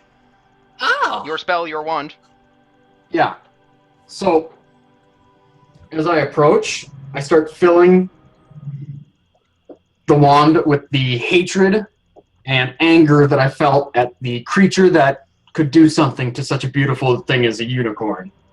Mm-hmm. From that, I feel the warm glow of the unicorn's heartbeat as I touch it to his skin, and I feel Dun, dun, bad energy turn into dun, dun. something a lot nicer. Pretty cool, actually. Like just the constant heartbeat of it. I picture like with every you heartbeat, there's like heal a glow impulses. that goes through it. You know. Like you heal impulses like. Mm-hmm. Okay. Sweet. So yeah, Chris is healed or Herrick is healed for 1 HP. Wait. Moving on back to start of initiative then with Nim. Nim is going to try and again peck that out with a sleight of beak. Sleight Gets of a beak. 20, and then the strength to actually try and make it happen. Gets a critical fail. It's not great. What? Is he stuck then? Let's see. On the strength check to actually do it. It's like, the sleight of hand is to where should I chip? The strength is I chip. He found out So- where he chipped wrong. Let's see. So he's stuck? Yeah, he's going to slam his beak back down to the hard scale, taking some damage, and having his beak wedged into it. Damage for that is... Wow, took 3 damage. Okay. And onto the dwarves. The dwarves, I think, realize that these necromancers are not going to come in, and are going to spend their movement action... They're going to have to spend both their movement actions waiting out to them, meeting them in combat. Herrick, your turn. I'll try to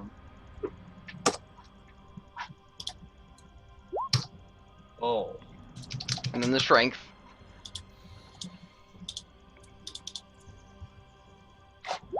Oh. You were not able to make any progress on it. But does he have to start over? No. You said 3 times in a row. I was 3 scared. times. Not yeah, I shouldn't say it in a row. Just 3 times. Okay, moving on to Lily. And Lavender. Who, seeing as the necromancers have gone to attack, are going to unleash arrows against them. So, let's see. Well, Lily's going to shoot an arrow at the raven that's flying towards Herrick. Lavender is going to shoot an arrow, I assume towards the elk, because that one's charging straight for them now that the dwarves have moved. So, nothing against the necromancers. Lily misses the raven, the crow, as the arrow flies right by. Lavender is going to successfully hit the elk, though. For 3 damage. Let's see. A bone structure, that's something. Yeah. The elk clatters apart into bones, quickly falling beneath the water's surface again. Necromancer's turn. Start with the raven. Raven is going to swoop down towards Herrick and try and attack Herrick. It hits an AC of 6 with its claws as it swoops by. No. Okay. Moving on. Necromancers against the dwarves. 5 necromancers, 3 dwarves. It's a little harsh. Should be fine. So Should 2 be of the fine. necromancers are going to back away and trying to continue shooting bolts towards the elves and towards Herrick. So we'll go ahead and do that first. What's their modifier again? Yeah. Okay. So first off, bolt towards Herrick. It's an AC of 17 Yep. for 1 damage. Okay. And another bolt. Just doing that. Towards Lily. It's 19 for 1 damage. Okay. And the 3 necromancers left. Engaged in melee combat with the dwarves. That's a bit of an issue. We're going to try and back away, and that is their turn. Neji, your turn. Alright. Well, the one that just hit him, was that the one that hit him before again, too? Yes. Okay. I'm going to look at my wand and realize there's more that I can do with this than just heal. And I'm going to try to focus the anger and rage through the wand Okay. at the guy. Okay. So, The range attack. 11. And that is a horrible yellow. Oh my gosh. What does it say? it's cold! Olive branch 1. I can barely read it. You need new eyes. I don't know, maybe it's just the way my screen displays it. Might be. Yeah, actually, I can see that. Attack of 11 against the elves. The one attacking Chris. Yeah. Yeah, you're going to succeed on that for 2 damage. Cool. Okay. What? A freshman already has his wand? Mhm. So what is your ranged attack going to be like? Oh, well, it's just gonna. You're gonna see a bright yellow glow basically around my whole hand, Mm-hmm. and then you're gonna see it turn into like a green, and then it's basically the poison of the basilisk is what's fueling this thing, and it's gonna shoot a big green holy bolt at him. So you've got the helium of the unicorn, the poison of the basilisk. Yeah, it's green. It's a big green light basically that's tinged with this golden and red from the dragon heart Wow. string. Actually, I totally forgot about the basilisk. That's pretty cool though. You got like a dual Yeah, wand? Yeah, dual wand.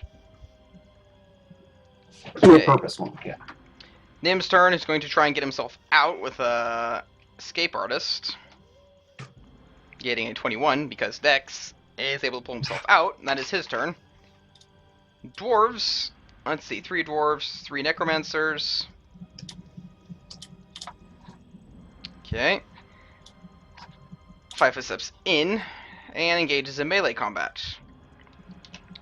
3 dwarves are going to hit the 3 necromancers that are in front of them, and then you got 2 others that are further behind. So, hit, miss, and a critical hit with a miss crit confirm. Oh.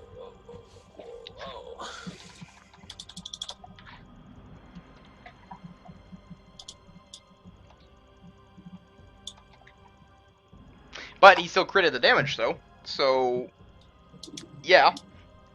One necromancer is dropped by a mace to the face. You hear a sharp crack that echoes across the lake as the necromancer just sways for a second, her jaw jutting off to one side as she falls over backwards into the water. Other necromancer took some damage from that. Moving on to Herrick. Okay, it's time.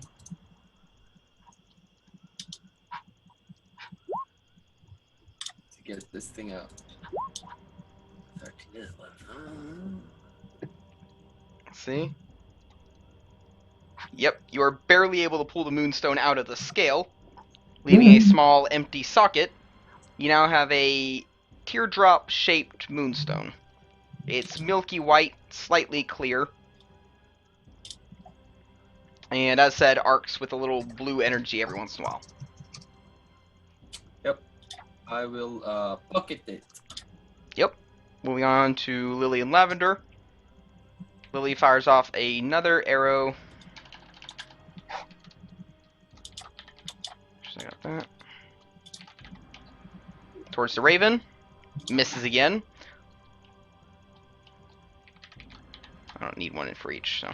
And Lavender is going to try to fire off an arrow towards the same one Neji fired off towards, and misses that as well. Necromancer's turn. The 4 of them that are left. Raven swoops in again towards Herrick. Okay. Hitting AC 9. No. You see it clawing at the pocket where you put the moonstone, but misses terribly as it swoops past. And other necromancers, let's see. 2 that are behind, another one's going to shoot a bolt towards Chris. Hitting an AC of 20 total. Yep. 2 damage. Oh shit. Another one's going to fire off a bolt towards Lily. Hitting AC 17. Also a hit. For 2 more damage. Okay. What are you doing over there, buddy? We got the 2 necromancers in front of the dwarves. Let's see.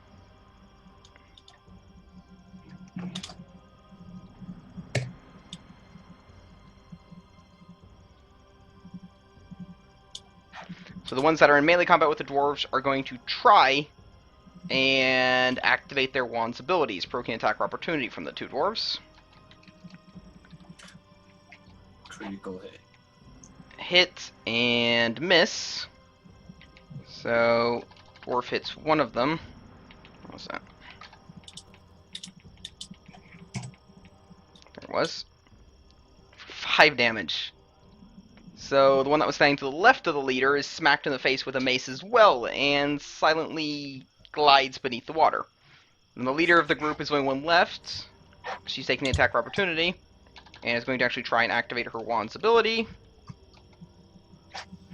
She does not succeed on that. Her wand begins to get a faint green glow around it. And moving on to Neji. I look down. I see him basically dying, and I decide, you know what? Maybe healing might be a better use of my time with this. So, Without do an the issue, same thing. you Right. heal him. Bright yellow glow tinged with red, Who do you crimson heal? even. Who do you heal? You. Oh, Alright. thank you. I'm at 1 HP now. He was at 0. You're unconscious? I would- No, Zero? Yeah. I was at 0. Yep, he's now back to 1. It is now Uh. Nim's turn. Nim is going to jump off of the corpse of the dragon and engage in aerial combat with the other raven. Scrawling that there can only be one in the skies. Die, motherfucker! Swoops up. Again! The sky ain't big enough for the both of us. Well, he probably has the biggest personality for a bird ever. Swoops So. into a Yeah. bird. Succeeds in a melee attack. Surprisingly enough. Badass. And crits the damage. So he does 5 damage to the raven. Bones rain down upon you as he tears the raven apart midair. He just swoops by, grabs it with his talons, and then uses his beak to just pull off bones. So he just circles around, and there's just bones dropping off here and there. Yep, that's cool. Moving on to the dwarves, the 3 of them. Let's see. They're all going to keep on moving forward, trying to attack. Miss. Let's try and attack that one. Another miss. And another miss. Wow. So the dwarves all miss their attacks. Herrick, your turn. Nim MVP again. That's 2 days in a row now. That's why they kept him, you know. How far is it from me to the dwarves? 1 movement action. 30 feet. Then I will run up to them. I mean, it's like 1 foot of water. I'll say you can run in it. The dwarves had to do double movement actions, but that's only because water Well- was like... Well, it's You're 30 fine. feet, so it's a small jog, you know. But Cough. Okay, yeah, you run up to the dwarves. You're now behind them or beside them, whatever you want. why do they have any? Can I see the contraption device that launches Yes. out? It was I grab it. Muggin, right? grab Wasn't it? No, it was Huggin What? who had it. Yeah, Huggin is the one who had it. I grab it. It's strapped to his back. Okay, yeah. It's strapped to the back of his armor through magnets. I can still grab it. Yeah, you just pull it off. You go. Thunk. Okay.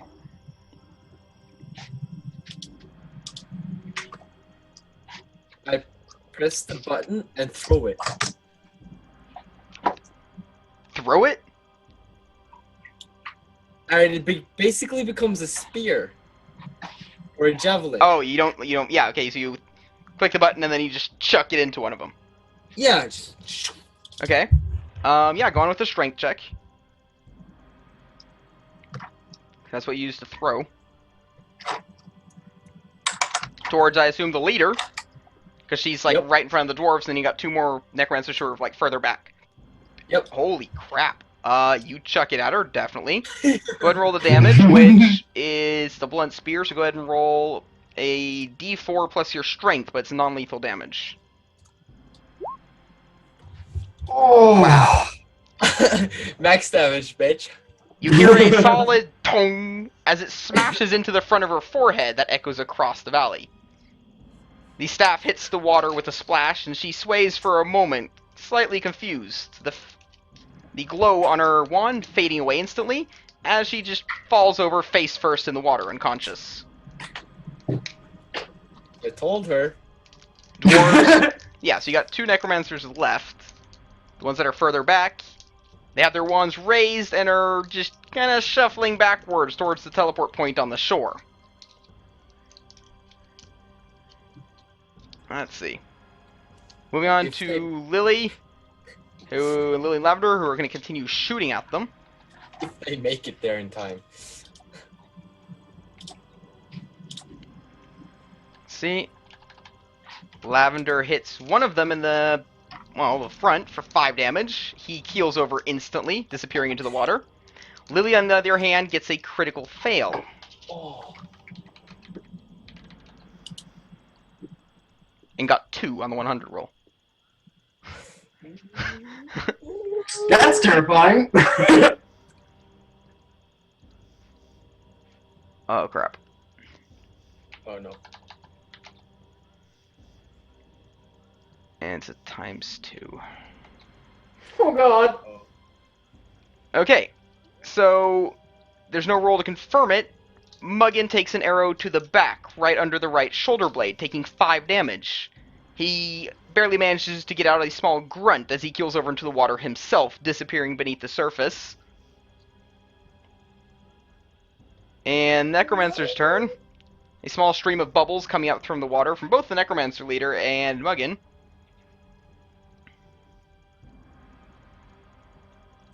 Let's see. Necromancer's turn. The 2 that are left, as well as the one that's knocked unconscious. 2 that are left are going to back up. They're going... let's see. Yeah. They're both going to shoot off bolts of energy. Let's see. Extremely low. Yeah. Extremely pissed at Herrick for what he's done, are going to try and shoot off bolts of energy towards Herrick, the both of them. Hitting an AC of 9 and 10. No! Yes! Wow. Yes! You dodged both of the bolts that come in from either side perfectly. Moving on to Neji, your turn. Starting to get a little cocky with myself. You've looked down from the dragon. You see Lily curse as Muggin just falls over in the water over there. Well, my best chance is if I keep this guy alive. So, with a little flourish, and how far away is Muggin, by the way? Like, I couldn't get to him and cast a spell. No, they're 30 feet away. Yeah. You don't have And enough. Yeah.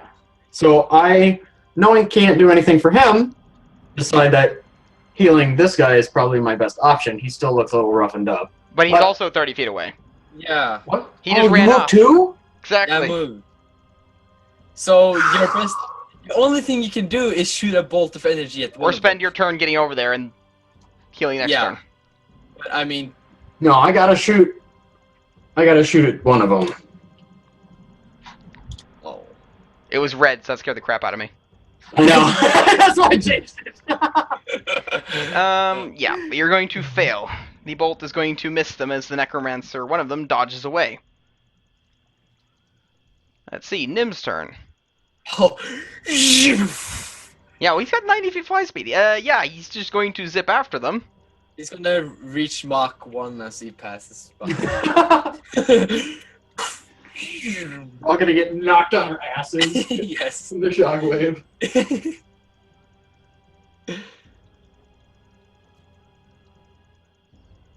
There we go.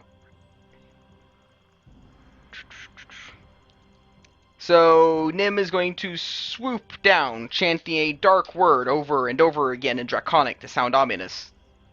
For those that understand Draconic, the only word he's saying is just the word peck, peck, peck, peck, peck, peck. Swoops in towards the Necromancer on the right and attempts to attack her.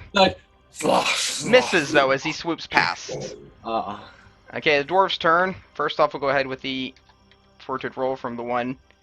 Gets a 20 in total, so he stabilizes. But he's still face down in the water.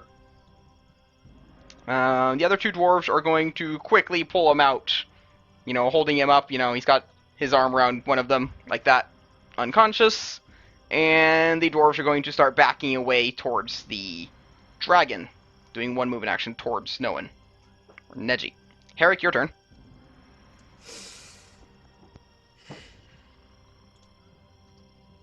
Nim is the main character of this campaign. Chris and Noah are just sidekicks. Yes, we kind of are. So true. You I need to get your ass will- over here. How far am I from the two other necromancers? One move action. Keep it simple. Okay, So you so don't have maps, you know. as I move, I take my hand down and grab up the blunt Stick. javelin stick. Properly gets a running start and smacks the right one in the head. Okay, go on. That's a normal strength deck, you know, just d20 plus your strength to hit, like any melee weapon.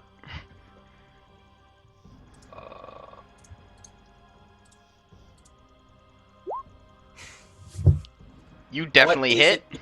Roll a Oh. d4 plus your strength for the non-lethal damage. Oh. 1. You're going for the one on the right. Yep. He's already taken an arrow to the shoulder as well as a bolt. He quickly becomes unconscious from the smack to the side of the head, splashing down into the water.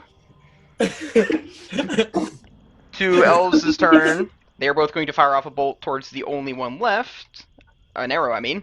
AC 20 and a crit with a crit confirm of 9. Okay. I assume we're But using the still. wound system, right? Yeah. Yes. Okay.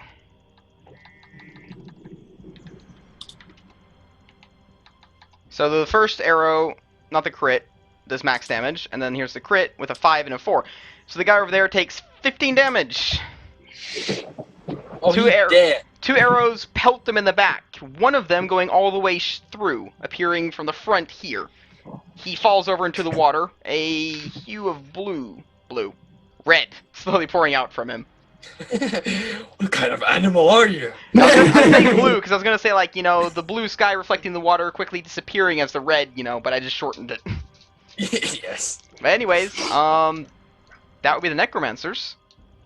So you've got 2 of them that are unconscious, 3 of them that are dead, as well as Hugin, who is unconscious but he's not dying anymore. I'm gonna run over to all the necromancers and just loot their pockets. Yeah. And So take the wands and loot and basically check all their pockets for trinkets and stuff. Okay. I'm Perception. going, Let me know if I find anything shiny. as he does that, I will go to the leader, pick up her wand, and promptly lift her up by the neck, and let the elves tie her up with the rope they have. With pleasure. So, let's see. Welcome to Ninja Beans and Van 313. There you go. Welcome to Tabletop Twitch. So let's see. A 10 on Hi. perception. Oh my gosh. In total. I need to get some claws enchanted, so when I do this, I'm going to see super badass. And just drag him up. Oh, go draconic bloodline. No, I have No, not bloodline. yeah, the bloodline. No, But I- not just the bloodline, but the Oh, I gotta look it up. So the thing is, I already have my bloodline though. Yeah, no, it's one of those classes that you get that has prerequisites. What's that called? It's not an archetype. It's a totally different.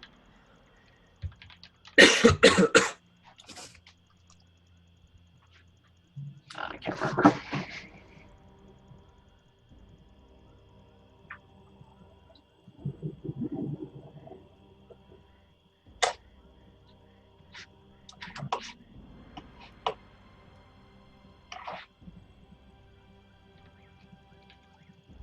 Prestige classes. That's what it was. Dragon Disciple.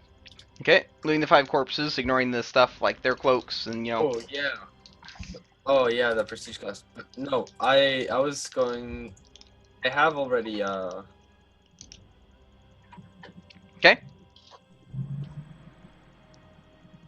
a bloodline. Well, yeah, you have to have the draconic bloodline. No, Take I this. have another bloodline. Oh, you don't have draconic? Mm-mm. Oh. Okay. So I have Star Soul. the elves tie up the leader, but not the other one. Yeah, tie up the other one too, Okay. but I was just gonna Ties them make both sure up. that the leader And that's what you was- get from looting them. Potion to cure light wounds, a flask marked bone rot, do not open, and 30 gold pieces. Yeah, I don't think I want to open that. Mm-hmm. But hey, we have some wands. Yeah, we're gonna collect all their wands too.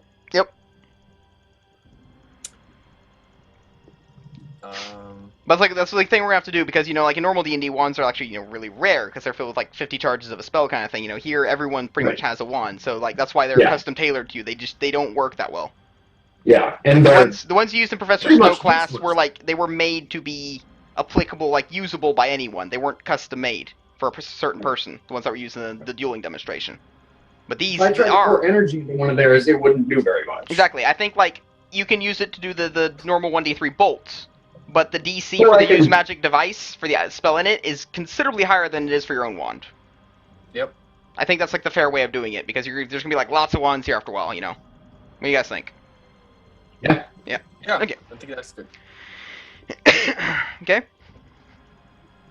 So Silverclaws tie up the 2 remaining not dead necromancer students.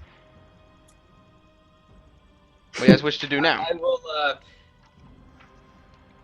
gather some water in my hands and splash it in Oh, the leader. I'll heal one of them. I'll heal the leader. Heal later. Heal Muggin or whoever. Oh yeah, the one of our You- the You need yeah, to do a Muggin's heal. unconscious, right? Yeah, you need to do a heal check. Take out the arrow and Go with a heal check That's- to get the arrow out. more important than. You're able to get that out rather easy. Yeah, because I'm good at this. Okay. And What I then do the is I magic device. So is it through and through? Did it Yeah. go through? Yeah. It went through. So I break off this end and pull it all the way out, and then Yep. And you heal him for 1. so I don't have to drag the arrowhead through his stupid shoulder. Of course. So Muggin is now conscious again.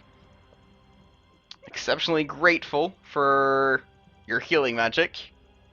Let's see. I pat him on the head. No problem, buddy. What, you like climb up on him? Like Well, No, no, I mean sitting, we're the so- same height. Yeah, he's sitting, so more or less, right? Okay. not that high. So.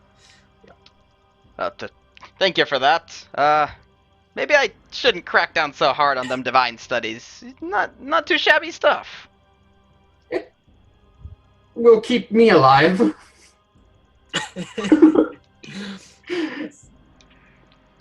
Let's see. Also, Lily is going to apologize frantically to Muggin, but Muggin has already forgiven her. It's just. Yep. So, Leader is going to wake up after being heal checked and water splashed on it. So I'm gonna sit there, kind of half in the water, half out on my, like, what do you call it? Haunches. Yeah. Under haunches. Yeah. Yeah.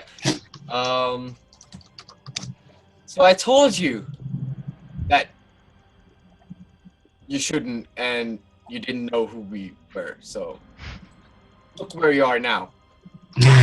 Do you believe us now? Do you believe us? Yes. Looks around Yeah. at 3 just floating necromancers, and then another one tied up, still utterly unconscious. And we're all pretty much fine. Yes. I'm like a little bloody. Arrow and fell unconscious and basically drowned, but he's fine now. Exactly. Dude, it must have been scary just looking some person sitting on top of a dragon, sliding down, scuffling through the water, picking up something and just woof right in the face. Well, the first thing you did was throw one at them, and then you came in and you Yeah. never picked it And then I come in like the fucking monk style, and just. I should do martial arts training to just get better at this. Yep. We all should. I actually am thinking about doing combat maneuvers, dirty tricks. Yeah, but Aiming my bolts at their crotch. what is your response? No, I was just waiting. Okay, so you've woken her up. There we go. Okay, fine. I'll give it to you, Squirt. You can fight. A little bit. So be it. Listen. Yeah, and I'm gonna interrupt her, and I can more than fight. I show her wand, and I stick it back in my pocket. Just say, establish dominance. Yeah. Whatever the outcome of this, whether you choose to kill me or let me go, keep in mind, though, we will come for you. Oh, I'm sure. But Just so we're clear, have you heard about? You probably haven't, but have you heard about the Sapphire Sisters? No, I mean, there's like 2,000 freshmen this year. Of course she hasn't. yeah, they I don't. know. No, because no one does. That doesn't exist anymore. That's because they don't exist. So, okay. Whatever. You'd be proud of the ones you've killed during your freshman years. But I can tell you, I've done a lot more than that. Oh yeah. You think you have it difficult up there on the surface, in the scorch, in the wilderness, and wherever. But the students with real power and a real ambition, they come down to the depths.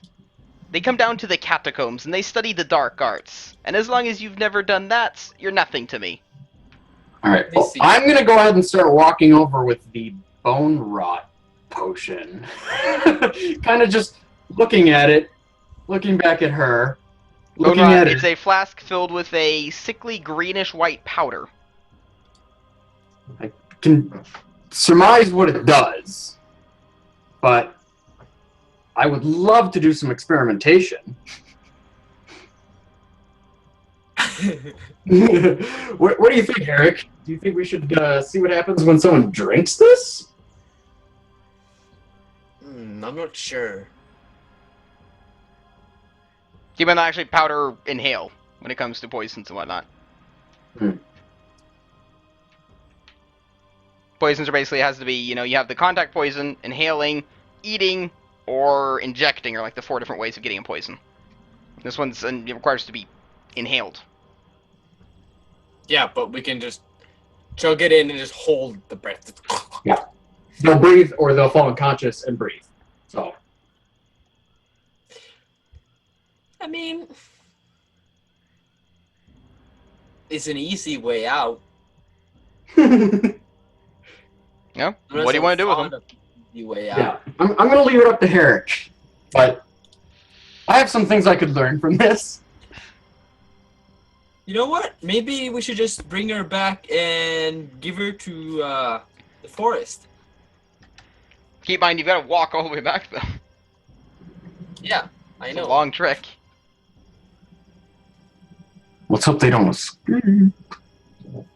Well, what else are we gonna do? Let them go? Let them be. We could just That's also a possibility. leave them here, but would be kind of fun to see how. Or just on your trek back, you just chuck them into the Varian brush. Yeah, you'll get loose eventually, or not. They're Whatever. gonna Not- be not- incinerated. They would, yeah, every living creature in the Varian brush would basically murder them on sight. Just standing in there is going to sear their skin. Good enough. That wasn't a bad idea. Nim was the one that suggested it, What about the brush? Yeah. Why do we have to kill him? We can watch rabbits do it instead. Nim, I like you. I knew that. Yeah. I don't think so, anyone's ever told Nim they like him. This might be a big moment for him. He's I knew that. like, friendship? I didn't even knew Close could cry as he take up his claw. Just. All aboard the friendship! Oh, the. But yeah.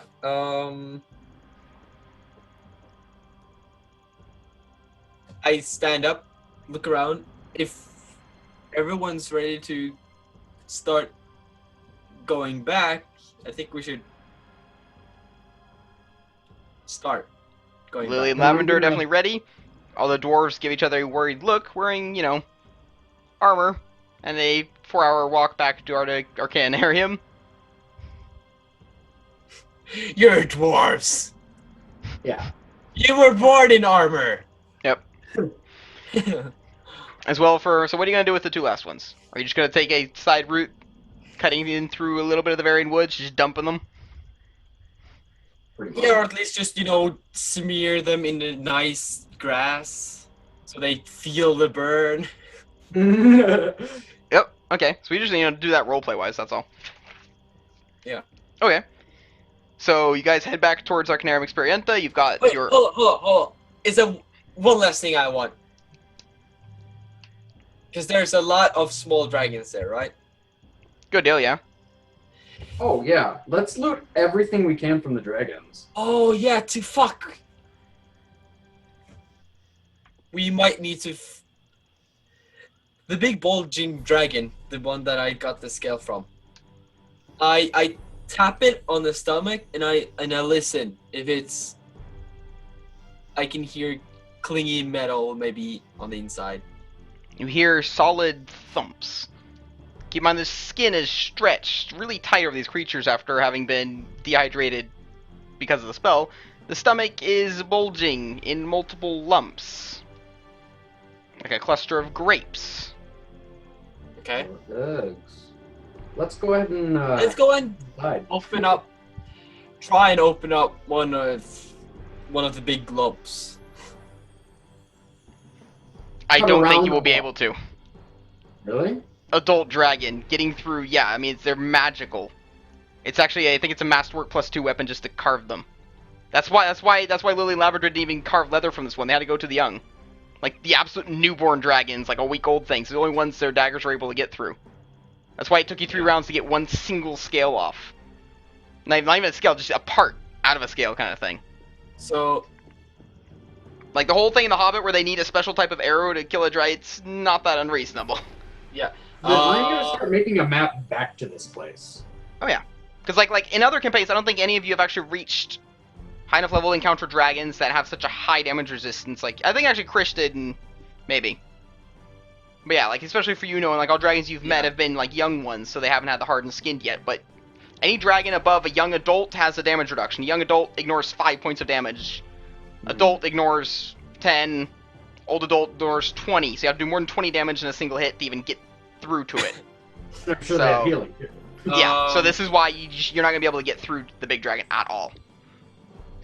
I'll take Most a of the look dragons. at one of the smaller ones then and see if they have some of the big or lumps too that we might get into. Only the big dragon had the lumps. No one was right. It's eggs. Oh, but then I still want to cut up some stomachs from Oh, yeah. the small ones. Okay, so the thing is, how do dragons lay eggs? I mean, they have like a... Chickens, the same way. They have, Reptiles in general, yeah. yeah, There it's the has same. There's a way to get to them, is all I'm saying. We don't have to cut through it. There's an entrance. The look on Nim's face can only be described as mortified. I know. I'm not a fan, So- but, dragon's egg. Remember that they don't have any body liquid anymore? There is no entrance anymore. It's like leather, all of it. Yeah. Okay, so you're gonna rummage through the small dragons. Give me a perception. And I assume you're gonna spend a few hours on this. Yes.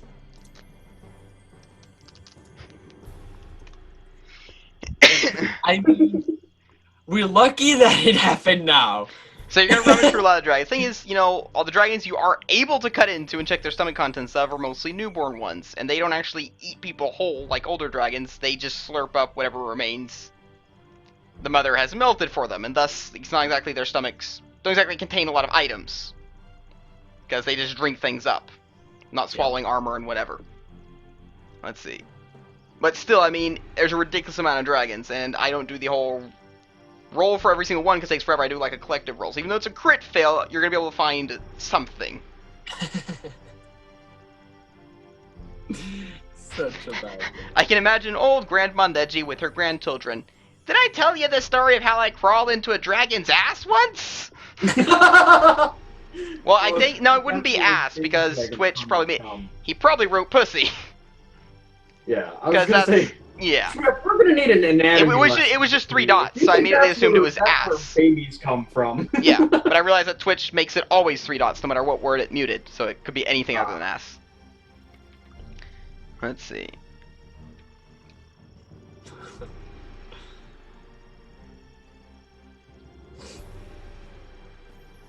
Oh man. And I kind of want to chop off a wing or two in the sizable size of a cape.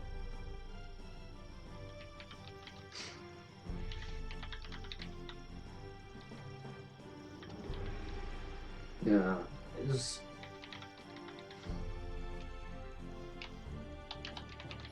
I slayed a dragon! Ha ha ha! I slayed 40 dragons in one night! And that's what you're able to find in one of the stomachs of the dragons. Mm. A dwarven Well, I right guess hand we should, gauntlet. I put it in my satchel. Yep. Sack. Half backpack thing.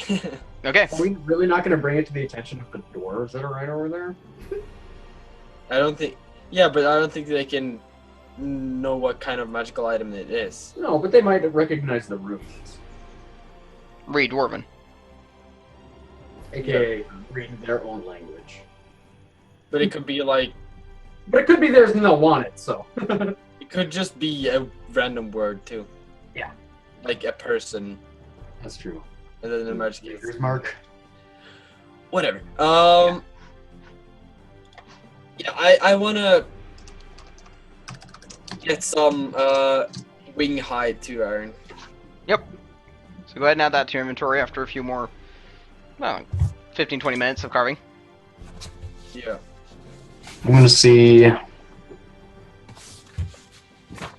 basically gonna go around the dragon and see if I can't, like, remove parts like teeth, horns, maybe an ear. Do they have ears? How funny would that be if they had ears, like elephant ears? I assume you're probably going to be able to get teeth, probably some Reptiles. spines from the young ones. Reptiles, Horns they only have, come on the adults, and those horns are not something you're getting off. They have holes. Like, dwarves literally make specific saws to get those things off and spend days on it. Mhm. Yeah, some young baby teeth and stuff, surely.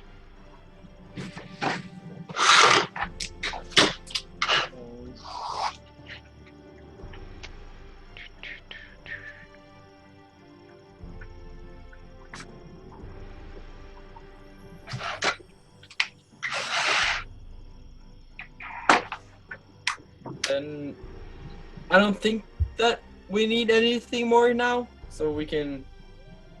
I'm gonna definitely take out, parchment or something and start making a map of this place, how to get back to it easily. Yeah, I'm assuming someone will want to come back here. There we go. Sorry about that. What'd you say? I'm gonna make a map from where Oh, we're yeah, at okay, definitely. to make it easier to come back to next time. Okay. So, we spent about 6 hours. 3 hours, you would have taken 4, but you take a 2-hour detour to get a little bit into the Varian brush and a little bit out. To dump them in there. Mm-hmm. Yep. Yep. So, the necromancers are going to be screeching, feeling rather uncomfortable.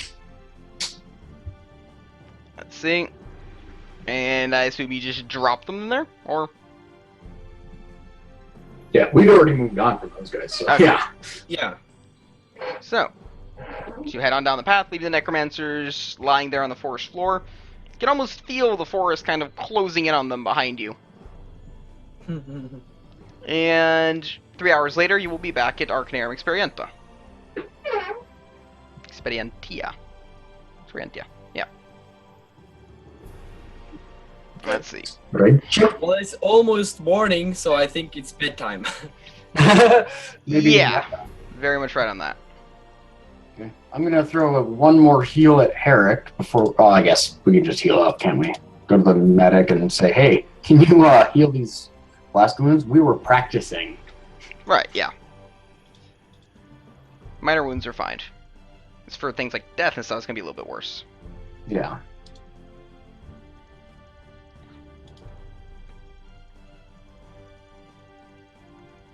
Okay.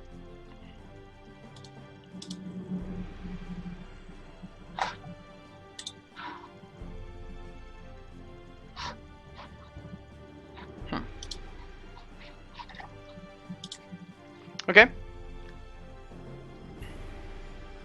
Mhm. Yeah, I think this works nicely.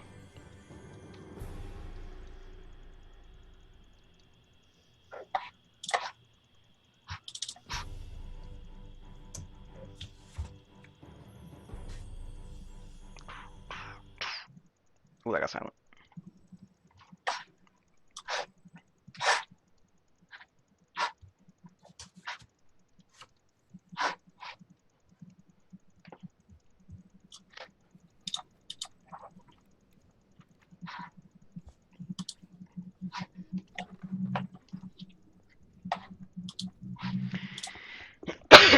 Ah, man. So, anything you guys wish to do, or are you just heading straight off to bed? I think It's, I'd be pretty exhausted at this point. yeah, it's Sounds about right. bedtime. Pumping out so much healing, energy from myself and an attack. We've never actually done that before, so Yeah, you're right about that. Okay. So I'm pretty sure both the dwarves and the elves are going to head off to bed as well. The elves are pretty satisfied with the leather they've gotten. Dwarves are going to take a short trip in through the infirmary as well with you guys and get themselves patched up. Yes. Okay. That's it for the night? Yep. yep. Okay. In real life, I think this would be a good time to take an hour break or something if you wanted to do that. It's already midnight. I don't think I'm going to go doing my house cleaning now. I thought people, I'm getting visitors tomorrow, but I thought, they were coming at, 8 in the morning. Turns out they're coming at, 3 p.m. So, suddenly I don't have to have the house cleaned done today. I can do that tomorrow just before they come. So, Sweet. I mean, we could probably take, a 50-minute break or something, grab some food for everyone. Because it's only midnight, so, me and Chris are good for, what, 4 more hours at least? 5? Yeah, something like that. Yep. So, I mean, no one, do you want to grab something to eat? I'll probably grab something to eat. Yeah. Yeah. Okay. So, other than that, you guys are going to spend a cold and windy night in your tower. Ah, shit, we forgot meat! We should have... Sorry, Tower. It's been a really hard day. We'll get you double tomorrow. Let's see. Yeah, Nim has already pulled an all-nighter. Yeah, he's exhausted by now. Yeah, he's gonna come home. He's gonna hang up his cloak, grab his pipe, go get his slippers, and then probably just fall asleep inside of one of the slippers. While slowly He's just a little bird with a head just popping out of the slipper, you know.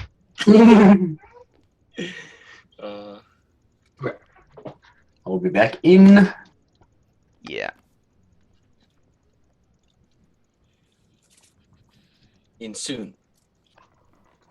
Yeah, should we go ahead and take a 15-minute break? I'm gonna go ahead and do that. Okay, then Tabletop Twitch is going to be right back in about 10-ish, 15 minutes. Grab some food, bathroom break, all of that. So, yeah.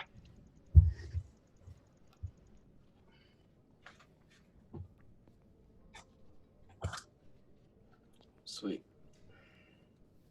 They can still see us. They can hear me.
There we go. Hey, white guy. Oh, white guy's here. Just say hi to him, poor guy. He's been sitting in chat for like 10 minutes now. Whoa. There we go. Okay, and we're back. I put on a like totally fab sweater, so it's just like got like a neck on it. And I got myself cookies and chips and milk. So I decided, thinking food, then I didn't go food. You know. What? What? You guys, I can't wait for you to hear it when I interrupt a yawn and she does that. It is the weirdest noise. What the crap was that? I don't know about you, but if I had a cat that made that sound, I'd probably get an exorcism. Well, that was me though. So. Oh yeah, of course. Yeah, this time. This time.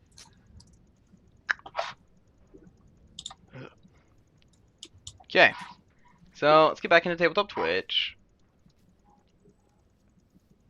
I'm thinking in regards to the layout, because currently I've got like 7 cam boxes up there, and we're 5 people short, so there's just like 5 empty cam boxes, just you two in the middle. We really should use a different layout for. Actually, I should. Well, I mean, it would be a little bit of a stress for me because less people means that the cam boxes can be bigger, you know, and that means that everything else has to be changed. But yeah, I probably should make like different layouts for like 4 or 5 people or something like that. I don't know. I mean, you could have like several different layouts. Yeah, so, and just switch between the two. Yeah, of course. But I mean, just changing the cam boxes means I have to change every other part of the layout as well. But I mean, it might be worth it because right now you guys are really tiny without needing to. Like, I'm probably not gonna make one for every combination of people. I'll probably do like 4. Yeah, 4. I don't know. Maybe just having one that's 4 and one that's 7. What? No, I don't have time. Something like I'm that. busy. Yeah. I'll I'm figure it out. streaming right now. We don't have time for this. I know you're set. I can't.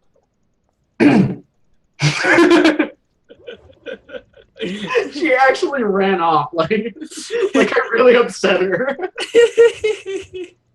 You talk to your cat. She understands English, dude. She does. I talked to my dog. What's wrong with that? Okay. Nothing. I'm gonna have my chips somewhere else. Like, I'm gonna see her like, hey, welcome to Twitch, where you can see half of a DM and food. I'll make this look a little bit more professional. What can I put here that looks kind of like professional? It'll have to be like a DM. It has to be like 40 energy drinks and a pile of books. Anyways.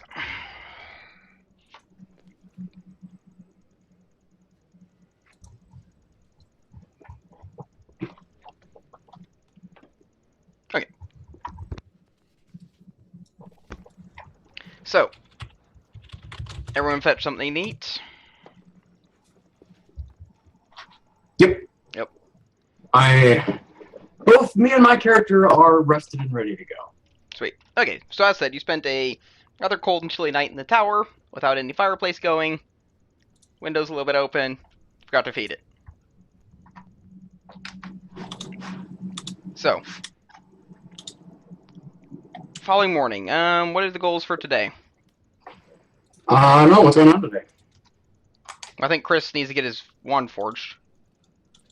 Yep. Primarily. And And then see what happens around Plaza or okay. the different events. Okay, so what's going on today? Well, you're gonna get your wand reforged. What day is it today? This is the 4th day of Wand Week, right? Yep. Yeah, tomorrow is the last day. No, it's not the last day. Day after tomorrow's the last day. 6-day week. Keep forgetting that.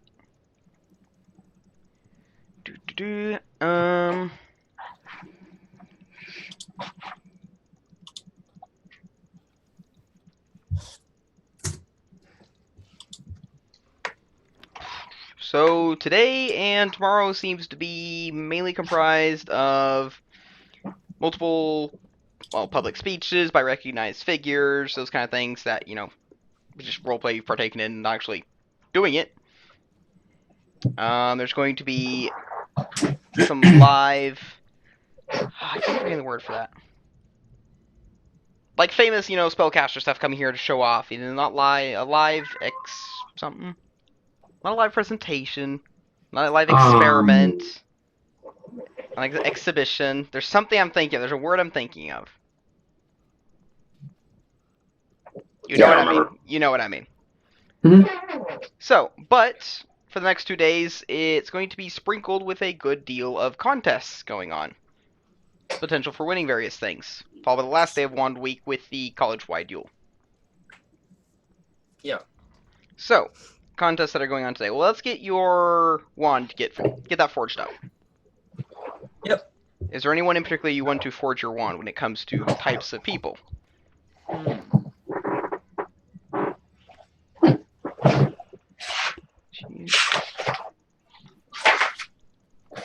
Oh, we've had a break now, Y guy. No worries. So you haven't like missed anything. And no, not yet. Someone that is.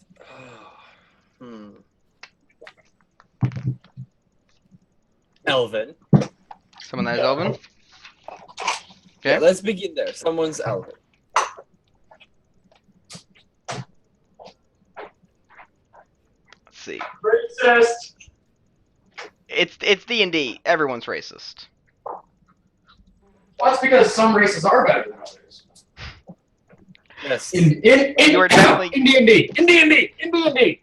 You are definitely going to be able to find some Elven wand makers. No problems there. Some that appear to be more on the, well, in tune with nature. Others are battle clerics and paladins, and some are just straight up wizards and arcane casters. I'll go try to find someone who's more in tune with nature then. Tuned with nature. Yes. Okay. So the wizards have a large magical forge that they've been making, and the guild that you saw was creating it. The clerics and the paladins, the elves there, also have the same thing, but their entire setup appeared to be somewhat like a temple. The forge in the middle, and rituals and prayers before every single step of the wand creation. Then you have, well, the druids. The wood carvers and whatnot. Everyone else has proper nice setups with horse wagons and whatnot. They have a collection of tents and gypsy-esque wagons surrounding a rather large bonfire, where everyone is sitting around it. So every stage of the wand's creation process is one person. So you got one person who chips off the wood, gives it over to the next person, all around the campfire until finally the wand is done. And this is all done through a rather rhythmic singing and chanting. Okay. I'll go to the head inspector. Head inspector.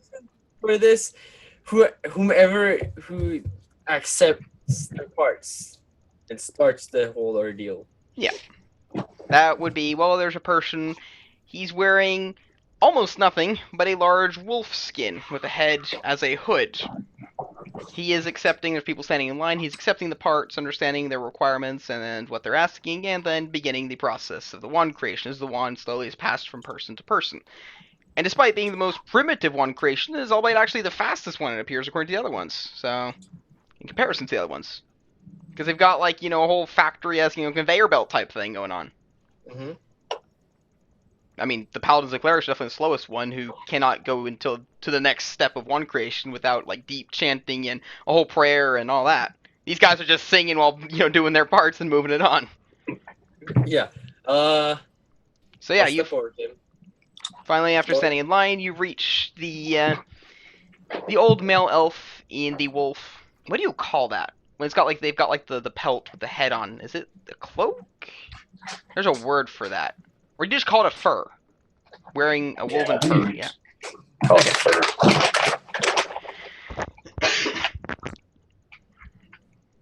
So you step up to him. Everyone else has had their items out in their hands, the 3 components they've needed. So I assume you're going to do the same. Mm-hmm. Okay. There you go. You step up to him. There. Well, look at that. Ain't that just the primest, best, the ripest, the freshest olive tree branch I've seen? It's burnt. Well, it's treated. Poorly. Prepared. Well, it's treated in magma from an erupting volcano. Yeah. And in my wand, I've rubbed it on a magical griffin's ass. We all have our own things with the wands. Like, I not that important to me. It's what it means to you. Okay, when you go up to another person, like it's scorched, and I've done this with it, and it was cried on by a unicorn, and it's given to me by the god. Just they're not gonna give a shit. But what it means to you, that's where it comes from. It comes from within here, right here. Right here. You know what I'm telling you. Mine, literally. Well, if you were a dragon or a So unicorn. let's see. You got scorched olive branch. Got a quartz core actually, a lightning quartz core. That's a little bit of an aggressive caster are we going for now, huh? Hey, you can't protect all the forest with songs and happiness and alcohol. You gotta bring out the tough punches every once in a while. It might have killed a lot of people already, but yeah. It's just you know, It's your wand that makes as me long as better. it comes from here, right here, and it's, you got a void stone there. Yeah, plucked it. Yes, Those are last night. difficult to put into a wand. Wow. Oh well. He looks over towards one of the other elves. Jalmer, we've got a void stone. The elf looks up, kind of tired.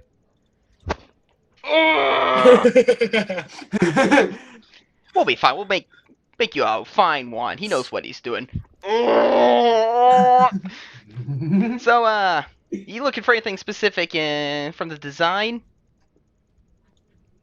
I mean, we can carve that void stone into whatever you want. No problems there. Yeah, maybe.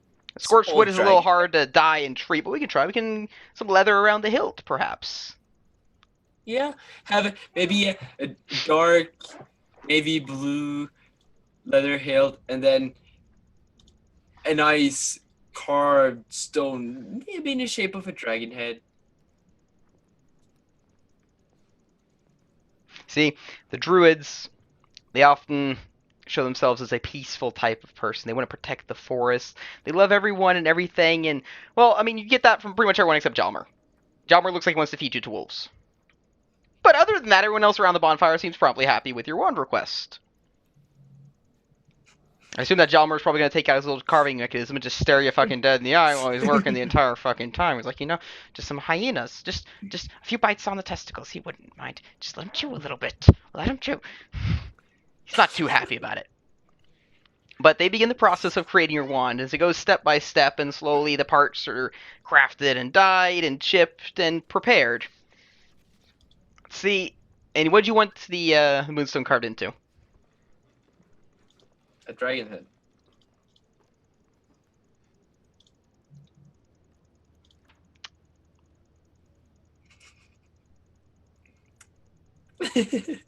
So it's like, I don't know who you are. I don't know who you are. I'm gonna find you. I'm gonna fucking marry you. So eventually, after about half an hour, the wand has come back around the bonfire, following the rhythmic song and drums and dance where they're all, chip, chip, treat, treat, toss over to the next person, then it just continues onward. Finally, it was returned. So you've got a deep black wand. You had some dark leather around the hilt. You want it dyed, correct?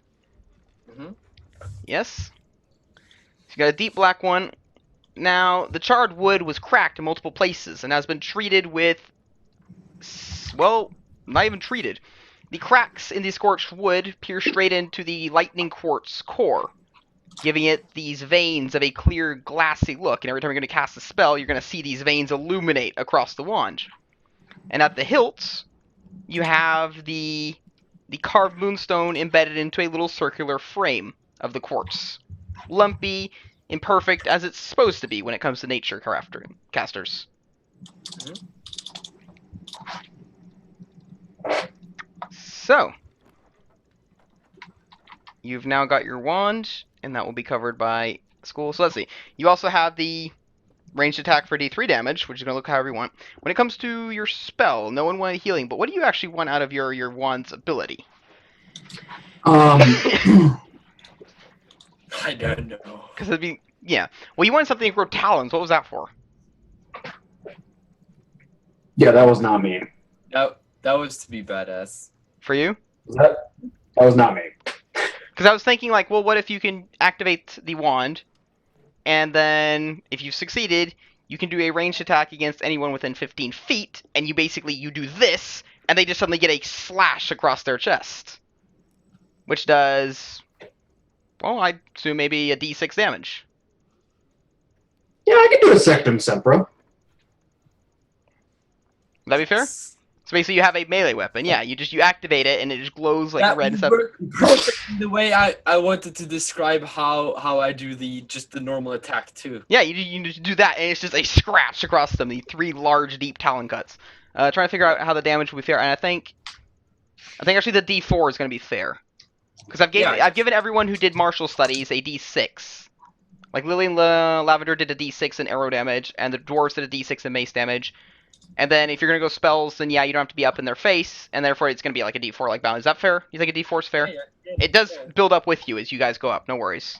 Yeah. No one's not going to heal 1 forever. So yeah, let's do a D4.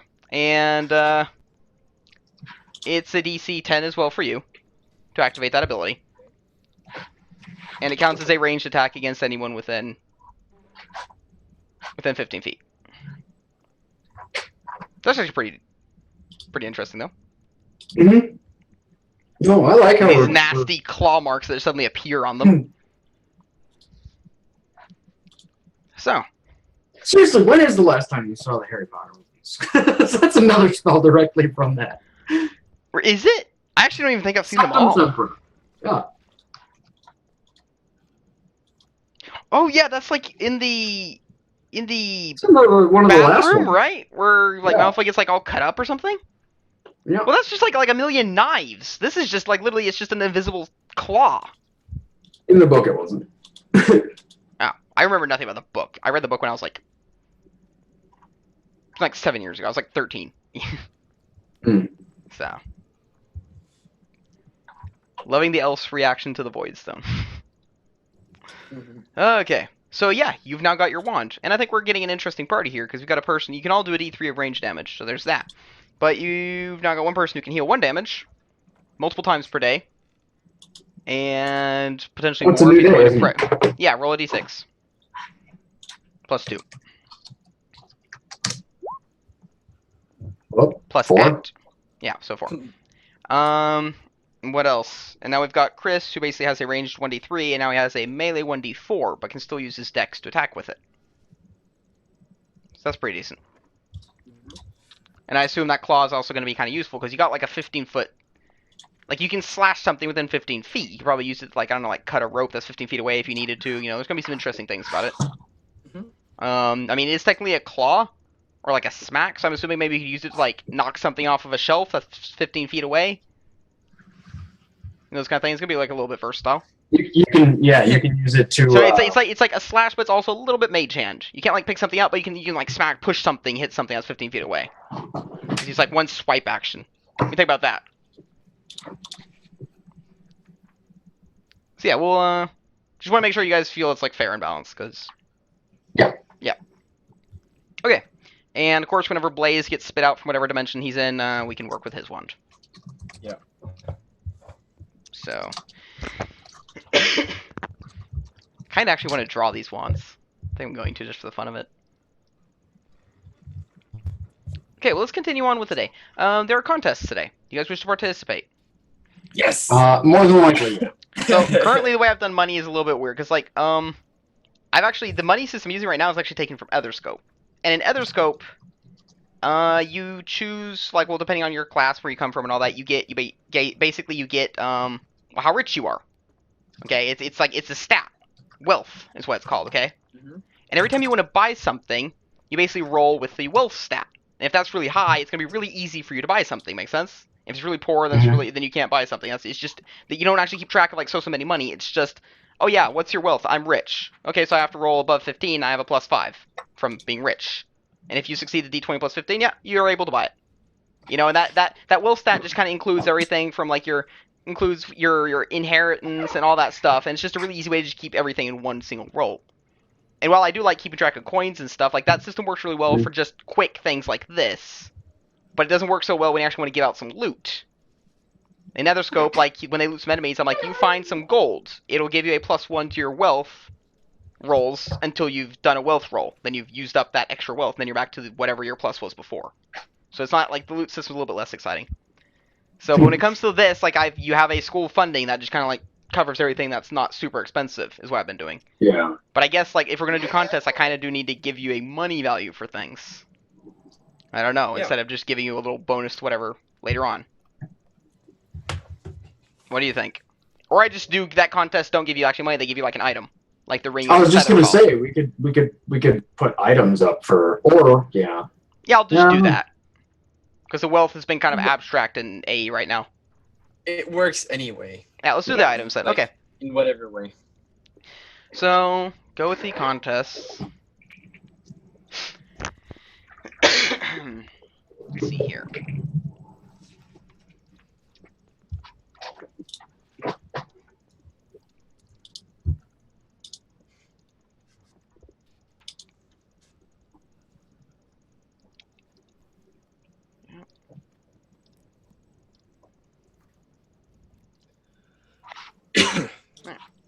Nathan, are you still here?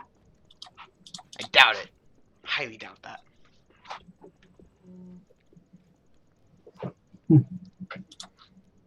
It's like almost... It's not too long until 1 a.m. and Nathan goes to bed at 8, so I know he's not on. I think Nathan's falling asleep with us again. Nathan! Freak him out. Oh, it's creepy, man. Okay. Contest going on. Well, first one of the morning after you've woken up in a cold tower. Let's see. The view outside is amazing, actually. Looking out the window, you've got clouds slowly grazing right by. Looking down, it's hard to see the streets down below. We're gonna have to walk, aren't we? You seem to be about like 120 floors up. Yeah.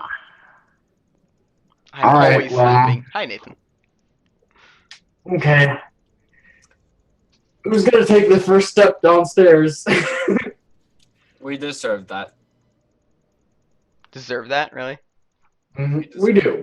We forgot in the heat of the moment. We forgot about our tower, and we shouldn't do that. So we'll make it up to him today somehow. That's what you tell him? Yeah. If The he windows has any requests, open shortly before communicate slamming with shut, us. creating a small on all the curtains as the tower shrinks down back to only being 80 floors up. That was nice of him. Keep in mind, though, if you don't return with me, I'm almost pretty sure your tower's going to walk away and place itself in the middle of a lake or something. Or it'll just, like, turn over and just be like, just going to, like, shake out all your furniture and shit on the ground. Oh, boy. Hi, Sheila. And he's gonna go on a honeymoon with his... Sheila's our mascot. That's what I've realized now. She's our channel mascot. Don't eat that. I saw you need to set up a secondary webcam, a secondary Zoom account, and just so we can have a Sheila cam. Mm-hmm. I can dig that. I give her own little camera box and everything, like right next to the GM box right there. Give her. I do that. Okay.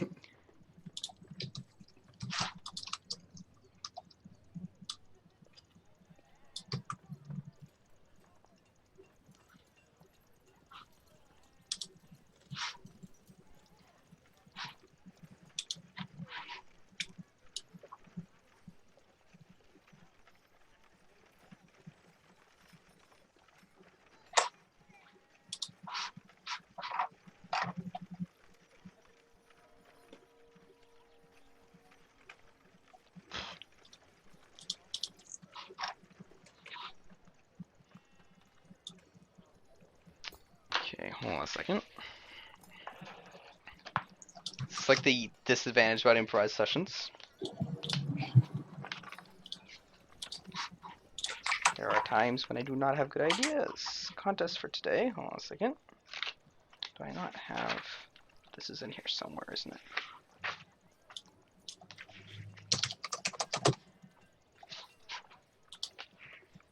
Oh, hey, I found the stats for Peyton. Okay,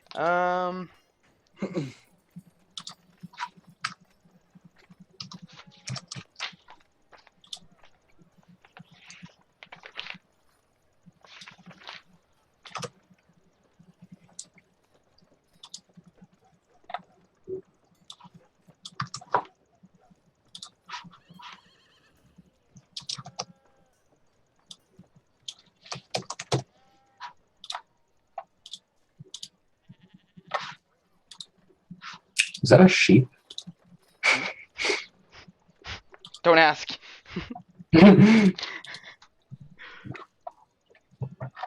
Hello. Oh. She just gives absolutely no shits. What do you need?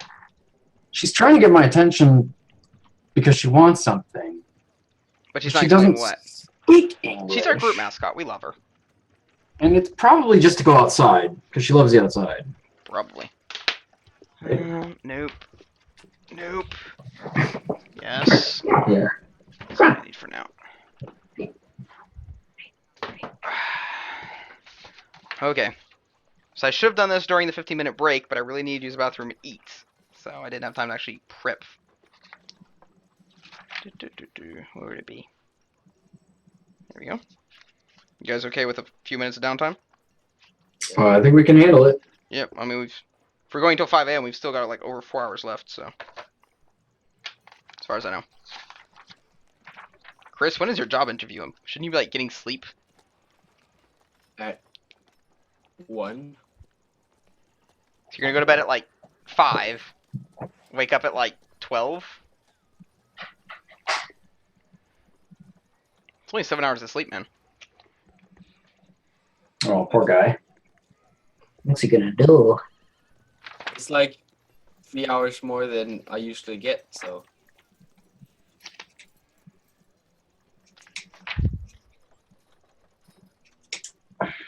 You sleep for 4 hours? What the crap? Dude, that's not healthy. Says you. Oh.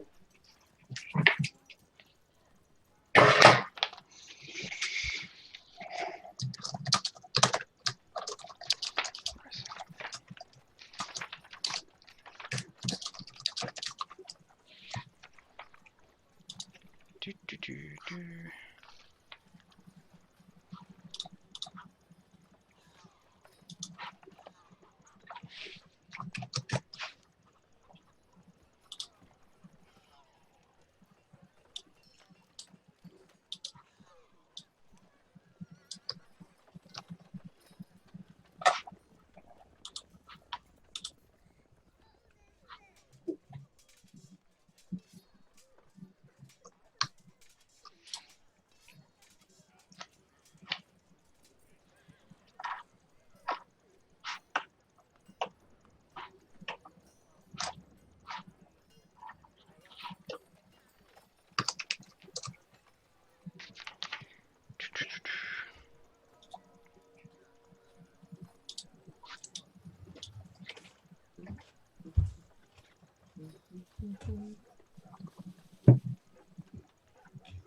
What?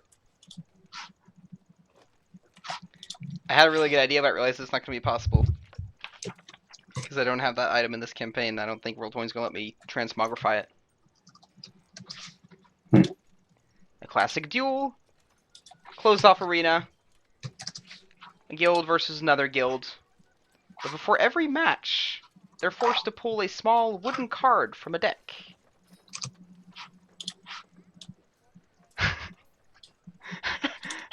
yeah, there we go. The deck of beasts. You recognize that. We're doing it. Aren't Hold on, I'll see if I can transmogrify it over from, what campaign did we actually have that? I actually made it. Was it the Guardians? Arbor Arena. Or Arena? Checking it now. I think. Deck of beasts. Transmogrifying that over. There we go. There we go. Should be somewhere down the bottom now. Yeah, I see it. Cool. Okay, so before we actually draw anything and test out the deck of beasts, no one, have you encountered it before? No. Probably have not. Okay. Yes. 1 second. Yes! Give me 1 second. Oh. He needs to get the original deck of beasts he has. Yeah, he has. Okay, so Is for it no one and all the alright? viewers, I'm going to describe what the deck of beasts is. Now, it is, in my opinion, the coolest magic item I've ever created. I have a lot of real life sessions, and I'm really fond of actually having real magic items in real life that they can use. The deck of beasts is one of them. Now, in this box is a deck of cards. Now, in my world, there is a continent called the Beastlands, a place where there's very little civilization at all, and it's basically a druid's haven. The thing about the Beastlands is that this is where the gods of pretty much nature live. Not only do they live there, they literally manifest themselves. When you're in the Beastlands, it's beautiful landscapes of nature, whatnot. The god of pretty much all deers, you can always see her on the horizon. She towers, she's as tall as the clouds, a black deer covered in glowing blue runes, and she goes around and grazes on forests like they're grass. Like, you can always see the gods of this realm just, like, somewhere. They're huge giants, but they're not evil. And it's just really weird, like, kind of like, it's like a Narnia-esque world, but without, like, civilizations or anything. We do have, like, sentient animals somewhere. Never had a campaign there, so I've never actually fleshed the world out. But the Deck of Beasts is a magic item created from there, and it is a 100% true neutral item. Now, inside this, as said, are cards. And every single one of these cards has an animal on it. Like, oh, let's see if we can do that. Griffin, which camera wasn't focusing correctly. Seal, etc., etc. That was a walrus. Panda. Yeah, it was a seal on one. So, lots and lots of cards. And every day, if you want, you can pull a card from the deck. Now, what happens then is you get this misty, ghosty creature, kind of like a Patronus from Harry Potter, that will follow you around until, well, midnight, before it promptly disappears. And every one of these animals gives you something, okay? The creature, only you can see your animal, and anyone else who has also pulled a card that day. So you can see anyone else who has a card active, what animal they have. But the creature is, it's mute, it makes no sound, no one else can notice it, and it entirely ignores its environment. Like, if it's walking next to you, you got like a wolf, and you walk right next to like a wall, the wolf will just be in the wall. It just ignores its entire environment. It's not even actually a real thing. It's like a spirit that just kind of represents your power. And every animal gives you something that day. Some of them really basic, like you get an ant. So you have like this carpenter ant thing standing on your shoulder. For the rest of the day, you're gonna be one size smaller, but you're gonna have a +2 to your strength. So 25% of the cards here only give you positive effects. 25% only give you negative, and 50% give you both a positive and a negative. That's how the deck is balanced. Okay, and there are some cards here that there are literally insta-kill cards here. There's some cards that are horribly powerful, and there are some that are just like, minor tweaks. It's a really interesting deck. And on top of that, like, let's say 2 people get the wolf card, it's still not going to be the same effect on both of them, because you can, like, one of them might get a young, dapper wolf that's, like, aspiring to be the pack leader, gives them a plus to his charisma and intimidate. The next person might get a really old wolf. He's going to suffer a minus to his speed, but on the other hand, he's going to get a +2 to his wisdom for the day and have really good survival rolls, because the wolf is really intelligent and, so even the same card can have 2 very different effects. So I've had this deck in real life, and the players, I think, have used it in every single campaign ever since I made it, because they loved it. And I decided I need this in Roll20, so I have painstakingly remade every single card in Photoshop. And, like, I can go ahead and draw one. Hold on. I don't know if that came up for you guys, but it came up for... Rodent! Yeah. Did you, like, you can click on it and see it in full size? Yep. Yep. So yeah, rodent card exists in here too.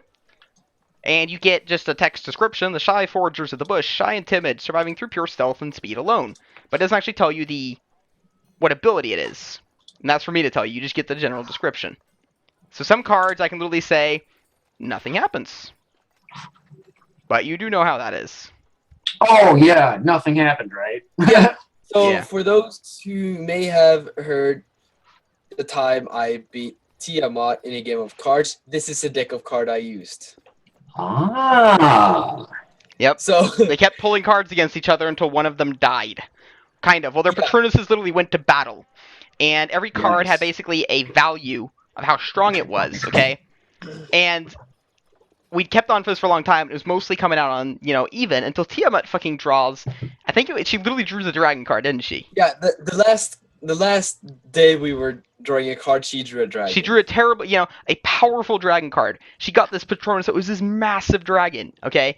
Everyone on the table goes, fuck, Chris. And I put a number value on every card beforehand, okay? So this wasn't me GM fiating everything. The dragon course had like a really high power value. It was really, it was like 10 or something. Chris pulls his card of the day, Dog, which has a higher power value than Dragon. Because while Dragon is powerful, a dog is nothing but entirely devout and loyal. So Chris beat her because of that purely alone. Because she got the dragon she got a red dragon, a ferocious, it was just hatred. It had high power, but nothing else. But Chris got the dog, and the type of dog he got was a golden retriever, just the most loyal of loyal hunting dogs type of thing. And it literally beat her out because of that. That is funny. He beat over a god of dragons who literally drew the dragon card by drawing a dog. Gives Aaron a platinum dragon for effort. Yes. I like this item. I really like this item. So now I think there's 62 cards that I'm finished and that are in the deck there, and I think this one has 80 something. 83. So yeah, I'm missing 21 cards still, but 62 should be more than enough to use. But don't worry, Aaron, you have added the most important one, the Minotaur. So yeah, let's actually have the deck of beasts be used here. They want students to battle it out 2 and 2, but beforehand, you each draw a card, which will affect the battle rather differently. Let's see. But for the fun of it, let's, for some reason or another, it allows you to draw, like, the card only lasts the duration of the battle, so you get to draw a new card after the battle. Instead of these that are normally you draw one, it lasts you for the day.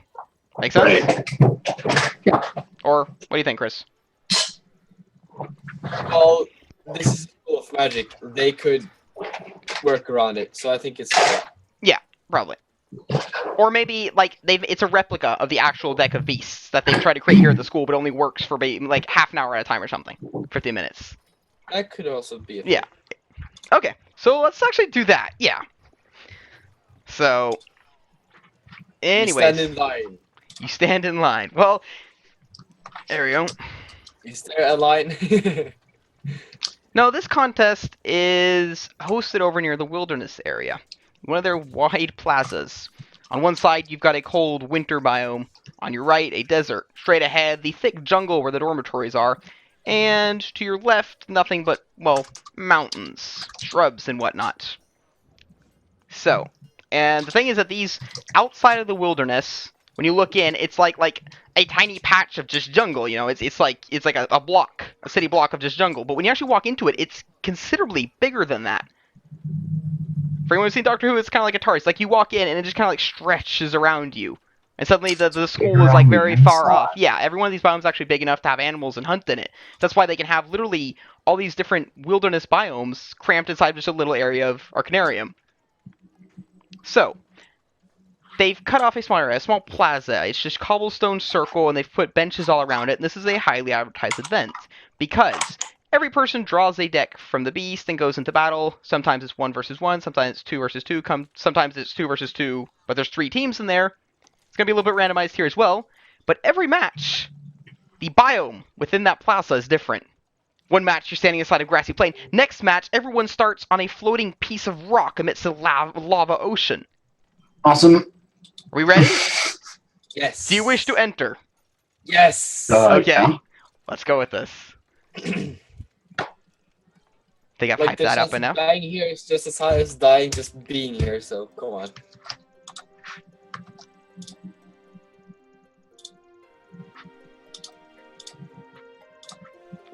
So, you, together with a lot of other parties, a lot of other guilds. Alright guys, need to be at work in 7 hours. Going to watch the video tomorrow. Wishing you all a nice weekend. See you later, Schwip. See ya! Dropping out on the Thanks best for part. watching. Yeah, man, thanks for sticking out. You've been here for so long. So, definitely, good luck at work tomorrow. So, you guys are... How are they going to do this? Small plaza.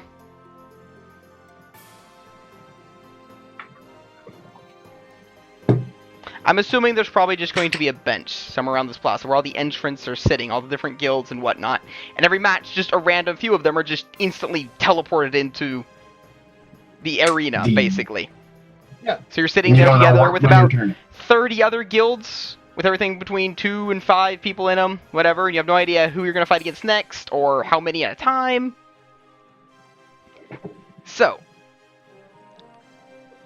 one by one, people rise up from the stands surrounding the arena, walk down to the announcer standing in the middle, a small halfling standing on top of the back of his Labrador.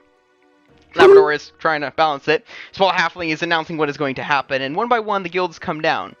They walk up to him, they talk to him, and he's like, "So, the Golden Lions, brave paladins!" You know, and introduces them all one by one as they head over and sit down on the benches where the competitors are going to be. Once you guys stand up and walk down to him, what do you say to him? Your guild. Are we going to be the Golden Griffin Dragon Slayers? Arguing in between you guys down there.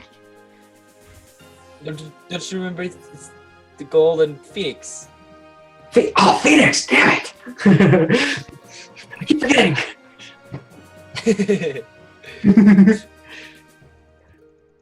Yeah. What is our name? What are we going with, Chris? Today. Golden Phoenix. Golden Phoenixes. Phoenixi. Phoenix. Double X. I don't know. Ooh, I like that.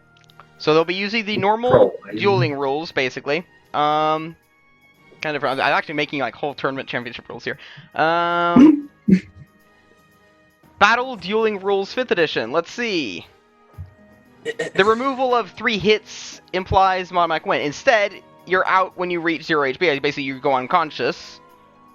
Yes! Or you lose, Sorry. not only lose your wand, but actually the wand is picked up by an enemy. But there's the removal of 3 hits and you're out type of thing. Yep. So, because if not, healers will be useless because he can't heal those hits, kind of thing. You know, he's just. Yeah. But yeah. So yeah, you don't actually have to kill necessarily, which is good because behind you, after you guys have entered, and he announces the Golden Phoenix, they might die, but they'll definitely rise again. Right behind you, with slightly saddened faces, Lily and Lavender step up. Oh, against us? Saddened faces? They're joining the tournament. You might have to fight them. Oh. Hey, And that guys. might involve death, because it's, Arcanarium Experientia.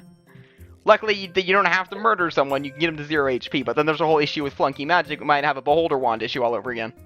Yeah, I'm gonna go up to them and, greet them and say, hey, good luck in the tournament today. I'm not gonna lose, but we won't kill you. And we'll try to help you if we can. Take sides during, like, a multi-man battle.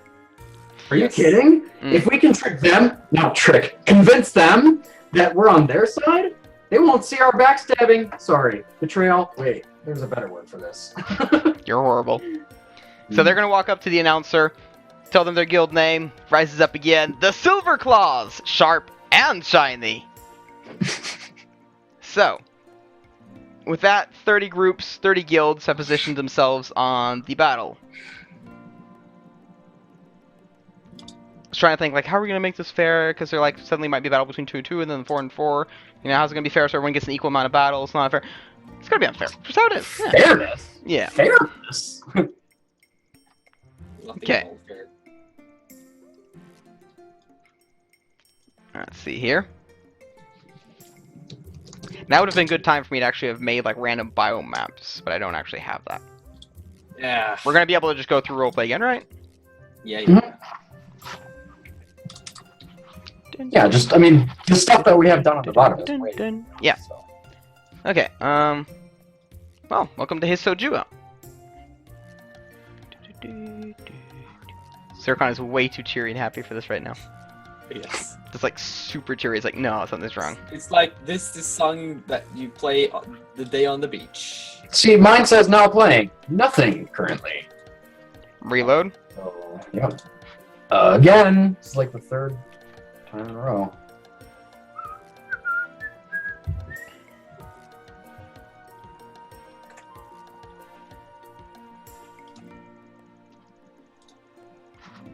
Okay.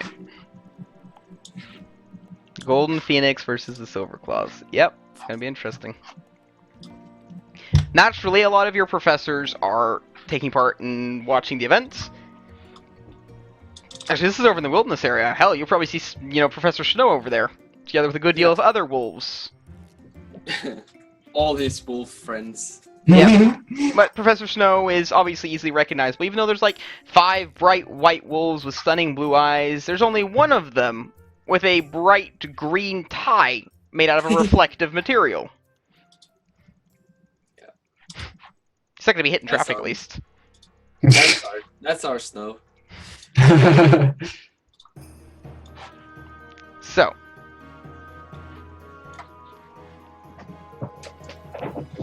For the sake of story, you guys are sitting on the bench and expecting to watch a few battles and get some experience about how this is going to go, but that will not be the case, as you suddenly find yourself not sitting on the bench, but instead within the arena, together with 3 other groups. I'm gonna hide behind Herrick's legs. The arena right now is just the solid cobblestone circle, just about 100 feet in diameter.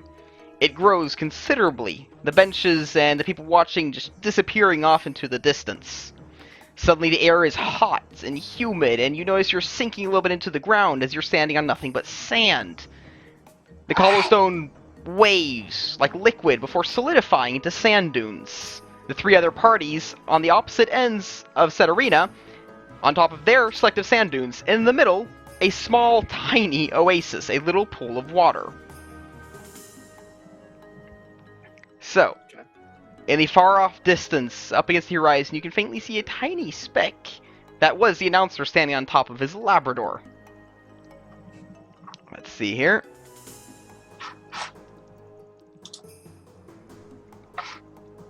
Okay. The scorching heat is already making you sweat and blurring your vision a tiny bit. The announcer's voice echoes across the desert. What? No, okay. There we go. In the middle of this oasis, beneath the deep water, you will find a small glass orb. Let's see here. There we go. So, the glass orb is a minor teleport. It requires a small ritual to perform, which is, in battle terms, 3 rounds of concentration. Sorry, what is it? What? It's a small orb. Basically, Okay. get down to the oasis. In the water there's a small glass orb. Use 3 rounds of ritual concentration to activate it, and you're warped out of there. The winners. Keep in mind, if you're hit by an attack, you lose your concentration and have to start over again, or someone might even snatch the orb out of you. How about the drawing of the cards? That's what we're going to do now. Yeah. So, other people going to draw? I'm assuming as you're standing here in the humid, hot desert, a small deck appears in front of you. A pile of small, painted wooden slabs floating in the air. You've already heard the rules about the cards, so you know to just draw one. Who wants to go first, Hey. drawing their card? I got it. Yes, happened? again. Okay, I got a hummingbird. A hummingbird? I don't see Yeah. it. Where is it? It's, Oh, it's over his name, Aaron. it's over my name, yeah. I just see one. Yeah, if you Click on that, and it opens up the cards that I have. Yeah, no, it Oh, says shit. stealing, I think. Holy shit, hold on. I'm still unsure about how the whole, Oh, maybe it's not visible by everyone? Yeah, it seems kind of weird because I set it to be. Hold on a second. Make sure I've actually set that correctly. Where would it be? It'd be over in the here. It'd be over in Because if it follows the rules of the other card game thing that is in the Path, Deck of Beasts. Hold on. Played facing up. Weird, I can't actually see the thing here. But can you see it, Chris? No. How did you draw a card, Nolan? I clicked on there. I looked at the deck of beasts and saw there's a button that says draw, and then a pop up with draw how many cards, and I said 1. Oh no, okay, ignore that. Do you see the deck in the bottom right corner? Card. The what? In the bottom right corner of your screen, do you see the little brown deck? Yeah? Yeah. Hover over it, and you'll see a card pop up, just like rise above it. Click on that card, that rises up. Yeah. Ah. So the second card, not the. You want me to click or drag? Click. Click. Okay, I'm gonna let go of that one then, Yeah, then I got it. and then we'll draw that. I got a hummingbird. What? And now I can actually click it, now we can click it and see. Okay. So knowing you've got the hummingbird, the fairies of the meadows. Hummingbirds are extremely quick animals, which are said to work as mounts for fairies and gloamlings. Oh, and fae, fairies, and gloamlings. And Chris, did you just draw? Nope, that was me. No. You drew again? What? This is so confusing. It is. I hate Roll20 system for it, but it's the only thing we got. Okay, hold on. I'm going to recall all. I'm sending. There. What just happened? Okay. I recall All right. them all. So you've got the hummingbird, and I'm going to explain what happens to you. I forgot to actually see the number of hummingbird. There. I have to search up in the document here. Number 38. So, in a split second, a small hummingbird appears in front of your face, fluttering about silently before landing on your shoulder. So what does the card affect? It lands on your shoulder, pecks you a tiny bit on the cheek, and then instantly disappears. The wooden slab Whoa. flies out from your hand. It hovers in air for a second before diving back into the deck. 2 more cards fly off from the top. Draw 2 cards and choose one. Oh, man. Okay. So For some now. reason, a raccoon came up, so I'm just going to go ahead and recall. Okay. I'm gonna wait Oh. until everything's. Is that not working?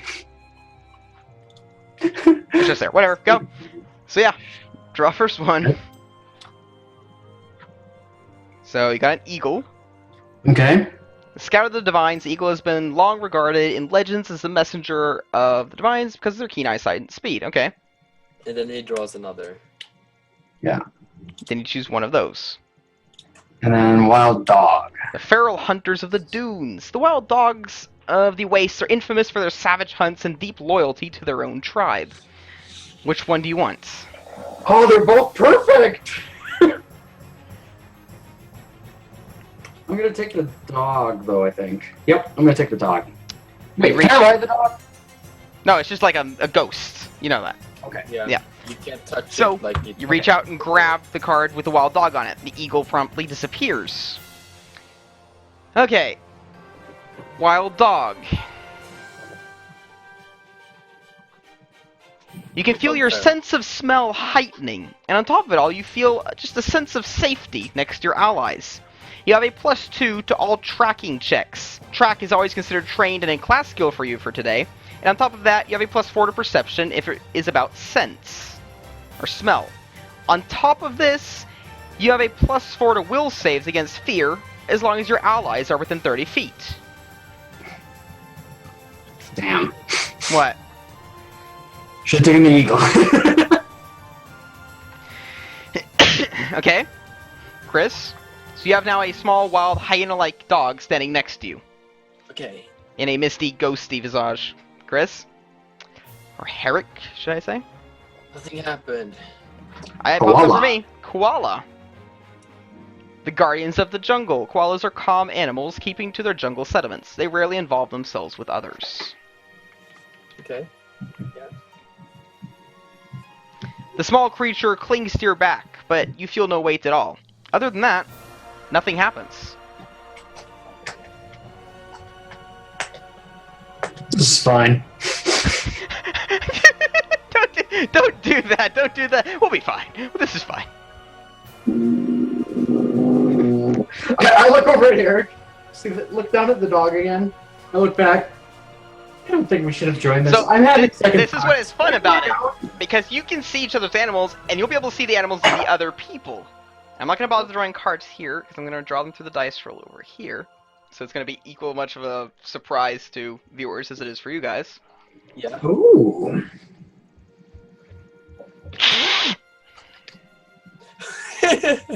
In the distance, somewhere up in the sky, a large, huge, gargantuan blue whale appears Oh. in a ghostly visage. It I know slams exactly what down it is. into the dune, but does not stir up the sand at all. Because you know it's a spirit; it weighs nothing. Other than that, yeah. So someone drew the whale card. Who brought a whale to the desert? So just you just like these dunes all around you. You know, 4 dunes, an oasis in the middle, and then just on one dune there's just a freaking whale. on top of every other dune, there are 2 tiny specks of black. 2 other people. Let's see. As soon as you've drawn a card, you can hear a faint whistle with the wind. And people begin sprinting down the sides of their dunes towards the oasis.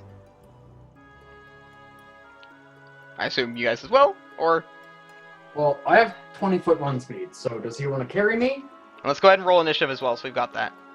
I'll add in more people as we meet them later on.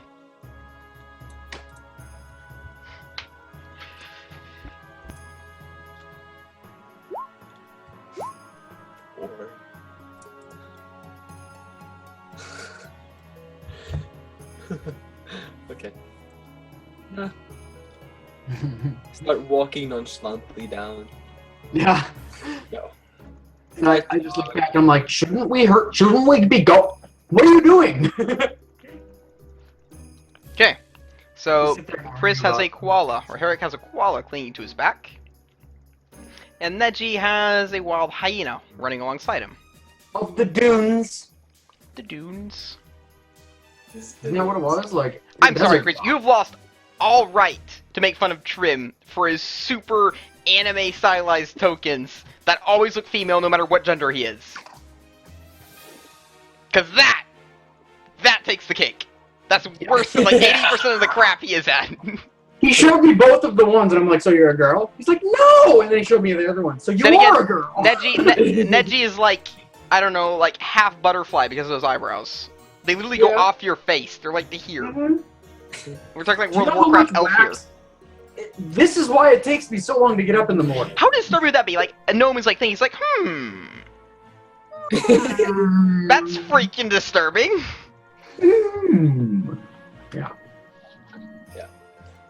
Also, pink eyes and pink hair. Mhm. You have dyed hair. Gnomes, dude. It's just the magic that comes off of me. Okay, They are fake creatures, so he is right.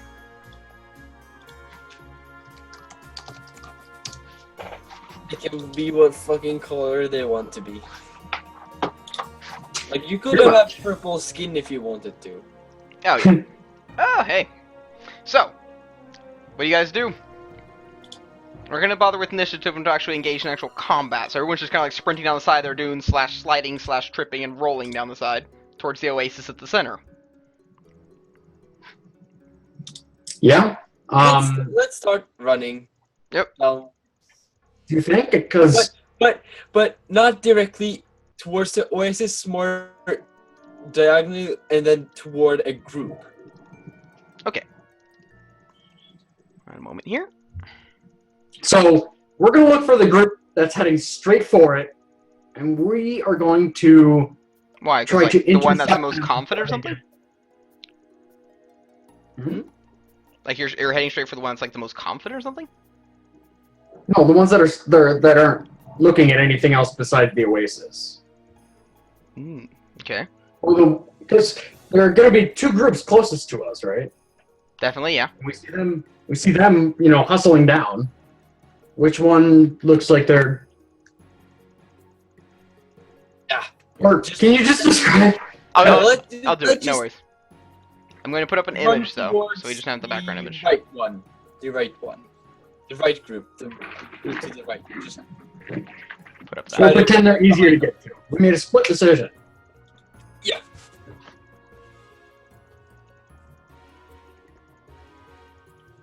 because I mean 3 rounds to even get it.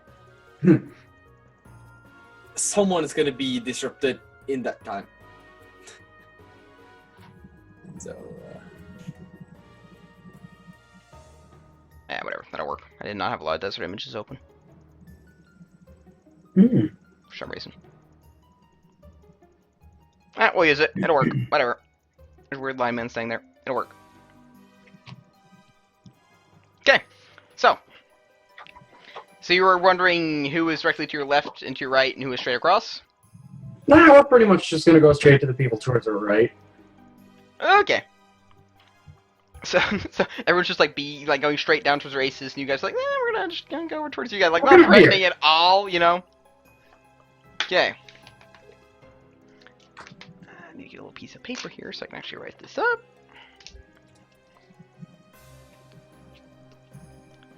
Okay, so you're gonna start moving towards the ones on the right until you like actually meet them, or just where you're close enough to look at them. close enough to To attack. have a look and then attack, most likely. Okay, so you're Yeah. heading towards them. Let's see. Give me a perception though. Yeah.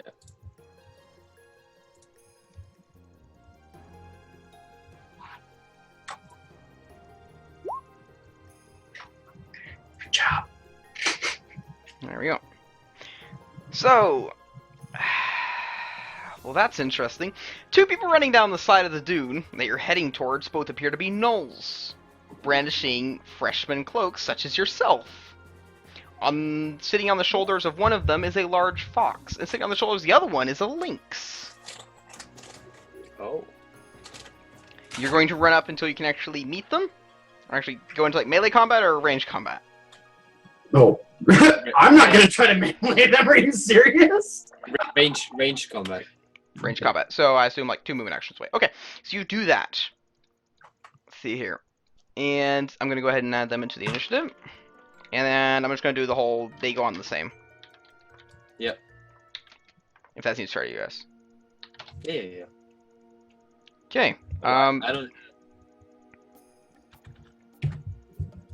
1 HP anymore.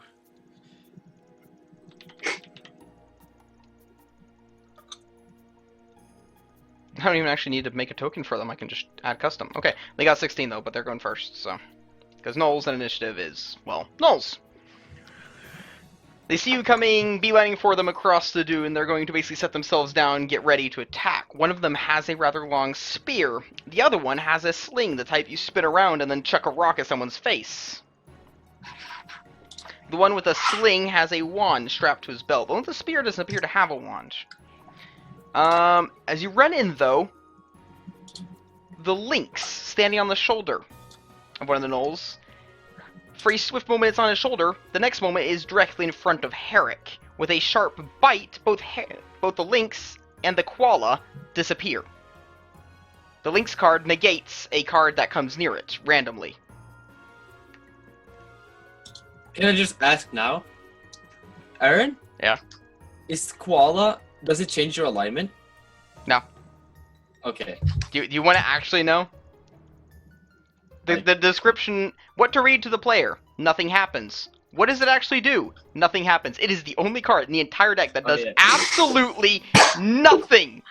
It The just fact that they freaks you didn't out. use a sloth for that is a little disappointing. In fact, that you say what? Didn't use a sloth.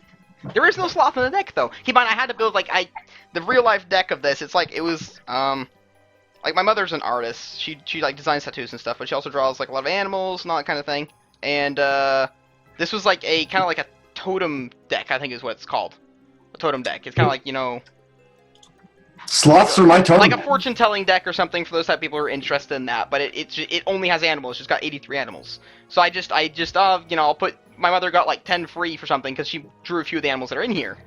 And Yeah. since she just had one, she gave it to me, and I just had it sitting on a shelf for years with no idea what to do with it, because they're not playing cards, they're just animals. So that's why I just made this deck, and that's why there's no sloth in the actual deck here, because it's not one of the animals here. Makes sense. So, just had to, make do. But of course, now that I'm photoshopping these, I can actually add a sloth without any issue. So, which I might very well do. I don't know. I'm trying to keep this the same as the real life one. Anyways, so yeah. Links. Card effect of a nearby person is negated. You get to draw a new card then. Oh, okay. Give me a second here. Let's roll the dice What? Who gets to draw a new card? He or me? roll. Both. Thanks. Oh! No. With a few seconds to go, the Lynx just bites the head off of the koala. They both disappear, and the deck is floating right in front of you, but also in front of the Null, 60 feet away. Null looks, grabs the card out. Wolf! Oh yeah, we could see that. There we go. Wolf, the prime hunters of the tundra, feared by many, respected by all. The wolf is the perfect hunter, mastering the skills on all skills on the prowl. Okay, so enrolling for the variations.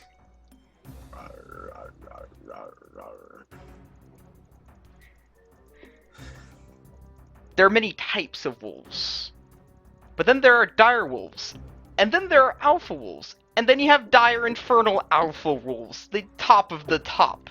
The wolf stands equally tall to you, your head, at the same height as its back. This thing is a monstrosity. It's bright Chris? white, but brandishes Eric, red. Can we run yet? But brandishes red war paint, blood, painted on various, the whole war paint, the bestial forms and whatnot along its sides and whatever. Let me see what the stats of this thing is. It gives you a short look to its side, kind of a cocky, but, we've got this kind of look. The fuck happens? He just You annihilates feel a every sense of single responsibility now, as a leader of wolves. As a leader of the wolves. 1d6 actual, real-life, normal, dire wolves are summoned around you and will aid you for the day. So you get 6 wolves that just appear, and they're not, see, you now have the soul of a leader. They don't see your specter. They just see you.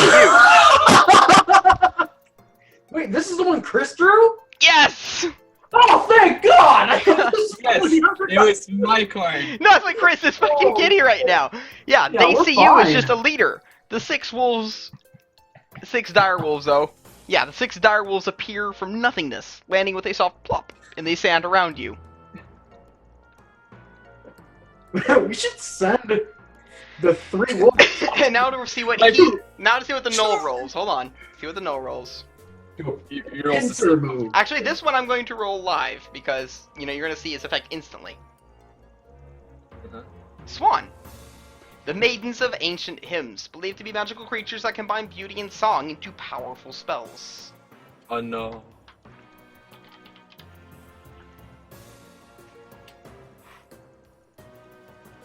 He becomes the Scald.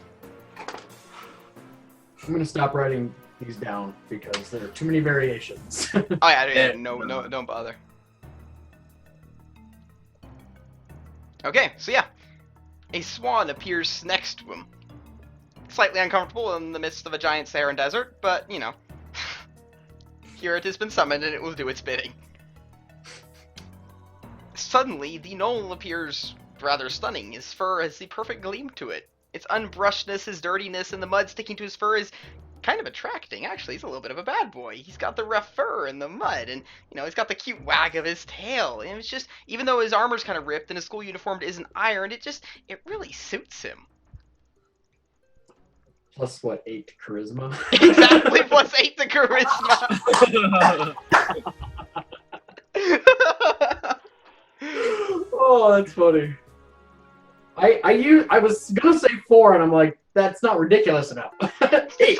just like he's really beautiful and really confident where he stands. He's looking around. He's been all kind of like hunched down. He's got the wand on his side. Now he's just like, he's just he got these. Pulls out his wand. He's ready. Plus 8 to charisma. Still, as a null, that only puts him at like 14. Mm-hmm. Let's see.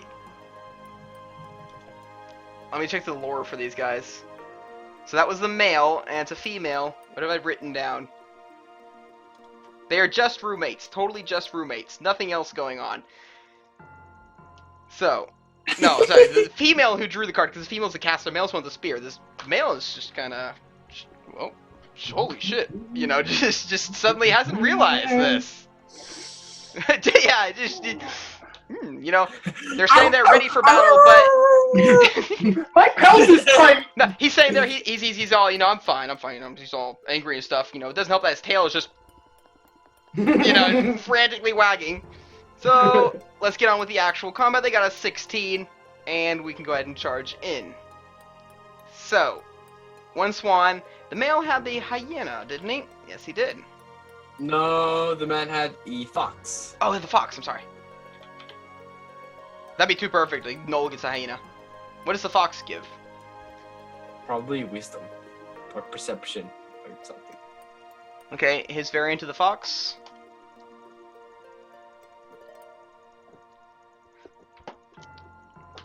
He gets a +2 strength, no, +2 dex, and a +2 charisma.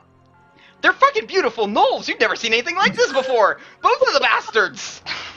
Do I even know what gnolls look like? I don't think I do. But you want one! Nothing. But you want one. Yeah, you got +2 dex, and that's not too nice. They're nimble as fuck already. His AC is through the it's gonna be roof, hard to despite hit being a him. freshman, yeah. But +8 to charisma, well, I'm not, you know, you don't know what this woman can cast yet, because if she casts using charisma, it's a d20 plus whatever her charisma is already. But as a null, probably doesn't cast her charisma. Can you just... Okay, I'm gonna just put it over there. Probably would be wisdom. Yeah, I was gonna say it's probably not intelligence either. So yeah, Chris, you've got 6 wolves. For the rest of the battle. I want one. By the way, I want one. Because they're real. You just choose, well, yeah, these are real, so you just choose one to ride on. And keep in mind, like, you've got this giant ass infernal direwolf who's just giving you this look, just, you got this, because you are now the pack leader. Snarl. I love this deck. This deck has led to so many awesome moments. Really. Yes. It's been like the motivating force. Like, we've had campaigns where we literally started, and the first thing we did was try and find this deck.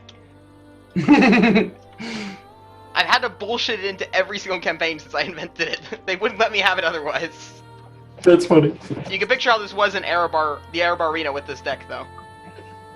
That's what got them to a level 11. Yep. It was like, what, 8 months in real life where you were in the Erebar Arena with this deck? You went through so many players. That was where Chris was the only one to survive level 11. Everyone else had switched out like 4 his times damn over. Inquisitor. Yeah. Yeah, he was so cynical at the end of that.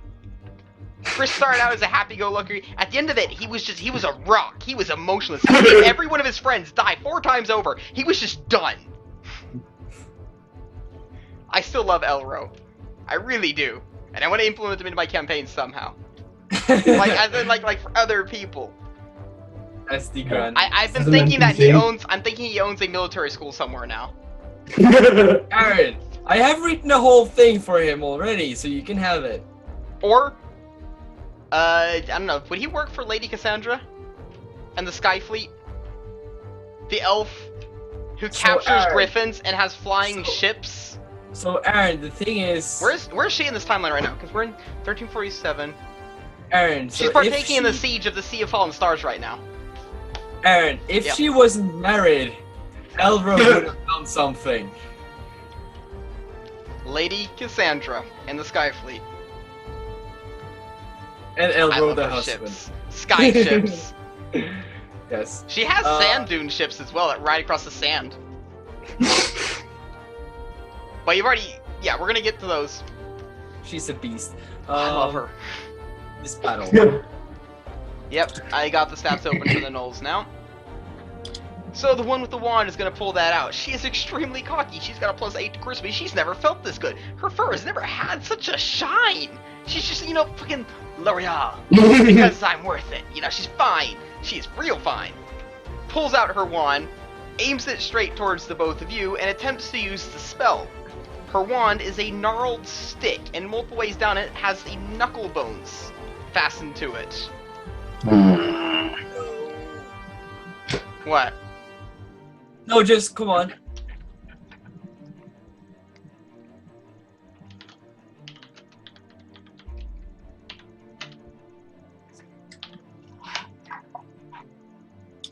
She definitely succeeds in activating the spell within her wand.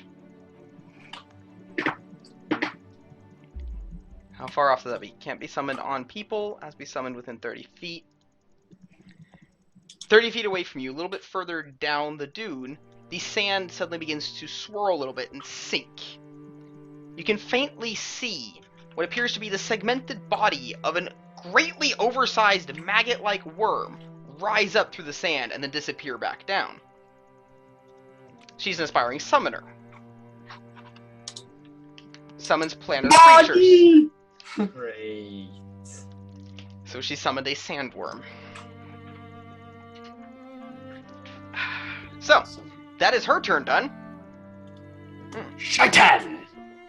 And then it's the other Knoll, the one with the spear, who is going to attempt a charge across the dune towards you guys. You guys are 60 feet away, so what's the movement speed of that? That's the same thing. So he's going to use his movement actions getting over there.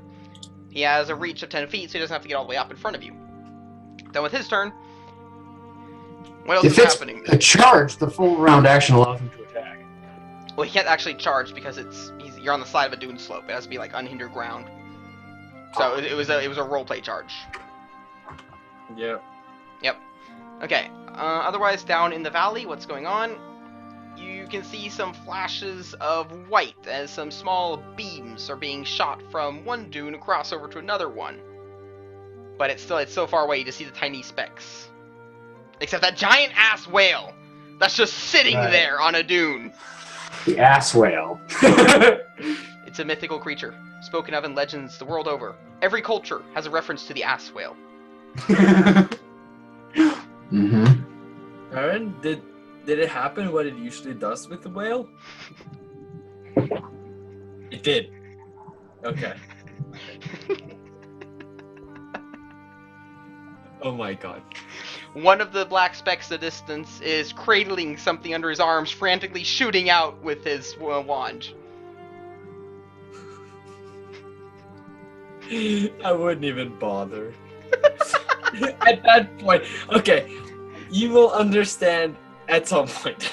I figured. I mean, we can go ahead and explain it. It's not gonna spoil it. The whale causes you to instantly age 1d100 years in either direction. You either get 1d100 younger, 1d100 older. And considering this guy's carrying around a small bundle of cloth and frantically trying to defend it, you can assume that his teammate is now an infant. That is one of the insta-kill cards, because if you're a halfling and you age 100 years, you turn to dust on the spot, because your average life expectancy is 40. Yeah. You turn into an infant, right? You don't go... I mean, if I'm 10 years old, what happens? Do I turn negative 90 and disappear? You go backwards, you dead. You cease to exist. Ouch! Okay, first you roll just a normal d20, okay? If it's 11 or up, you're gonna go get older. If it's 10 or under, you're gonna get younger. And then you roll the d100 for how many years? Yeah. So luckily you You're didn't the only murder one trade that up. can survive that. This guy, yeah, there's a 1-year-old right now in a little bundle, being frantically defended because that was a paladin group. Both of them aspiring paladins. She's like, I won't let you go, brother. Now, baby brother. This happened to us one time. Remember when it happened to an elf who got like 50 years older, and the elf was just like, Yeah, just exactly. did It not was an give a elf damn. thing. Oh, I gotta trim my nails today now. It did not give a shit. I need a haircut. That was like the worst thing about it, you know. Okay, so Nenji. Oh shit. It's your turn. Do I smell anything interesting? I have a really good sense of smell because of my dog. Otherwise, the dog is pretty useless right now. So I'm going to I don't know. look Plus over. 4 to fear is pretty nice when you have actually a plus nothing. Yeah. I mean, you probably have a plus 1 to will because you chose will, didn't you? Yeah. Yeah. We so you don't, get plus 1. That's not bad at all, actually. You're pretty much immune to fear against other students then. Because there's just like no other freshmen are going to be able to. But just for this battle. I would like to hop on the back of one of the wolves. Okay. Is that going to take a full movement action? Or would that be my whole turn? That's the No, question no, I have. dear heavens. It's either... Yeah, it would be your whole turn, but you get to roll an acrobatics to make it into a movement action. If you fail the acrobatics, it's a whole turn then. You roll Either the way, 20 plus your dex. I need to. I need You're to fine. try. You're able to do it as a movement action. Cool. And then what? You've got your And then wand. I'm gonna whip a wand attack at the the female? Yeah. She's the one with the magic, right? Yes. Yeah, that's terrifying. Okay. Well, that guy ran all the way up to you, except 10 feet away, so it's gonna provoke his attack opportunity. Oh! Because he's got Well, a I spear. forgot about him! Yeah, I just thought about it. He's got a spear, so... Do you want to actually provoke that attack opportunity? You get to roll reflexes, evade it. Not reflex, I mean an acrobatics, do not provoke one. Yeah. Not high enough, though. So he gets to try an attack opportunity to see if he hits you.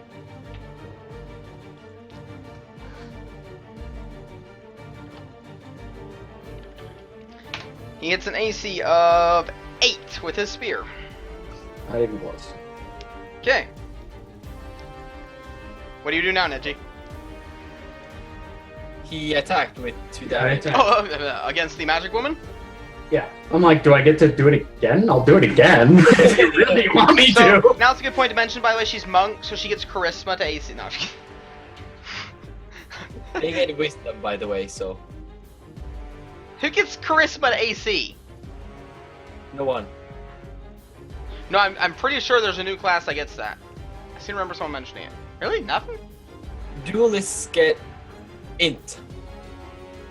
How does that work? Too smart for you to hit me. No? Okay. Yeah, you're able to strike her for 2 damage. The same way wisdom gives you int, Aaron. Like experience. Yeah, I get you. I really wish I had like one of those things with like a clippy on top so I can actually write on it. I know my girlfriend has one somewhere. A clipboard? Mm-hmm. Wonder if I can get one of those boards with a clippy on it. Wonder what it's called.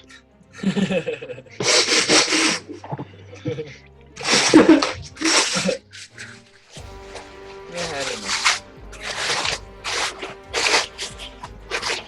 Okay. What are you doing? What is that? Has that thing murdered your father and you're like, I will now have vengeance? Is it really that loud? It's horrible. Your microphone picks up on all these sharp, crinkly sounds, like, really well. Like, when you Yeah. walk off to the kitchen, we don't hear you walk, we don't hear you talk anything, but as soon as you mess with something plastic in there, where you're it's like, it only picks up on that. Okay. We can hear you messing with dishes, like, it's just ding, ding, ding, but plastic, for some reason, it picks up on crinkling really well. It does, doesn't it? It's not just my headset. It's your headset. That is really no. You get the sound, but your headset is really loud for some reason. That Hmm. You have to It makes scream, jeez, that dude. Okay, Eric, your turn. Don't you dare.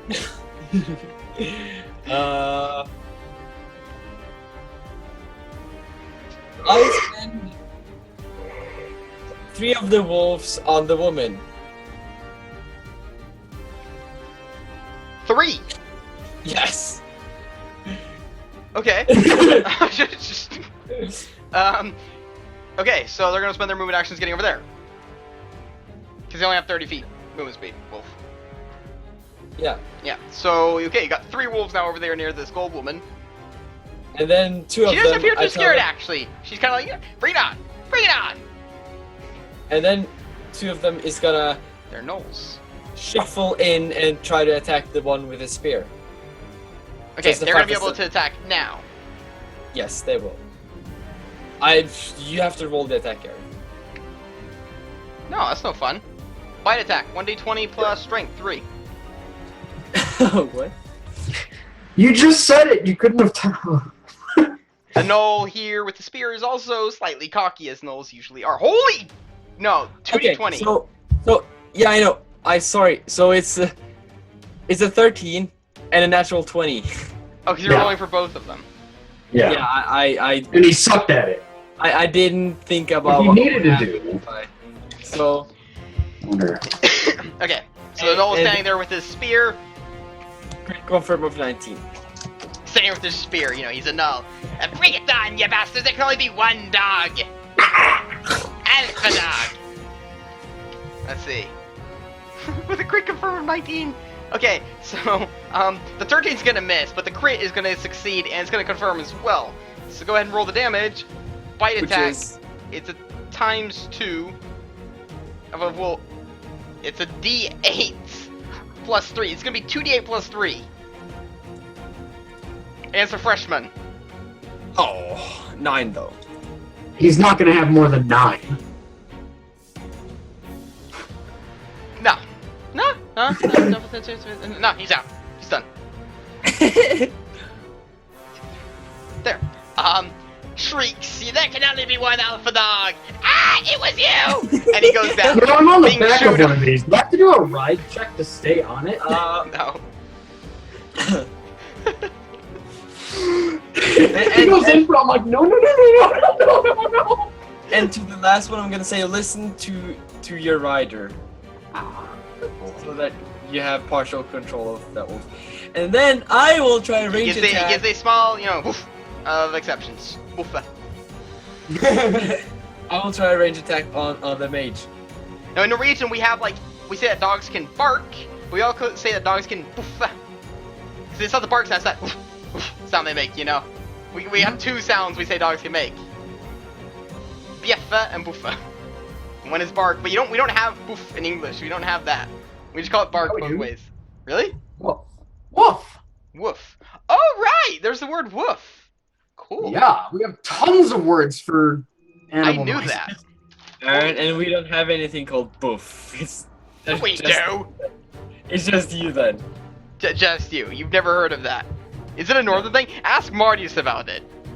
Okay, maybe. Half of my but it's family a- uses that word as well, like Norwegian family, all the northern ones. retarded then. Really? Yes. You're gonna need to look up that word at some point. That's what those are. Okay, so Onomatopoeias. Onomatopoeia. Yeah, okay, that one. Onomatopoeia. The T is actually kind of silent. that was a 9 to hit. I'll turn on. I think the sound's a little bit too loud.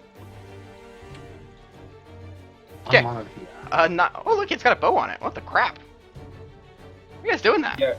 It was a range attack. So, A 9 to hit on the magic one.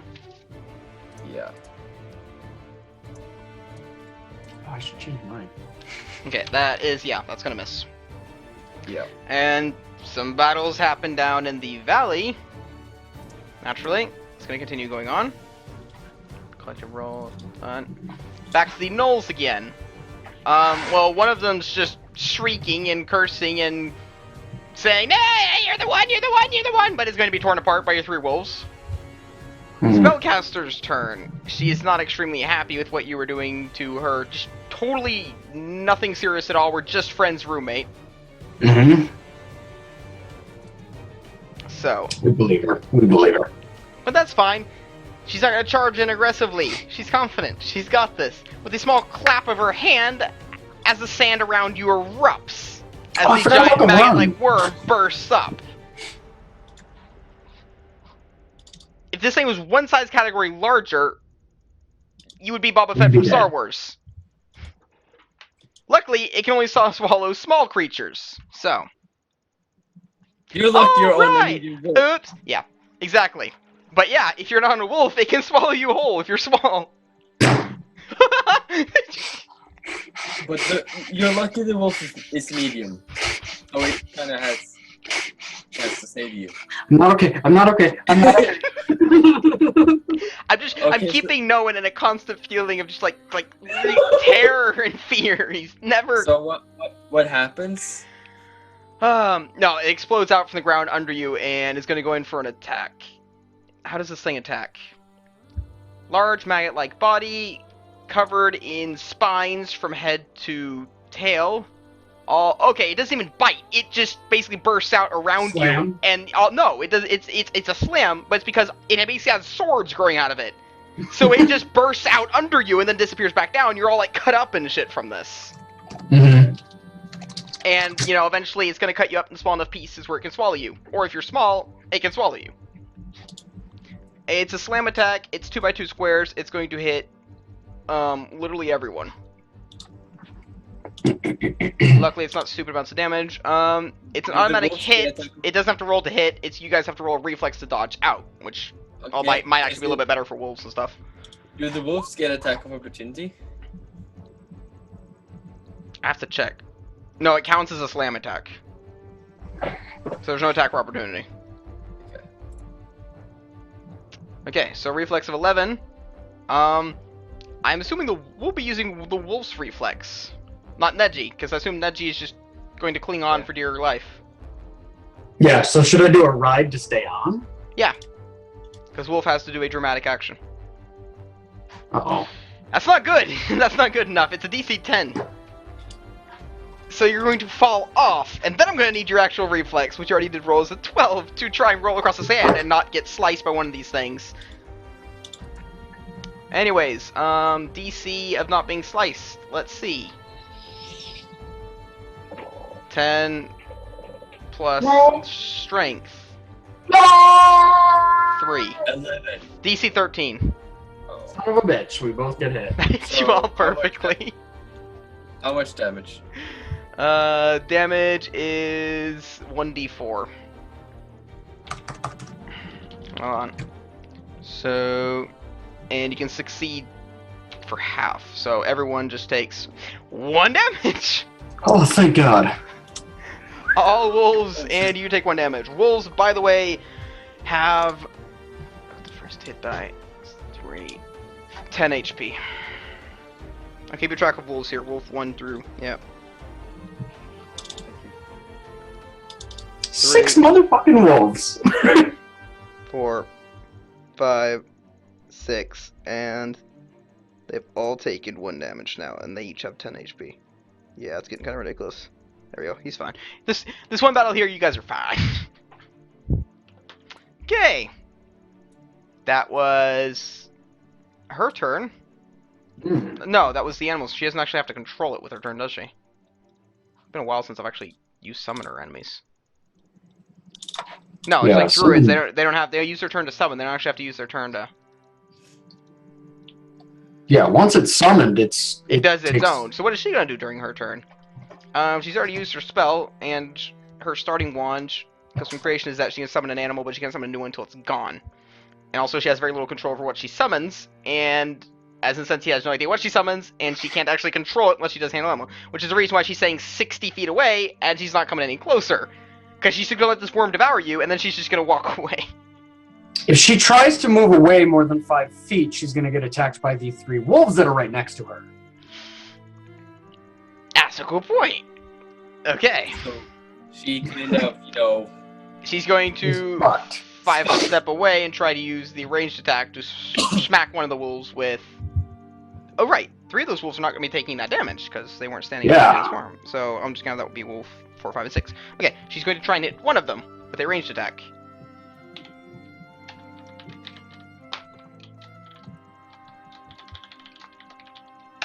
She hits an AC of 12 and misses on the wolf. Moving on to Neji. well, Well, yes, I will. That thing is still here, right? If I move away from it on the wolf, will I draw an attack of opportunity, or will the wolf? yes. And also, you're not on a wolf. You're on the ground. Oh, that's right. I got knocked down. Okay, I gotta get back on a wolf. Well, no, the thing is out now. it's in the sand. It's still under you. I would get up if I were you. So the sand doesn't just open up and you fall into a maw. Whoop! Okay, so you're gonna use one move action standing up, and another one getting onto the wolf. That's fine. And you're done I'm with your okay. turn. I'm okay, guys. Just clinging to it. Sand everywhere. I hate deserts. Okay. I don't want to come here. 3 attacks from the wolves. Miss. I see 12, 14, and 16. 16 is going to hit. For how much? D8 plus 3? 1 Yeah. d8 plus strength. No, I'm saying it's a D8 or D6. Hold on. I don't think it's a d8. It's a Yeah, that's D6 cool. because it has an automatic trip chance if you do succeed on hitting. Yeah, it's a D6. Well, So- we missed you guys playing today. And there's Retorfin, so here we are. 8 She down. damage. It is a devastating bite attack. Definitely. I mean, if nothing else, she's got to roll a fortitude save. No matter what, you do 4 damage. But which she's is still standing. Okay. Is that higher than her CMD?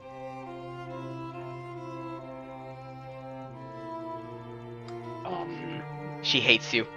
She hates you with a passion. A beautiful passion. A stunningly beautiful passion. But she does hate not, you. She's not standing. She's down, and she's unconscious. Because she was at 0 HP, you tripped her, and now she's just lying there bleeding out. So she was like, I got that, tripped, no I'm not, and she's unconscious. Once more onto the breach. What's that mean? Where's that from? Somewhere. Somewhere. I heard it. The rainbow. Yep. Okay. Yeah, we're playing today, Then- Mike. Mike, you can join us if you want. Then we move. I take the 2 other wolves and we move, or I take the Same thing 3 as other yesterday. down to we move our full movement 60 feet down to the other group of wolves. Mm-hmm. So that's our Grab the move. wand. Yeah, but that was my entire movement, so I don't have any movement action. Exactly. I can't just. Oh, you know what's great about that? I just am along for the ride. Going out with Just- some friends one last time. Okay, so you guys are moving down towards the oasis, is that you said? Yeah, towards the. We regroup with the 3 other wolves. So we are 6 again. 6 Yeah, sweet. Interesting. So 6 That's- wolves might have been a tad bit powerful. that turn. The Oh, it's the card. Yeah, it's only for this round. heart of the car! Okay, going out with friends one last time, says Mike, so you can't play. Once more into the breach is from King Henry IV, or 5th, one of those. Yeah, Shakespeare, totally. Absolutely have read up all of his works since, high school when we were forced to. I haven't even read them. Norway doesn't No. have the read Shakespeare requirement. Yeah, we had the Sparks notes. And thank goodness for that. I'm so glad I don't have to read the oh, what is the one? Something wallflower. Whatever it is. No, we had to read old. Knut Hamsun. Yeah, but Oh, no, and we had to not read that. Ibsen. So much Ibsen, because, he was super famous back then, and, he was Norwegian, the playwright. But That guy's then boring we as shit. had to read old Norse texts too, but they're fun. They're fun. The Norwegian, like, the epic sagas that are so ridiculously over-the-top epic, yeah, those are amazing! They read like a D&D story. I know. They're like, he And, punched the troll in the gut, it exploded, it's just over the top. I love that. That's fine. Especially the stories about Loki. I and did it stuff, by my that's- own free will. You read Shakespeare out of your own free will, says Christian. Do we believe that, Chris? Yeah. You do. Christian's gonna punch me tomorrow for that.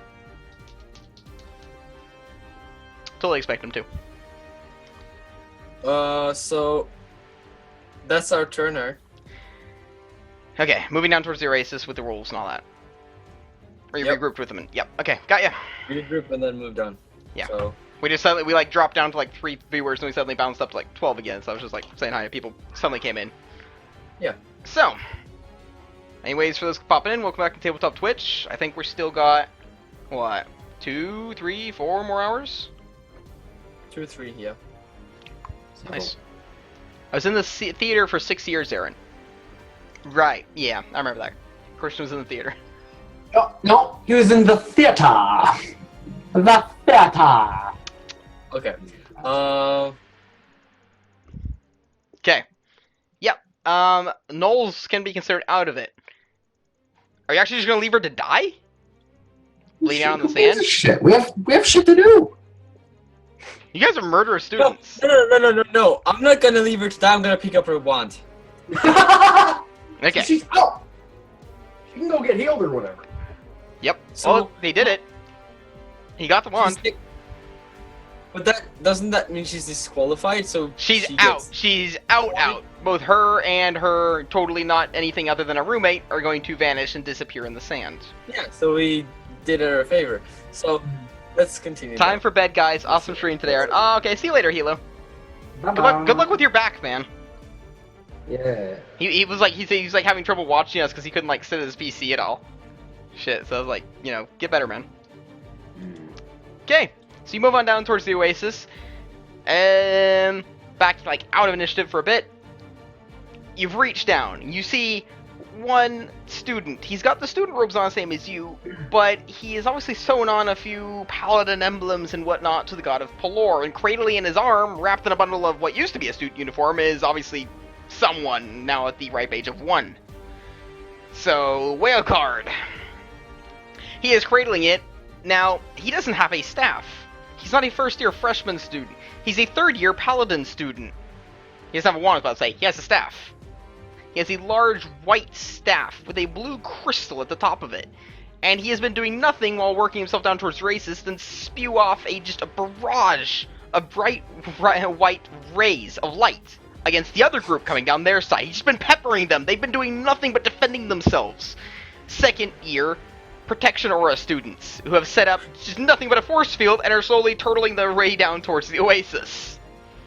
Both of the protection aura students are, let's see, both of them are male humans. So, 2 Scorchers, because you don't actually have a class thing yet, so everyone just calls you Scorchers, 2 Scorchers, 2 what are those studies called? Introduction to Auras and Shields, and well, we've got an aspiring paladin. Yeah. I forgot to pick up your how HP. far are we from them? And what? How far are we from them?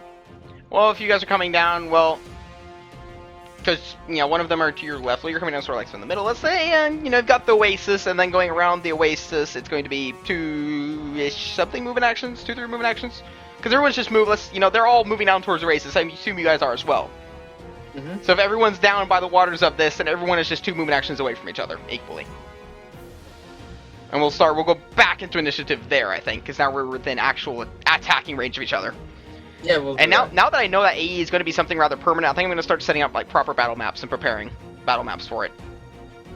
I'll keep Yeah, the you can story have- open-ended. Like, I'm not going to plan the story, I think, but I'm going to draw up these battle maps, just People- hallway, classroom, park. Yeah. I'll map out like the plazas because they're always there and those kind of things. The only worry I have is I think that is what slows us down a lot. Is Battle maps? Yeah. Sorry, I wasn't popping on my head. My bad. How is everyone? Asks Why Guy. I'm doing good, at least. Yes. Good. Yes. I'm killing people. He's definitely doing that, and I am not dead yet. Oh, success! It's working out. They're the Yeah. ones killing and not being killed. I mean, it's tabletop Twitch. That's a new thing for us. It's kind of a new area. We're taking it one step at a time, not being the Yeah. underdogs for once, and actually being a little bit epic. So Yeah. it's weird. I mean- I think it's because we just don't have Mike here to provoke all of those crit rolls and fails and horrible stuff. Oh my gosh! Can you imagine him doing range attacks with magic? Oh man. Oh shit! Mike is in chat. Oh, we shouldn't have back. Hi, Mike. Oh yeah. How are you?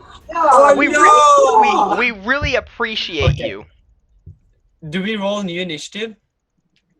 I mean, yeah. You want to? I guess we can't have to roll initiative for the enemies, anyways. I've never lost a character in Pathfinder. Says who? Mike.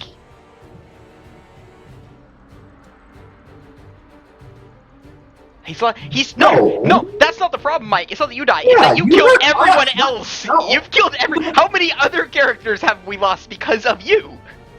That's the issue here. We don't give a shit about how long you survive. Chris can live to level 20. It's the fact that you murder everyone upon your crusade to level 20. That's the problem. By accident. Okay. Okay. An 11 and a 7. I don't see that as an First issue. initiative. Wait, you just reversed it? And it lowered it too. Oh well. I'm just gonna give them their initiative now, so we got that.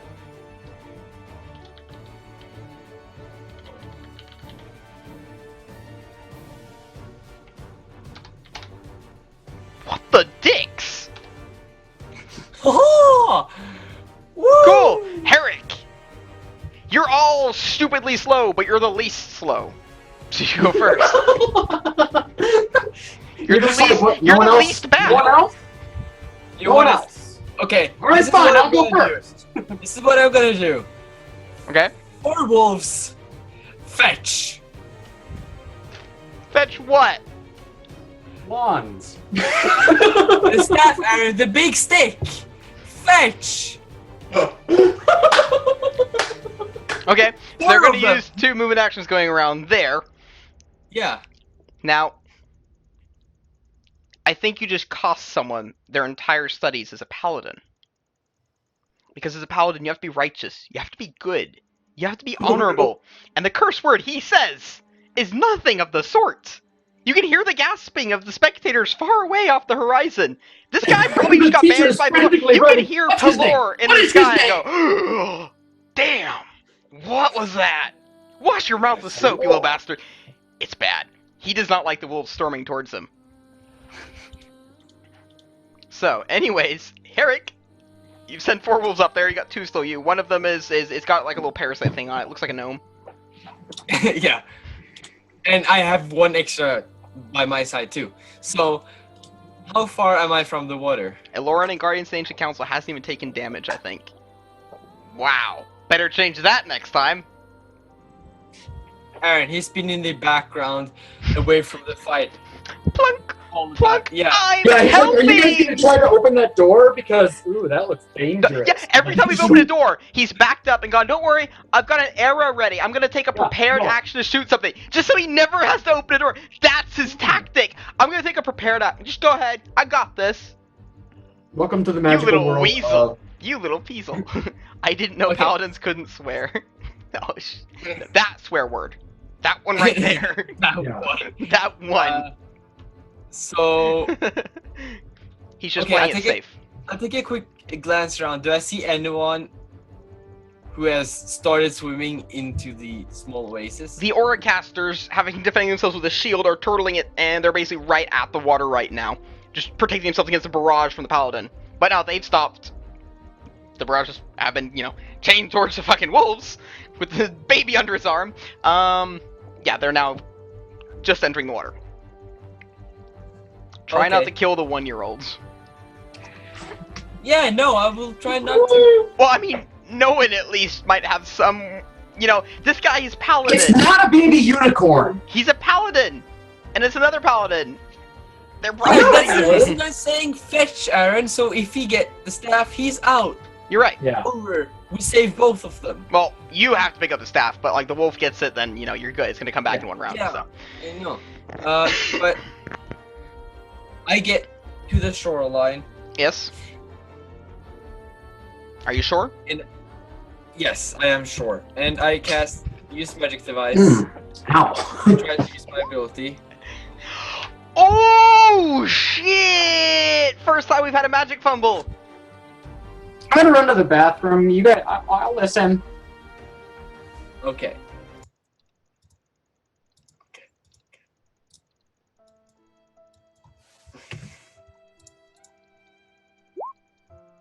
What do you want?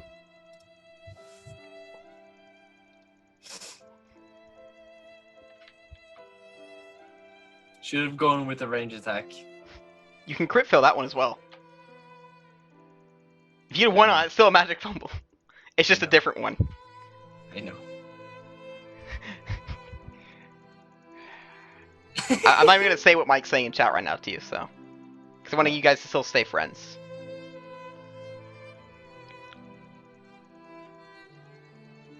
You can say whatever you want. I don't care.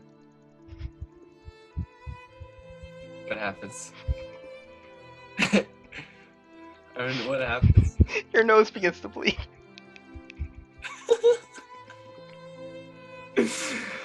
Oh.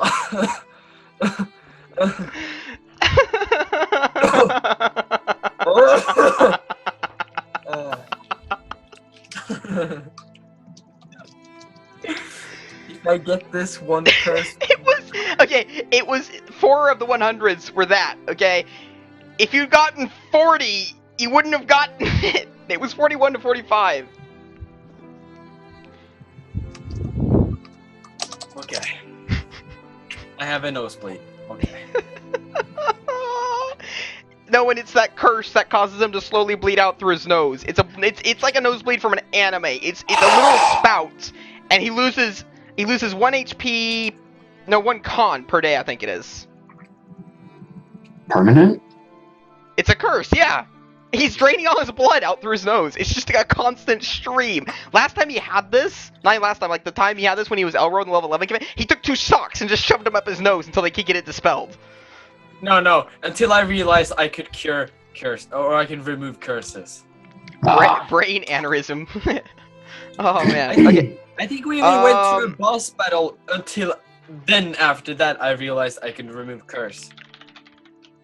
So I was like profusely bleeding through so much shit. Yeah, let me just check the nosebleed thing. Hold on a second. I think it happened like 4 times in that one dungeon too. Good job. Yeah. I was lucky with Okay, my luck. let's see. Con loss and level 0 characters. You lose 1 HP from blood loss, you lose another one from losing a con. So you lose 2 HP.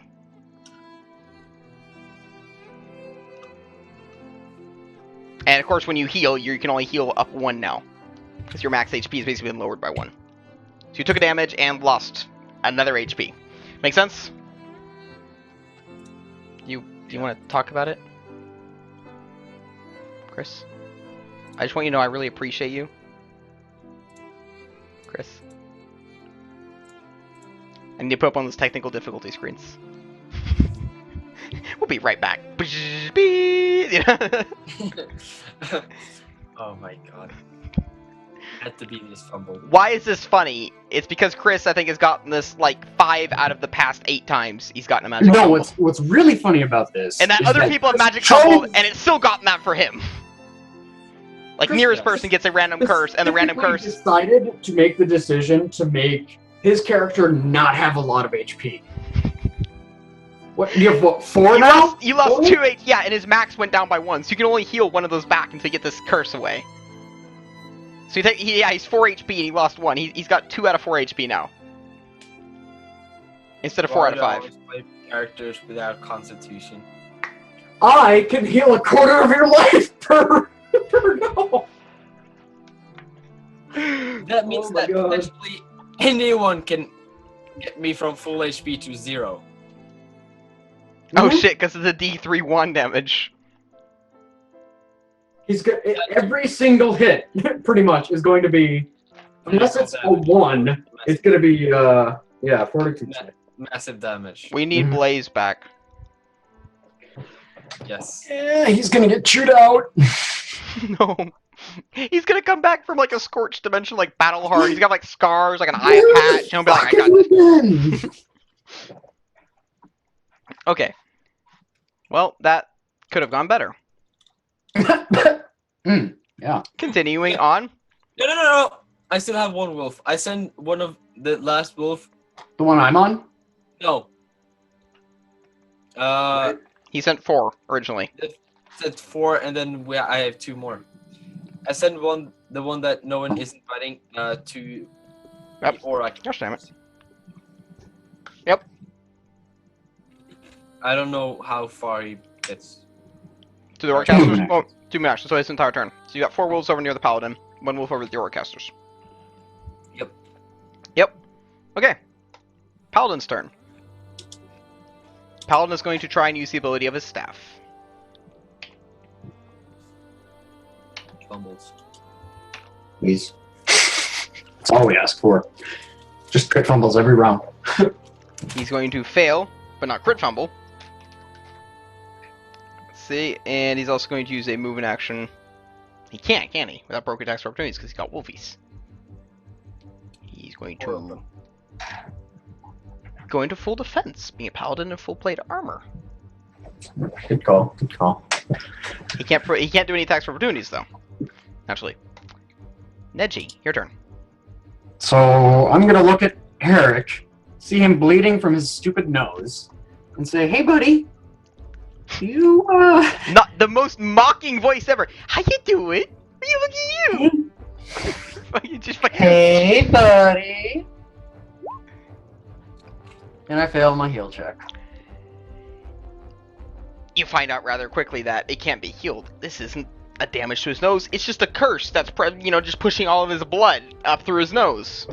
Okay, I did not read the part in the book about curses. I didn't bring my book with me. Can't help you. I'll figure it out next time. Sorry. Then we get to roll a d10 damage for the fail heal. No, I'm just kidding. Oh, cool. I got your nose. Oh shit, I got your nose. Hold on. Moving on. Auracaster's turn. Aaron, you should move the tokens to the right one space. Why? Oh. Good call. Or we could be in the middle.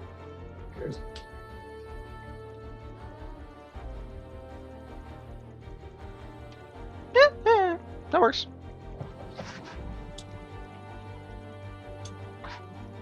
Okay. Wait, what did I just do? I didn't mean to do that. It's okay. Did I do that? What happened? Nothing. Just you just remove the card that's showing them. No worries. Okay. So it is the Auracaster's turn, who are basically putting up a nice little fortification there with their shields, as one of them strips off some clothes and dives into the oasis. The wolf iron. Oh shit, did I not use my movement action? Do you wish No, you to didn't. shift your positioning on the back of a wolf? Oh, I can't make the wolf move, can I? Yeah, never mind.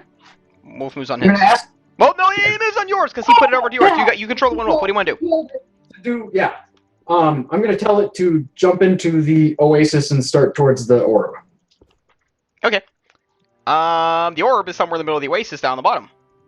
Where? You don't know. Oh. Do you just swim into the middle of the lake, roughly? I'm going to use my. Can I see which direction? Nah. Yeah, we're just gonna go as far into the middle of the. 2 movement actions on a swim, 30 feet. Yep, roughly. It's gonna be one Halfway. movement action because I already tried to heal, so that's. So you're gonna get a quarter into the lake. Yeah, that's fine. Yeah, attack opportunity from the wolf on the one dude diving into it. Shields don't actually protect against the wolf in that sense. Go on. Oh, actually, he's gonna roll an acrobatics first to see if he can dodge that. Sure. I got a natural 20. I'm sorry. Yeah, it's okay. I feel like such a dick though, because I'm I'm against live rolling, but at times it feels like I'm just fumbling shit. I'm like looking at this from your view, and they're like, he's a little bitch. Look at that. He's gonna get a natural 20 now. Oh, he got a natural 20. So I'm picturing it. It must be terrible. But I've got it on live stream. I got a natural 20.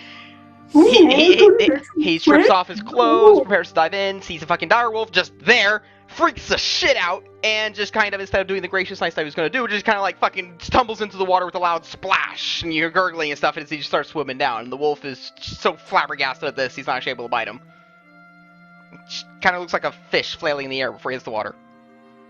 There's a very manly shriek coming out of him before he hits the water. Wait, how thick is this water? Like, can I really not see the orb? How thick is this water?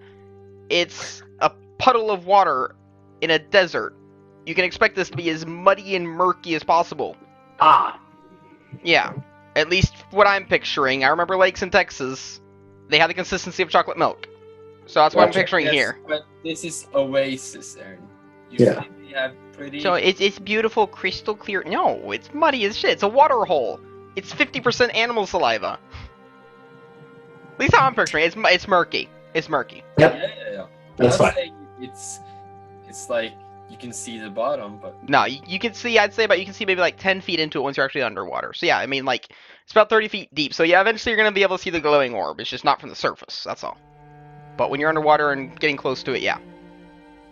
So he's going to dive in and he's going to swim as far as he can with his swim check. His fish-like flailing, surprisingly enough, doesn't get him very far. He gets 10 feet into the lake. He's gonna burst up for air and just like get back down underwater.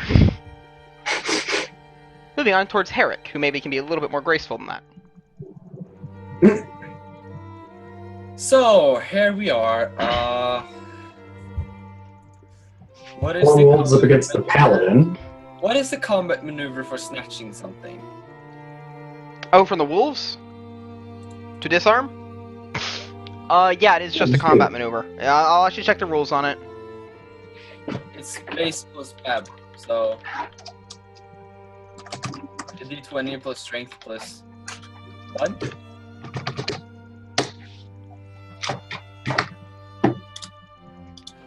It's, Okay, yeah. Base attack plus strength. two of them are gonna try to attack. So I'm gonna roll the attack first. AC 20 and AC 20. Wolves... I don't know if wolves suffer the minus, though. That's all. I have to check that right now. Does 21 beat his CMD even with a minus? I mean, you know what I mean. What penalty, Aaron? Attempting to disarm a foe while unarmed will give you an automatic -4. Okay, so. And the thing is that... Aaron, they are not unarmed. Yeah, I'm trying to check that right now. And I'm assuming there's probably a requirement for animals to actually do disarmament. We'll just say it's okay with wolves right now. Okay.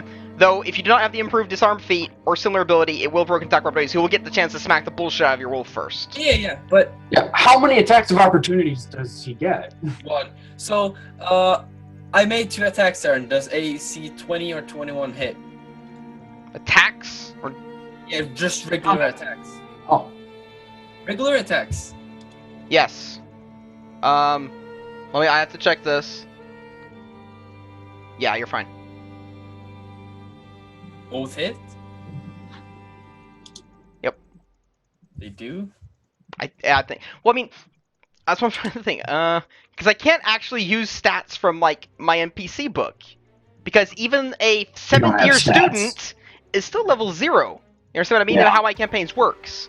But that level 0, that level 0 7th-year student can still be able to cast like a 3rd level spell because of how this leveling system works. I'm like, in my mind trying to figure out how this works because he's in full defense and he's got full plate armor. Full defense is going to give him a +4. Full plate armor is going to give him something. He's got a minus. He hasn't taken any damage yet, so he doesn't have any disadvantage from wounds. His dex is, if not mistaken, 11, so no plus from dex. But it's full plate armor. It's an 8, and then +4 from going full defense. he's got 22 AC. But he That's can't right. do an attack of opportunity because he's in full defense. So you can just Yeah. go ahead with the disarm, but you're not gonna be able to hit with any of the damage though. No, but I still have 2 wolves, so I can roll another attack. It misses. And then the disarm. This is the disarm. Ugh. Yeah, that's not So gonna yes. succeed. So no. Yeah, because the +4 from full defense goes on CMD. And his And staff then- is a 2-handed weapon. Albeit he is wielding it one hand, so he's not gonna get the +2 bonus from a 2-handed weapon. But still, it's not gonna succeed because of the full defense alone. Hmm. Because full defense is on everything. And There's a 5th wolf around the casters. oh shit, Aaron. What? They are flanking him though. Yeah. He's gonna lose that +4. Yeah, then you're gonna hit with the 2 first attacks, but not the second one. So they do hit with 2 attacks. Go ahead and roll the damage.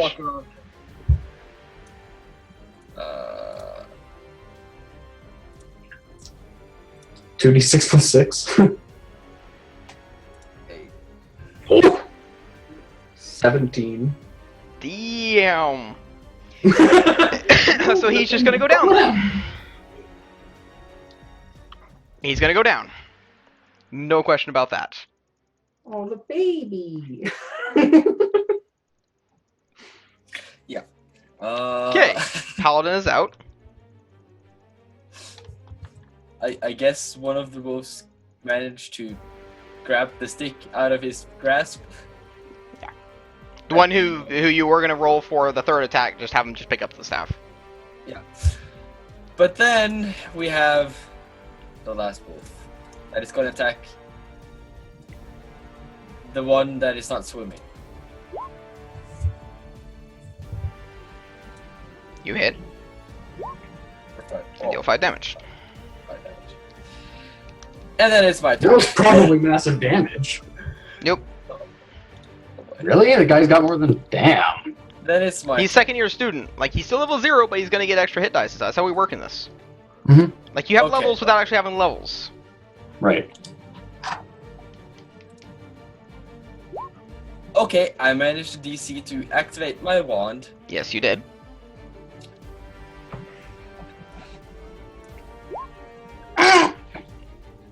I rolled Ah, it, but it's a 4. you missed terribly, but you leave a sizable hole in the sand. As a claw came out from nowhere. Just Okay.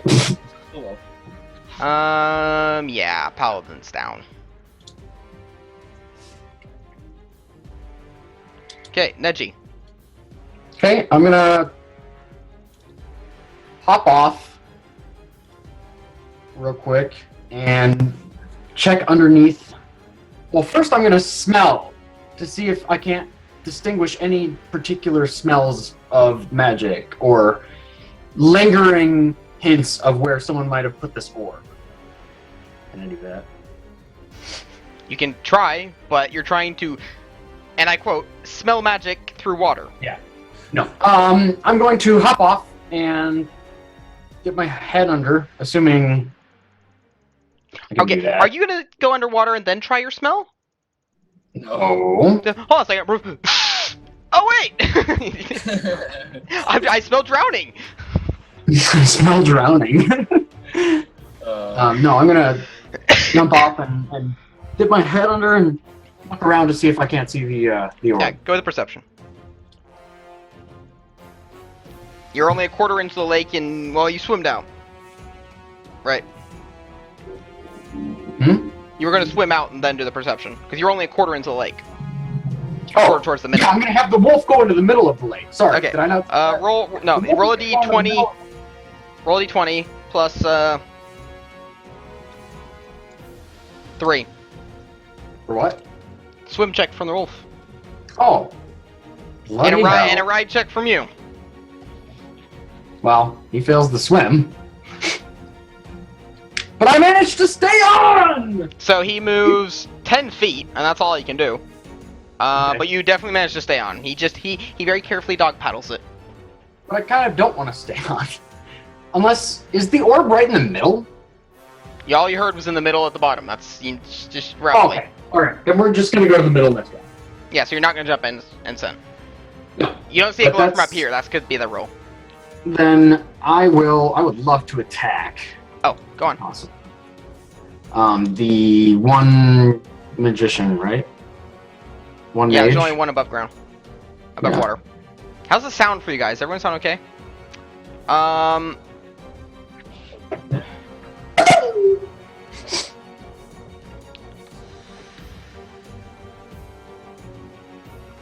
Then, okay, Nolan, you get to roll a reflex. What? They're aura casters. You strike an invisible shield around them with a soft poing. The orb comes flying back towards you with a devastating speed. Or the Oh, for bolt. fuck's sake. You fail the reflex and are struck by your own bolt, dealing a d3 damage, or 1. But he's an aura caster, so 2. Remember what, the whole it amplifies it when you bounce it back. Yeah, so I take 2 damage by myself? Yeah, it doubles the damage when it goes back. Yeah, this is gonna go a long way for me to realize that attacking people really is not my thing. Attacking? Yeah. Chris, have you played Star Wars Battlefront? Newest one? Okay, Auracaster's turn. The one sitting inside of his shield, breathing heavily and thinking, well, everything, for the fact that that bounced off, is going to see the cute little wolf dog paddling into the lake.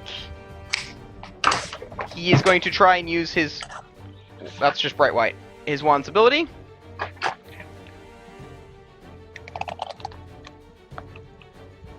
Nice.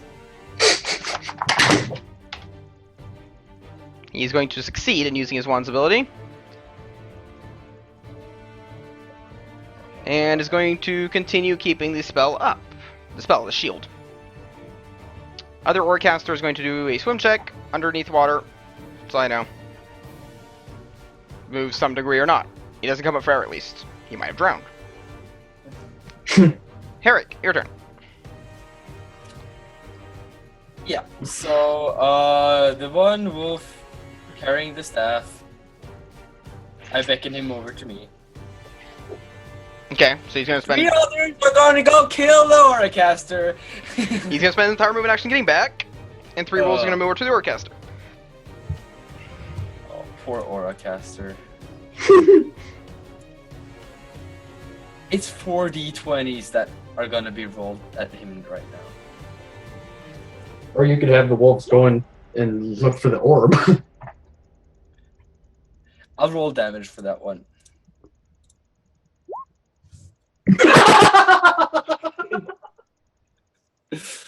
So he's taking 14 damage. Okay. So he goes down. This caster is gonna come up. I've been down there for 12 He doesn't seconds. have to. If he can hold his breath and do the ritual underwater, he wins. Grab orb, do ritual for 3 rounds. That's 18 seconds of holding your breath, which is fine. He's win. Yeah. Assuming he can find the thing. But if he comes up for air after 2 rounds, he's gonna look around and everybody else is dead. Okay, so that's that. Neji, swim check for the wolf to get to the lake. Oh, for fuck's sake. Oh, that's all one. Really? On the wolf? Yeah. It's your goddamn wolf, Chris! The creature fails to stay afloat. Despite you not weighing that much, you weigh enough to be an issue for it, as it falls over and begins sinking in the water. Natural 1 on creature riding means you automatically fall off of it. Cool. There's no ride check to even stay on. So you're Alright. both now 1/3 sort of into the lake and now 10 feet beneath water. Wolf is done with his turn. Neji, you are now beneath water. I look around! Go ahead with perception. What is going on with my rolls? See nothing but murkiness all around you, except the glowing light from above the surface. Okay. You have 1 movement action. Do you want to swim up? Do you want to swim down? You've hit the water without having the chance to actually grab your breath because it was all sudden. So Yeah, keep in I mind, you're not going to be I able to hold gotta your breath. swim up because I'm terrible at swimming. You're not able to swim up. Oh boy. The last Auracaster's turn. Am I gonna fucking drown again, Aaron? Continues.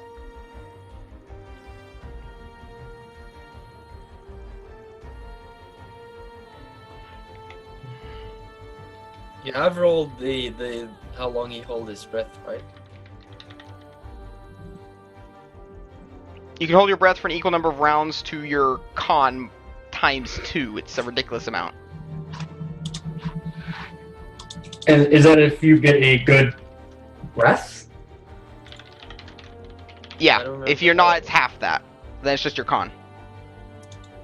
And my Oh, con it's is 16. Yeah, hold on a second.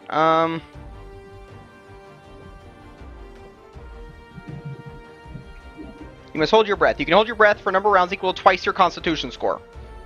But only if you do nothing other than take move actions or free actions. If you take a standard or full round action, the remainder of your duration is reduced by 1 round.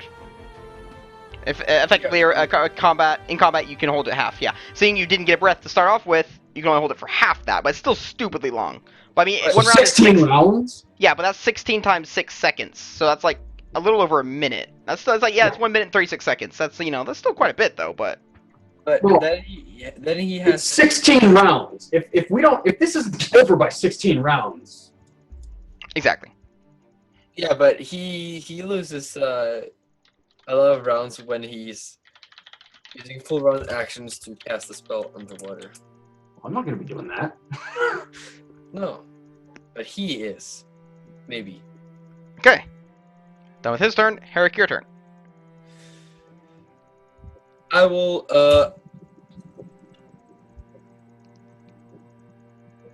grab the staff as Yeah, the wolves. so the paladin disappears. Then I'll drop the staff and I'll tell the wolves to stand guard as I run and start swimming. You don't want the wolves to go under and look? No. Okay, go on with the swim check.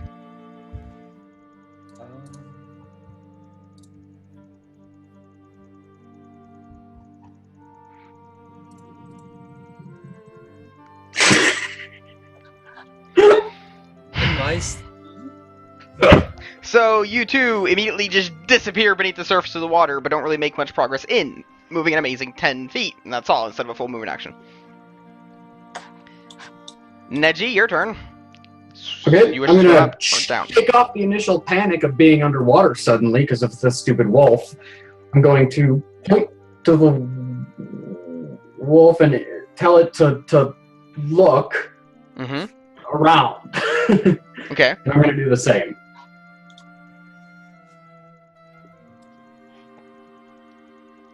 Wolf to look around, D20 plus 4.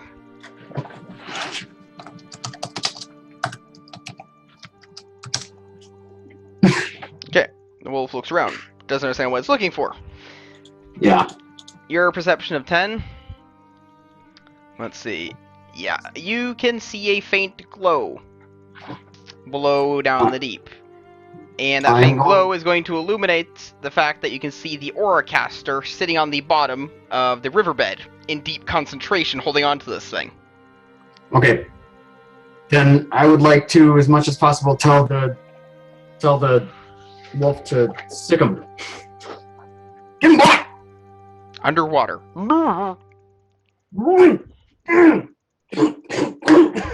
Okay. So roll a swim check for the wolf. What is that? D20 plus 4? 3? 3. My God! The wolf is going to manage half movement speed, so 15 feet. That guy's a movement action away, so he's close in halfway. Okay, and then I'm going to try to swim down as well. What? What is your minus 3? You got a 2 minus 3. Okay, so you're going to move 5. A 5-foot flap? Yeah. It's like Doggy paddle? doing something and you move. Yeah. I let out enough air for me to sink down 5 more feet. -1. Okay. Dun dun. You suddenly find yourself laying on top of the cobblestone again. The sand, the water around you is instantly disappeared. He critically succeeded the first part of the ritual, so instead of having to do 2 rounds, he only had to do 2. Hey. Yeah. So you find yourself just swimming on the cobblestone. The wolves disappeared. All your spectre animals disappeared. The Orcaster, clenching onto the orb, seems happy until he looks over somewhere else on the cobblestone, seeing his, well, torn apart friend. A little bit less happy. Yeah.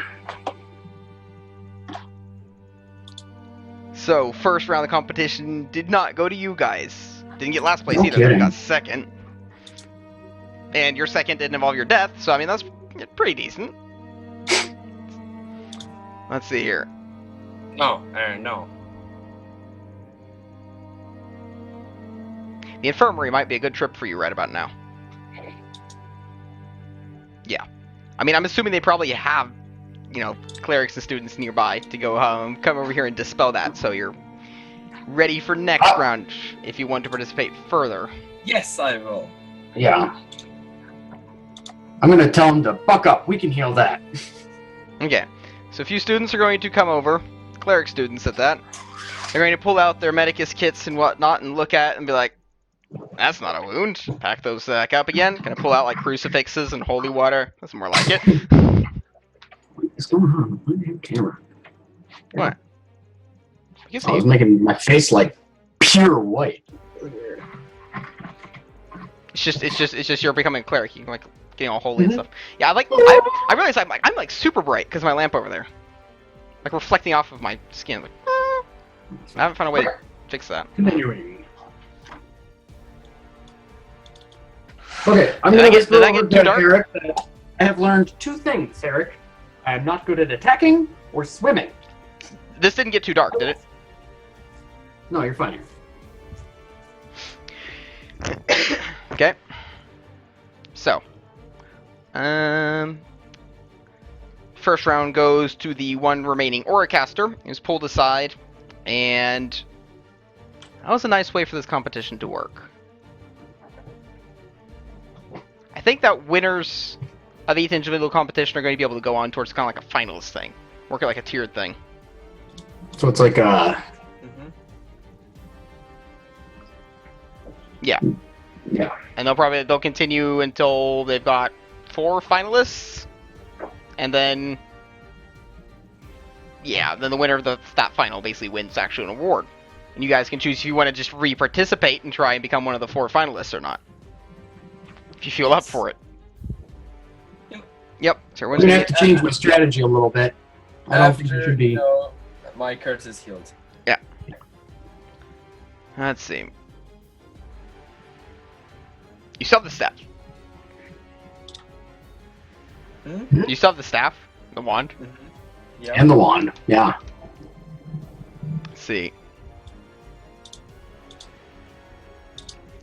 Because I'm assuming that these 2-man teams are probably parts of larger guilds. So before the next round begins, I mean, are you going in there with the staff? Do you actually want it in there? Because if not, it's pretty reasonable to assume the rest of that Paladin's guild are going to pick up, well, the baby wasn't dead yet, and they're going to come over to you and see if they can barter with you for the staff. I'm going to let Chris talk.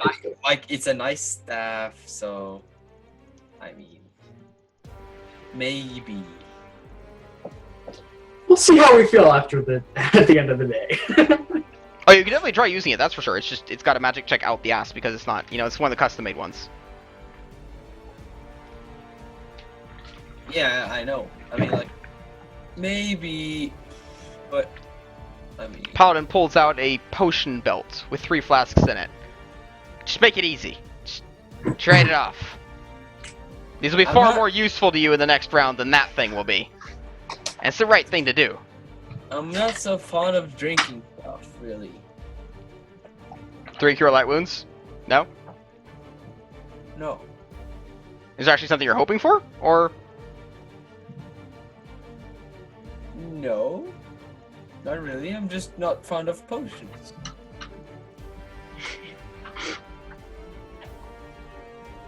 Holding the staff. puts the potion belt away? Let's see. Maybe like taking a cloth and like kind of polishing it. You know what? This looks really nice up against the wall. The slowly other ones we've taken. Tucking it in my coat. Like, oh, no. Not yet. No. Oh, No. Oh. I was reading up on items. Hold on a second. Yeah. Go.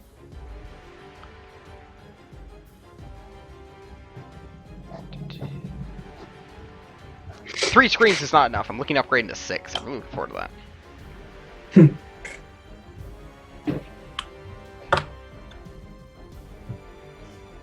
Is that before or after your country pays for your college tuition? What? Oh, I'm gonna have to save up for like months for that though. Oh, you poor thing. Exactly. In college, being able It's to not gonna afford- be until like autumn because I'm going to Six. England. So any spare cash I have is being saved up for that, which is not a lot. Oh yeah. Gotta save up for those vacations, you know. It's really expensive to go to England from Norway. It's like $80 for the plane ticket. When I was in college, $80 was at least a month's worth Oh, of no, food. and you had to walk uphill in the snow both ways, right? No, we had to pay for fucking college! We didn't get money from the government every month. Christ. Yeah. Your problem. Or well, No, it's and like just- in all honesty, I'm not even sure. I'm like, because yeah, what I get from government is about 90% of that is covering my rent and everything. I'm left with like 10%, and it's not exactly covering a lot. Don't mostly- even start complaining. I'm not Because- complaining. I'm not. I'm like, I want to go to Sixth Not Grades, only but did I'm we probably not. have no money from the government, we had to take out loans, and that was if we Oh qualified. no, this is a loan. You know, it's just not a Yeah, loan yeah, as yeah, bad yeah. if I succeed my grades. If I flunk out of Yeah. university, then it all becomes a loan and screws me up for life. Right. So. Okay. Anyway, we're not gonna argue about how horrible Norway is. Uh-huh. Let's see here. So Paladin puts the potion belt away and pulls out a small silver signet ring. Okay. Let's see. Something a little bit more useful in direct combat then. The small silver ring has a shield as a signet. And it's a ring of protection +1. A little bit more versatile and not so quickly consumed like a potion. Now we're talking. I'll reach out my hand. And the staff. Yeah, I was like, Yeah. okay, so you guys exchange? Yeah. Okay, so you've got a ring of protection +1, which is cursed. No, you got a ring of protection +1. Yeah, And Paladin gave me a I'm curse assuming they're dog. gonna try and heal your curse. They're gonna manage that. I hope so. So I assume the ring of protection goes to you and not Nechi. Yeah, I don't need it. It seems that I'm always the victim in the fight, so yeah. Yeah, probably.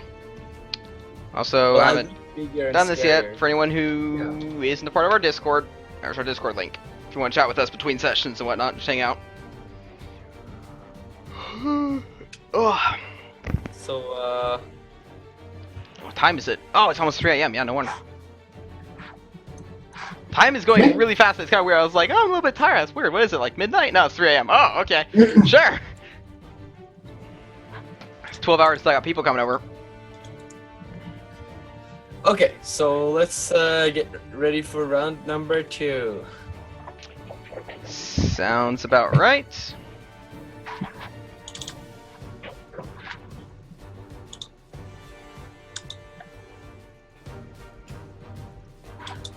Oh, I wonder. Am I small enough to fit inside of a backpack? Why do you wonder? Yes, you are. Just curious. Future strategies. Not today. Don't worry about it. No, I'm trying to think of what strategies can involve a backpack. Don't know.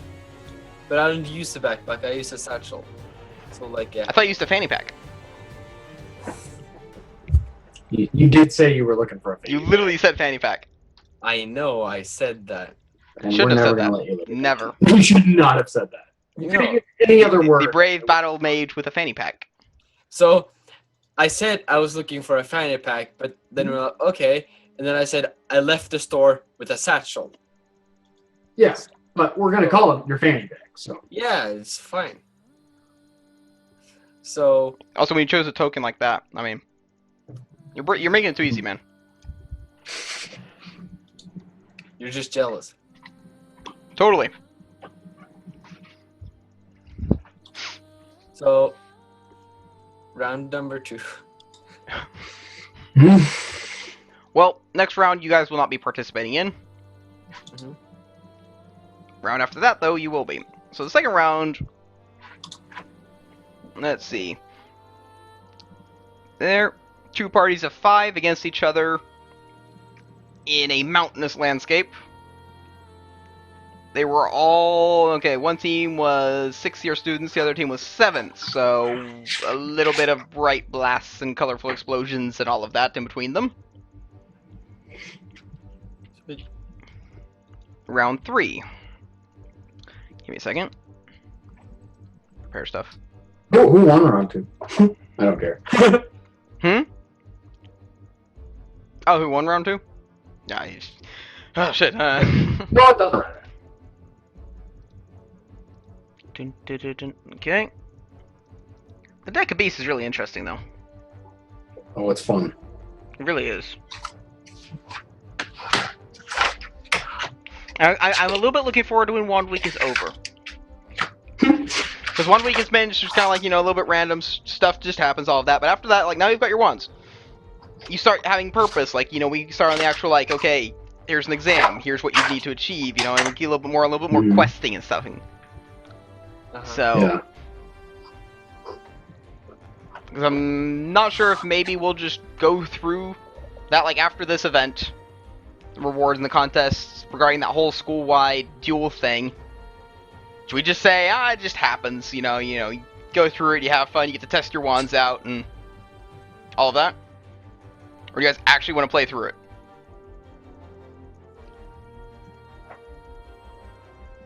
We'll see. Yeah.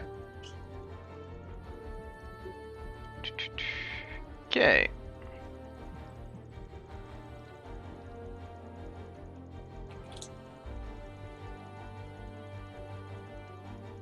Sheila! Oh, cue the Sheila cam.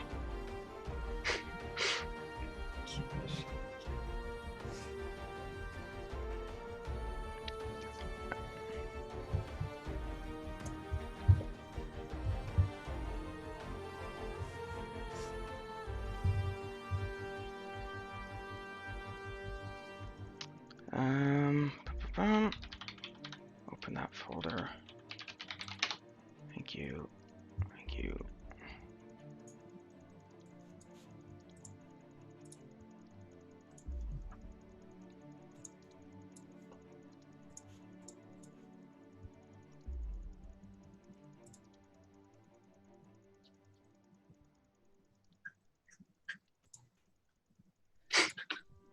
Can you hear her eating?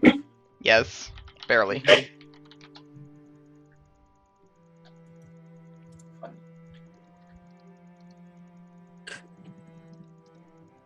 I can close all those.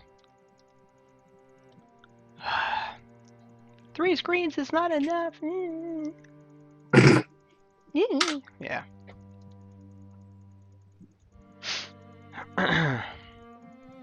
Anyways, how's next week looking for you, Nolan?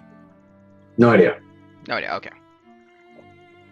It's just it's that way. I haven't looked at my calendar. Okay. There we go.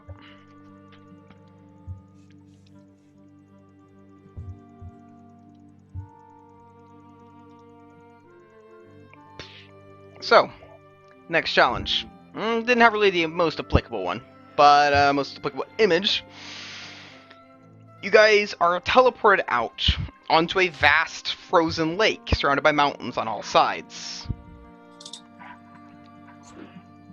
Let's see here. Kind of thinking this might have been better with an actual map, because of the way this is probably going to play out. We'll make do.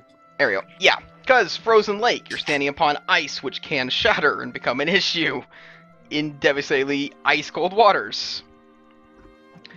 There is no orb to grab, nothing to snatch or anything of the sort. It is merely a death match. Okay. The last guild standing. Last guild standing. Last guild not either unconscious or, just in the freaking water, I assume.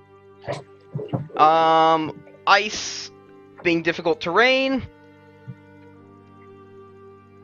There we go. You can only move at half your speed. If you were to move full speed, you have to do an acrobatics. On AC wise, everyone is always considered flat-footed, losing their dex bonus to AC. Oh, Sweet. we're the only ones without armor. Yeah, so you're going up against, let's see, 4 paladins, 4 fighters, 4 battle clerics. Everyone just in full plate armor, tower shield. Excellent. I aim for the ice underneath them. Exactly. They won't I'm get. definitely doing it. Boomp. I am. Yeah, they're not getting back up, exactly. Okay. They're in full plate armor. They're going right to the bottom. Yeah, let's get started with that. Including you guys. Not including you guys. Yeah, including you guys, 6 teams. 5 others. Okay. You tired, Chris? No. Is it still? We Cards? draw a card. Is it still what? We drawing cards. We draw Yeah, a card. drawing cards. Do you guys want to go ahead and start with that? I wanna draw.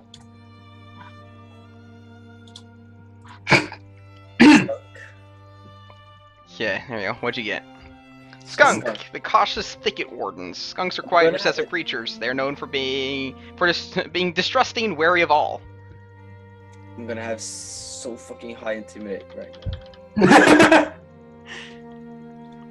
No, it's going to be negative to your charisma. Let's see. Everyone's gonna be. Not gonna be applicable actually. It has To me. class-specific event effects, so I think we're just gonna go ahead and reroll. Okay. Cougar. Cougar, champion of the Rocky Cliffs. It's known far and wide that the most dangerous element of any mountain is the cougars that hunt there.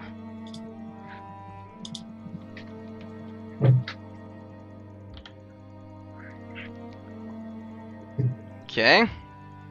+4 climb checks. Thank you. Cannot be caught flat-footed. Treats all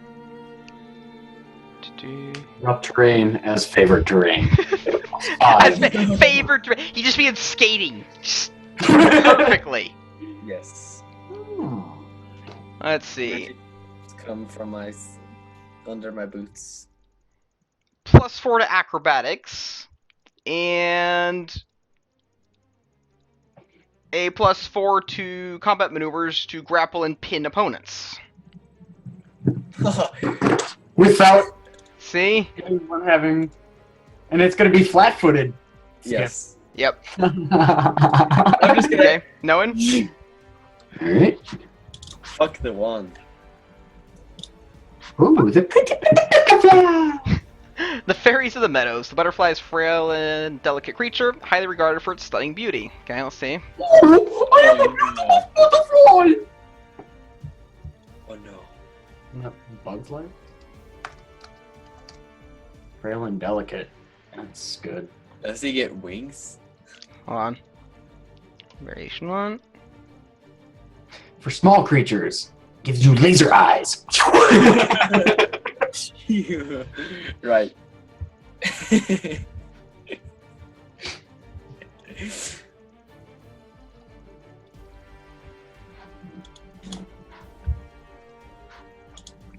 Oh shit, yep. Large, beautiful wings sprout from your back. They look thin and fragile, yet durable enough to carry you. You're under the effect of a constant feather fall. But the wings will shatter from any attack. On top of this, you count as having 2 con less. That's fun. So -2 cons, also -2 HP, but constant feather fall. -2 con is -1 HP, right? Yeah. So I have 8. I'm okay with that.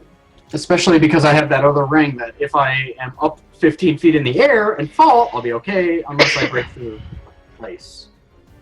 Wait, you have 2 things that negate fall. What's my fly speed? You don't fly, you can only fall with them. Yeah, it's a glide. Oh, it's feather fall. Yeah, Oh. you have a permanent feather fall, and you also had a ring that gave you no fall damage from 15 feet. So Yay, butter. But you can glide. you with can wings. glide though. You got that actually. So no difficult terrain for me, right? No, yeah, but you're in the middle of a frozen lake. Right. So is Herrick just gonna pick you up and just chuck you? Whee! Can I hit the I don't ice and think he slide? wants me to be more than 5 feet away from him. He has still 4 HP, or did they heal the con damage? No, it's healed. Oh, okay, so he's back to 5. You're okay, Chris, right? You'll be fine. A whooping 5. Rolling for the 5 other parties. Spread around the frozen lake. So what happens if I take an attack and the wings fall? Do I gain my con back? No. You just get wings and a minus to con. For the rest of the day. Or for the rest of this combat. Okay. So nice. This Okay. probably helps. No, this absolutely helps everybody else more than it helps me. Unless I was a goblin with, oh, what is that feat that allows them to take 0 damage? And Well, I mean, you could technically use this because you can do a jump and then glide, which I think would take you 10 feet. So basically, you can just ignore 10 feet of ice at a time, kind of thing. well, you don't- difficult terrain is It's 10 for you. 10. But yeah, but moving at half your speed is also 10. You can get across holes in ice eventually. I mean, you could jump off Chris's shoulders. Why would I move half my speed twice? Get 20? Why? What do you mean? Wouldn't that be the same as just trying to move in difficult terrain? Okay. Yep. Moving on ice is half unless you want to risk tripping.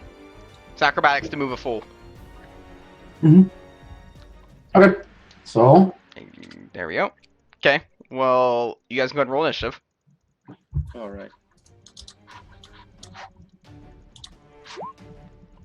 Dude. oh, bloody hell. Up with this! Wow. I Okay. see these wings grow out for me, and I'm like, I have always wanted wings! Okay. So it's foggy and misty across the lake, which is an issue to ranged attacks. Anyone further than 30 feet away, you have a minus. What is that? Half concealment? Yeah, -2 to hit them. Other parties. Let's see here.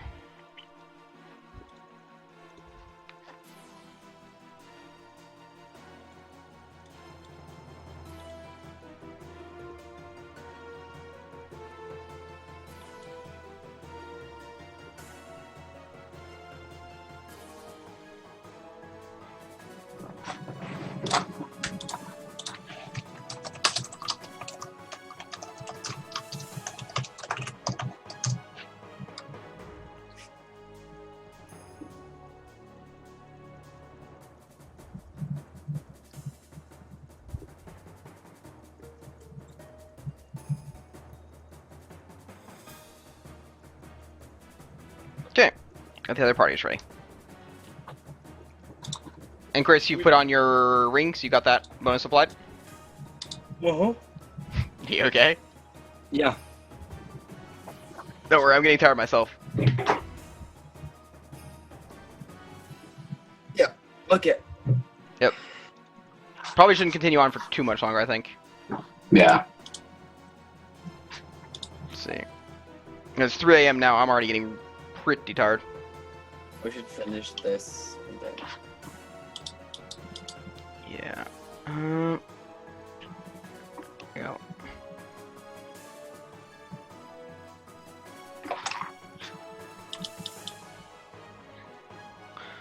My question is, I mean, would it maybe be better to just quit it here then? And start straight in combat next time? Nah. Dude. Alright, it's 5 groups. It's not gonna take long. Sure? Yes. Yeah, okay. The way everything has gone at this point, it's not gonna take long. Probably, yeah. Okay, let's get the contest over with then. Well, we'll get the final next time. Yeah, we'll get to the final then No idea when next time will be, but next week. sometime. Stupid hair. Okay, I got the other groups ready. You guys have rolled initiative, which, holy crap. Mm. Yeah. Let's see. You're quite ready. Other people were teleported in.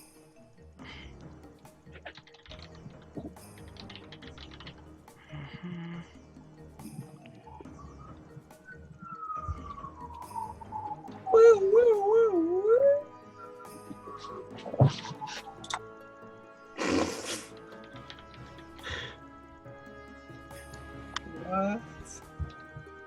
That I can barely hear. So the fact that you picked up on it means I gotta mess with my microphone on my camera a little bit.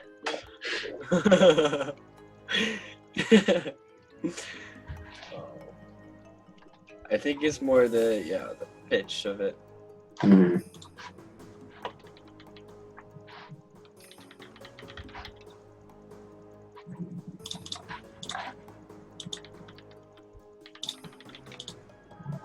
There, got the other groups ready.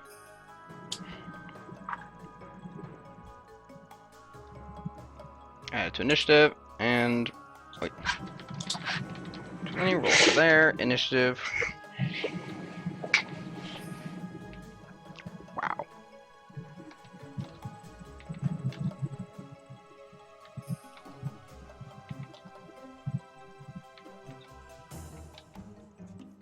Oh no, not the wildlings.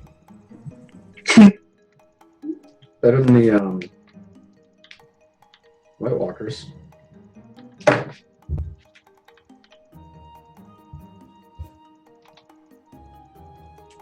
You guys still go first. Of course we do.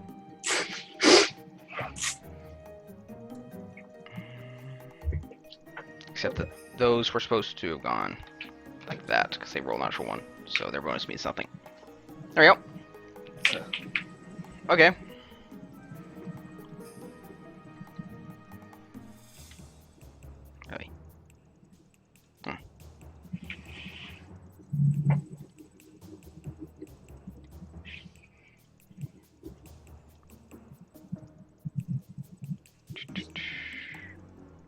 Okay, I think I'm good. So yeah, Misty, Foggy range attacks have a -2 to everything further away than 30 feet. Ice is difficult terrain. All of that. Yeah, you guys do definitely go first. Okay. Neji, more particularly. I'm going to definitely take a look around. Exception of 15. Let's see. So you guys are in, well, it's not an octagon, it's a hexagon. Yeah, 6 edges. Hmm.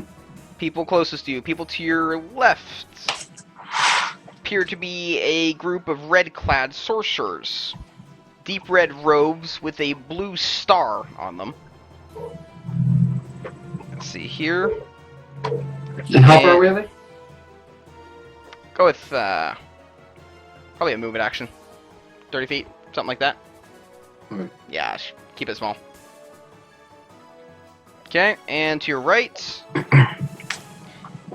obviously, without any doubt, Rangers. Brandishing leather armor and bows, as well as falcons upon their shoulders.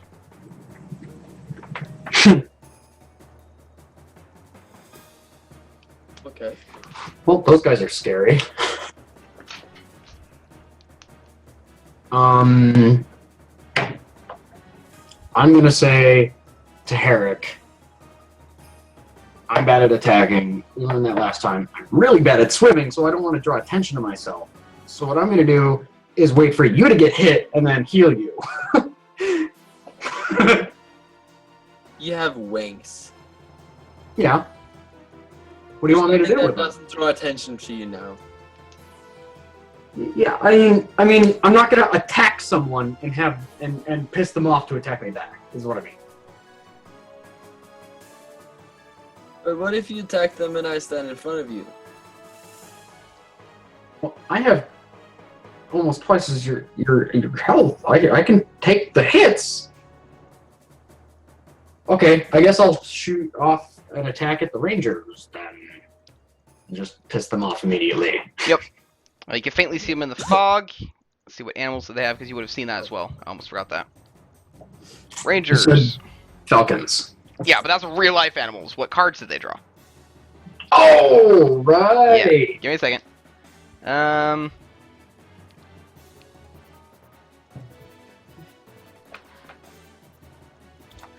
So one of the rangers has a falcon on one shoulder. He is crouching down upon the ice with a duck on his other shoulder. Oh. Damn it. Boy. That's fun. Actually, I do want to aim at the ice underneath them. There we go. And the other guy. Okay. I'm not sure if you can be able to see it. He has a tiny frog on his shoulder. Oh, you haven't missed much, White Guy. They lost the last tournament, but they weren't luckily killed and have tried to re-enter, hoping to win themselves a final place. So. And then... Let's see.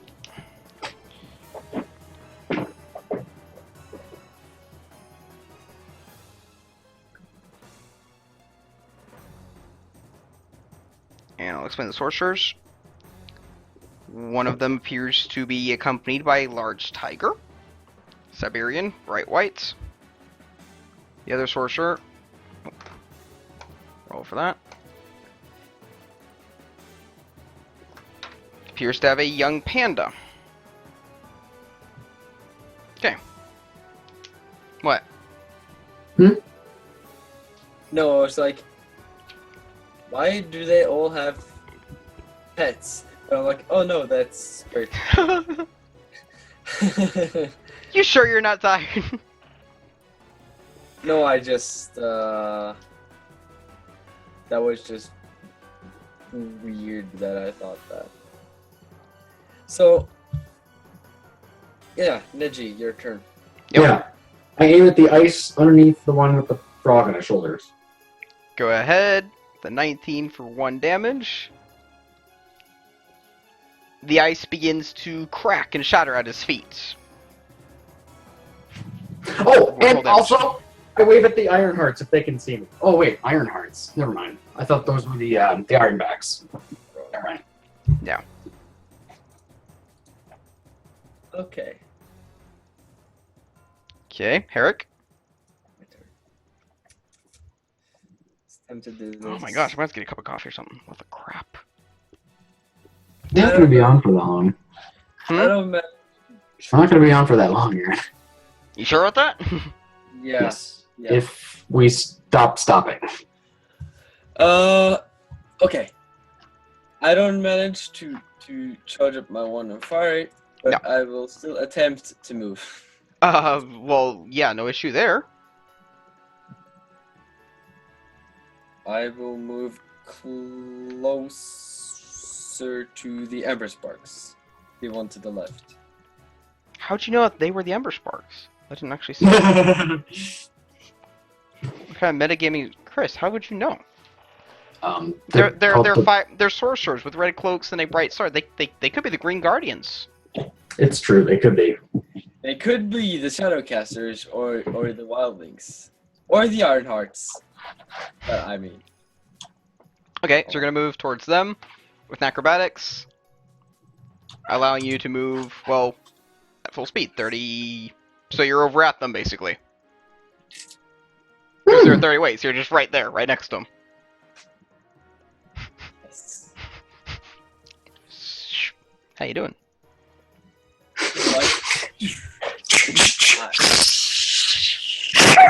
You're just there. I'm just there. Out of the fog, I'm just there. Cool. Okay, so it's their turn. You're right in front of them. I know. Like, that wasn't so smart.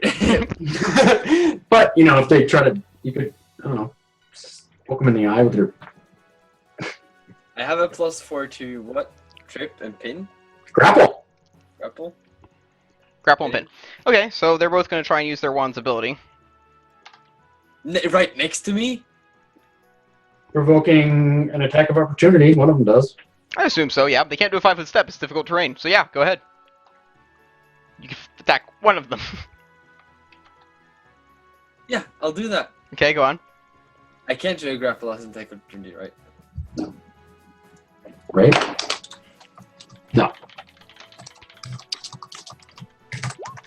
Checking now. 19. No, making grapple requires a standard action. Yep. So, well, it's AC 19. You definitely hit. Which one are you trying to hit? The one with the tiger or the one with the panda?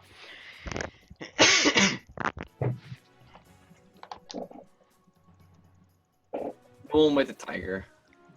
So, Okay, What is- go ahead. what is non-lethal damage again? Like, What are you hitting him with?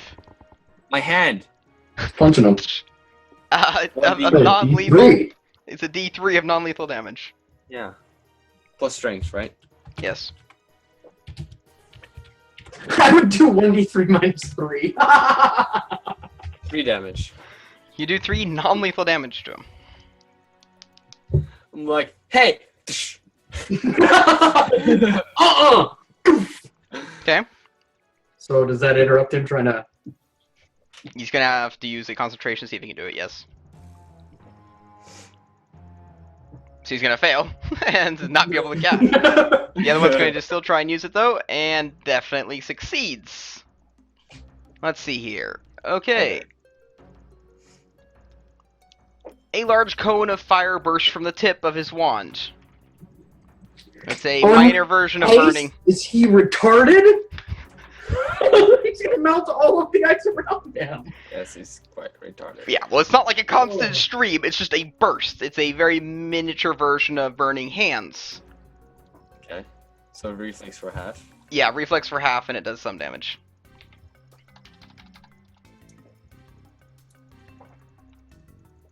You'll be able to reflex for half and take 2 damage.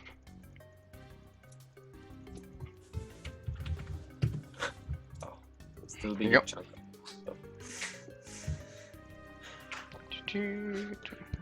Stuff happens. Stuff happens. More stuff happens. What? Explosion. I like that. Okay, to Rangers. One of them's going to try an acrobatics to just get off of the cracking ice before it actually shatters apart and he falls down. He's going to succeed that and move an amazing 5 feet to the right. Which counts as a move action because difficult terrain. Okay, and they're both going to try and knock off an arrow towards Neji. Hitting AC 17 and 15. Mm-hmm. Both.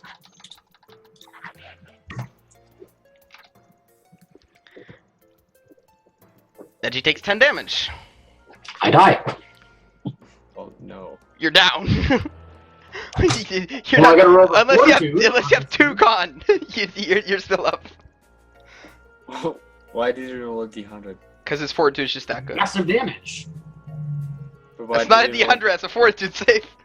Oh, that's what I meant. What would be the D100 of a fortitude? You're fine, you're not going to take severe damage, but yeah, you're down by 2. Roll, it's like, roll your fortitude, 64. Okay. It's really good fortitude. No, I'm not down by 2. I'm at -2, right? Yeah. I did 10 damage.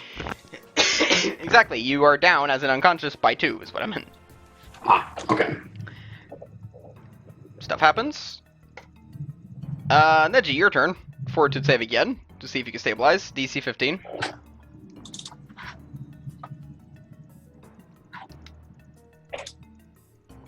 You take another damage from bleeding out.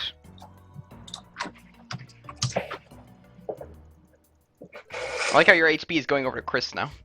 Okay, I'm gonna put a space between. Put a space between you for that. Herrick, your turn. Oh. This is why I didn't want to shoot at them, Chris. This is exactly why. I will learn acrobatics to try to move without provoking an attack from D. Well, if they Okay. even want to try with their fists. So I just move 5 feet back. Yeah. You're, let's see, requirement for that. Yeah, you're fine. It's like they're gonna try. Okay, Mm-hmm. that's good. That's good.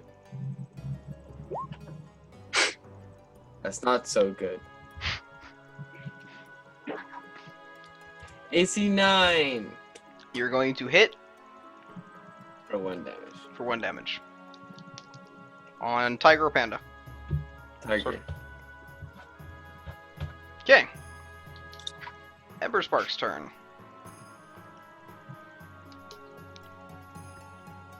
Let's see.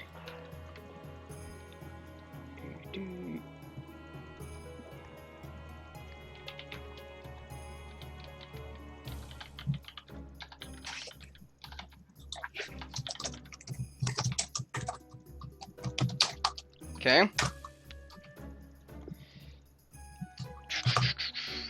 So both of them are going to start backing away from you and away from further up. They've turned their wands away from you and towards something off in the mist. Ironheart, something happens. Something happens. Ring Guardians are going to also move up north into the mist now that they see that Neji has just keeled over. Something happens. Neji, your turn. You stabilize and stop bleeding out. Eric.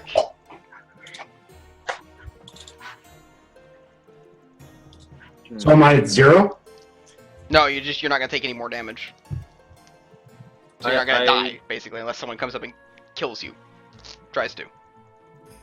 I do perception to try to see what the Ember Sparks turned around for. Perception of 12. Mm-hmm.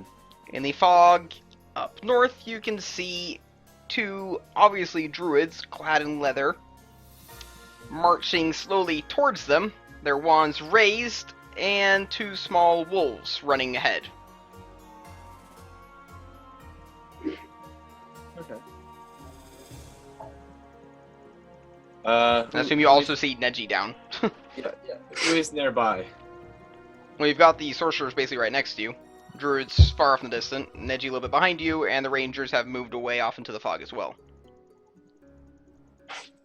So the ones you can actually see are sorcerers, Neji, and a little bit of the druids. Okay. That was nice and happy-go-lucky music, and... Hold on a second. What happened? Nothing. Really? Nothing. Oh, man. Let me get up the chart. What is up? Oh, no! What happens? Number 22. Nearest lake drains mysteriously.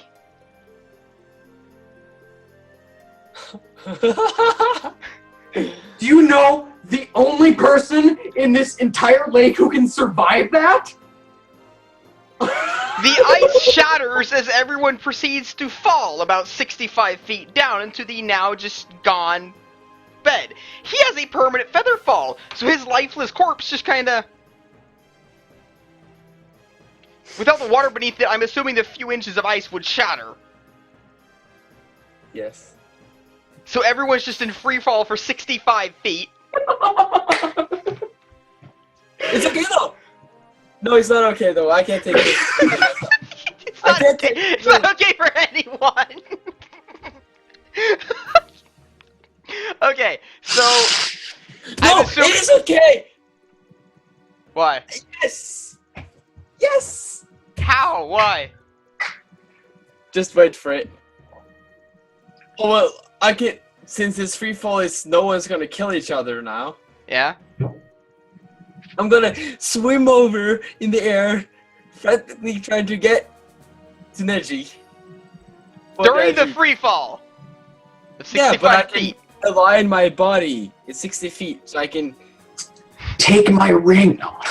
No.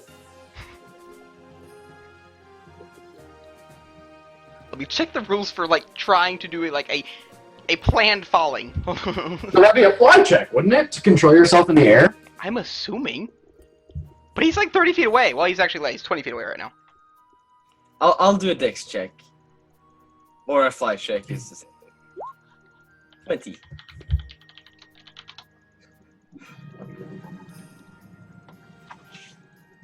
I'm like, with my robe, I'm like trying to steer. You blow up your robe and use it as a what are those called? Yeah, like fly suit. Fly suit, yeah. I don't know what they specific name, but Wingsuit is what they're called. yeah.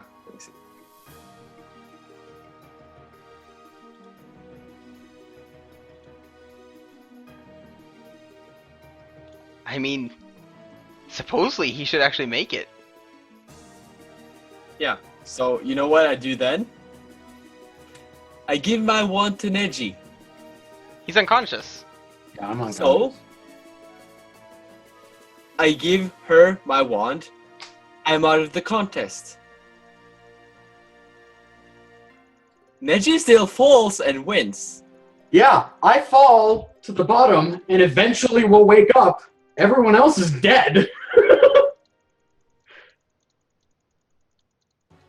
But would that work? Wasn't the rules that if you're go unconscious, you're out, basically?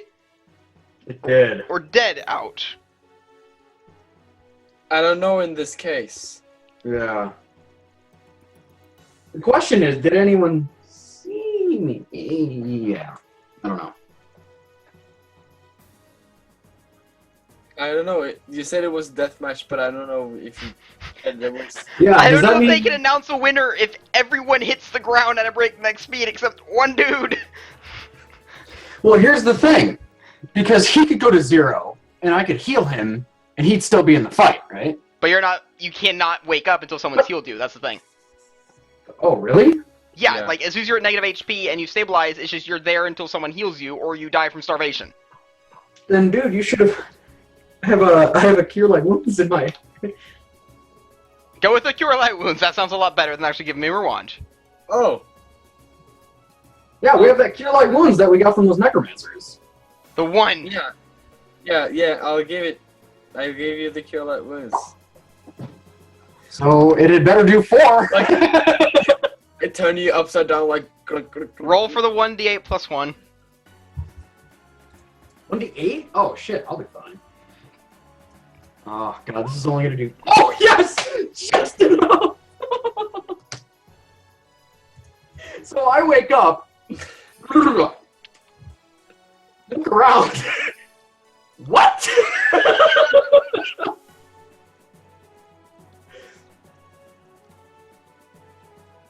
I don't know what to do. Do I win? Take my wand. Okay.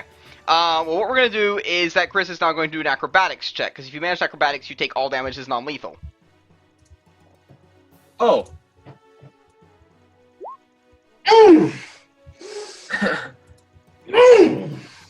I'm like slowly just turning around. For the win! Yeah. No, you avoid damage from the first 10 feet, and you convert all damage from the second 10 feet now to non-lethal. Seems. Wait, what? So if I take falls the 40 feet? You if ignore I the take first. the ring, if I took the ring while doing this, I ignore the first 10 feet. Yeah, but moving, opening Then a the bottle, next- pouring the bottle down my Yeah. throat. Taking ring. Using acrobatics. Yeah, that's too much. Yeah, whatever. I did the acrobatics. Like it's empty. Yeah. So you're medium. He's still going to take 3d6 falling damage. Instead of 6d6. If you roll all once, I'm still alive. 12 damage. Non-lethal. Oh, that right up kills you. Non-lethal? What is your con?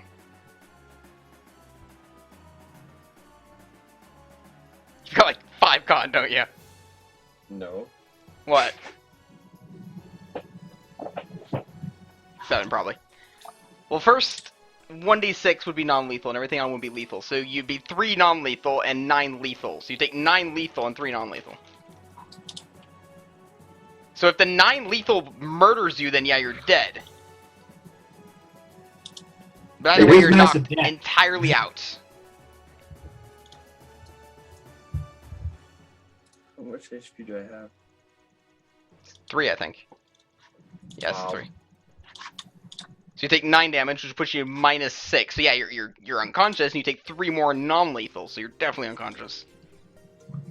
So I have 8 con. I barely survived. You're at minus. You have 2 con left, and then the 4 massive damage naturally. Yes. As long as that doesn't come back like a 1 or some bullshit. Oh If it doesn't come back as a 1. Hold on. I'm checking the rules for it. Getting a 3 or a 2 is going to put you at 1 away from your death, whatever that is. Oh. So I'm at -7. You're at -7. Out of his -8. No, I mean, like, he got a 2. It doesn't matter if he, like, it at -1. It puts him to 1 away from being insta-dead. Right. No matter what he has. And so then what happens? Do I just float down and, like... Well, let's see. I'm looking at the other people. I'm going to assume the Iron Hearts in full plate armor are going to hit the ground with a nice and solid thud. Yes. I assume everyone is going to. Like, everyone's going to get to try to do the negate the TSM non-lethal, but there's no one in this entire thing who is not going to be knocked unconscious by this. I'm still conscious. You're literally the by only way. person, like, yeah, even if everyone else, like, all the other groups succeed their acrobatics, they're still going to be unconscious. You're the only conscious guy left in the entire, well, lake, with a half-cracked roof of ice above you. And again, we did it by accident. I know. Aaron, I said this wasn't going to take long. Does Yeah. it count? Does it count? Does it count if the Rangers' Hawks are still alive? Are they still in it? Do they have wands? Okay, so everyone hits the ground with a solid thud, and everything float comes down. back. Yeah, everything turns back into the nice cobblestone as you just land nicely on the ground. Everyone's crumpled bodies littered around you. I take a bow.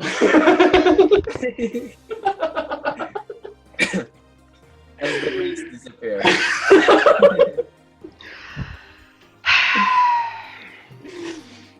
Ah. The announcer stands on top of his dog and kind of flabbergasted, and the winners by I guess default would be the Golden Phoenixes. Phoenix. Do you go pick up Herrick's hand? You're like, eh. Yeah, no, yeah, that's broken. That's definitely Yes. that almost fell way It's off. just loose, you know. There's no bone Yeah. structure in it. It's pure jello, like. Oh, I'm really glad you're unconscious. That would hurt. Oh boy. Okay. So Lyrics, please. Little help here. fair enough. I guess you Oh, guys are that- in the final then. That would be the most horrible cracking sound when you hear.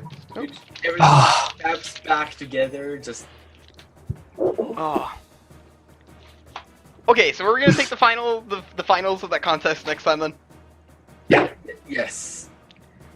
Oh my That's the god. what- stupidest way that's ever gone. What the We need Blizz for the finals. That'd be nice, yeah, actually. So it's only 2-man parties. Could be a little bit bigger. Mhm. I assume you're heading off to bed, Chris. Yep. Yeah, it's like 3:30 a.m. by default. We knew. It's like the announcer's not like, yeah, it's amazing. The announcer's just like that. Well, It's I guess over. I guess he wins. You know, That was the fastest round in the history! of all the magic fumbles that happened, it was the nearest lake mysteriously drains. I can't believe it. That's the bullshit. I mean, Oh my god. I mean, actually, every fumble we've had, except the It's nose helped us. has helped us in some way. Oh my god, that's funny.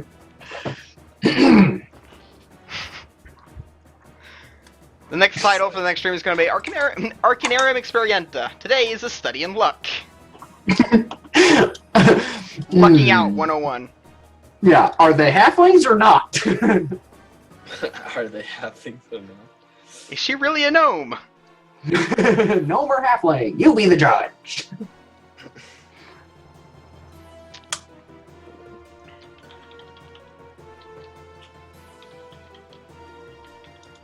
Ah, man.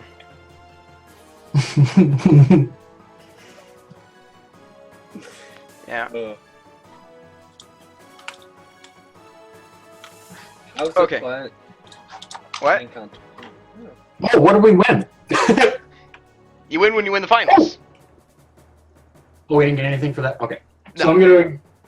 Any chance I could go around and collect every single wand I can? I'm assuming no. Considering you're back on the plaza and the rest of those people's guilds are going to come in and try and heal the bastards up until they... Because no one died! Yeah. True. Except... Hold on.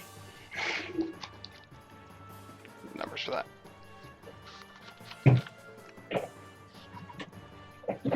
No, If you say no one so, actually died. Everyone's knocked unconscious, so they're going to be healed up and just probably, well, those who are willing would re-enter next battle.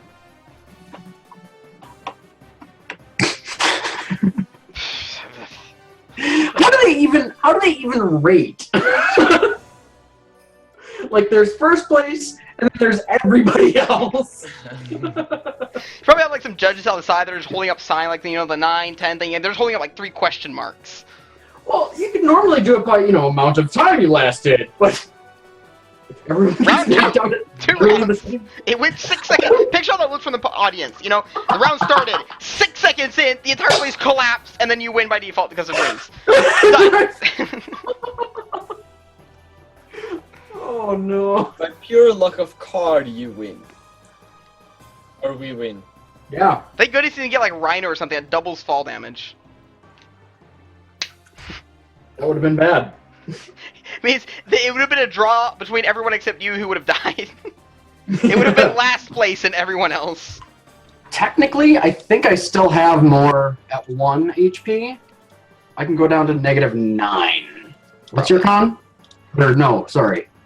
-14. My con is 14. Oh, 16 Right, now. yeah. No, 14. Yeah. So I still had more, reserves than Herrick did. I'm at -7. Just a little bit more reserves than me. Oh. Yeah, just a little. Just double. Yeah. Okay. Well, I've got visitors coming over in like 12-ish hours. Hours. Yeah, so I'm probably gonna head off to bed so I can actually get up in time to clean the place. So, Yeah. and I assume Chris is probably gonna head off to bed too because he's got a job interview before he's one of the visitors coming over. Yep. Yeah. So, yeah, I think we'll just call it here then. Yeah, that was a success. I don't want to call it a success. It's a passable. It's a pass. It's not a Events success. happened. Dragons went okay though. Yeah, like You finished your wands. Hey, we got pretty far. Yeah. So, And next time we'll try and see if Blaze has gotten any of his Right. stuff, and then we'll do the final tournament. okay. So with that, that'll be Tabletop Twitch out, and not sure when next stream will be. Wednesday probably. Yeah, the absolute latest will be Wednesday. Yeah. No, the earliest would be Wednesday. How so? Remember, Monday, Tuesday, Thursday. Monday, Tuesday, the day I can't. All right. Well, just because you're not here doesn't mean we can't stream. Yes, it means that you can't. We'll figure it out. Might be DM stream. I have no idea what's gonna go on. Anyway. Yeah. Discord. If you're wondering when we're gonna be streaming and want to know well beforehand, many hours before we actually do, yeah, Discord's the place to get that. Link is in our description, and also just spam one in chat. And Discord. There you go. Okay. Why Guy says, good luck, everyone. Tomorrow's session, probably will need it. It's a full weekend ordeal. It's going to be alcohol. Not going to be pretty. Get ready. Okay. Tabletop. Bam, Yeah. Just Yeah. Just call it Just good end there. it there. Fuck it. Tabletop Twitch out. We'll see you all next time, everyone. Yes.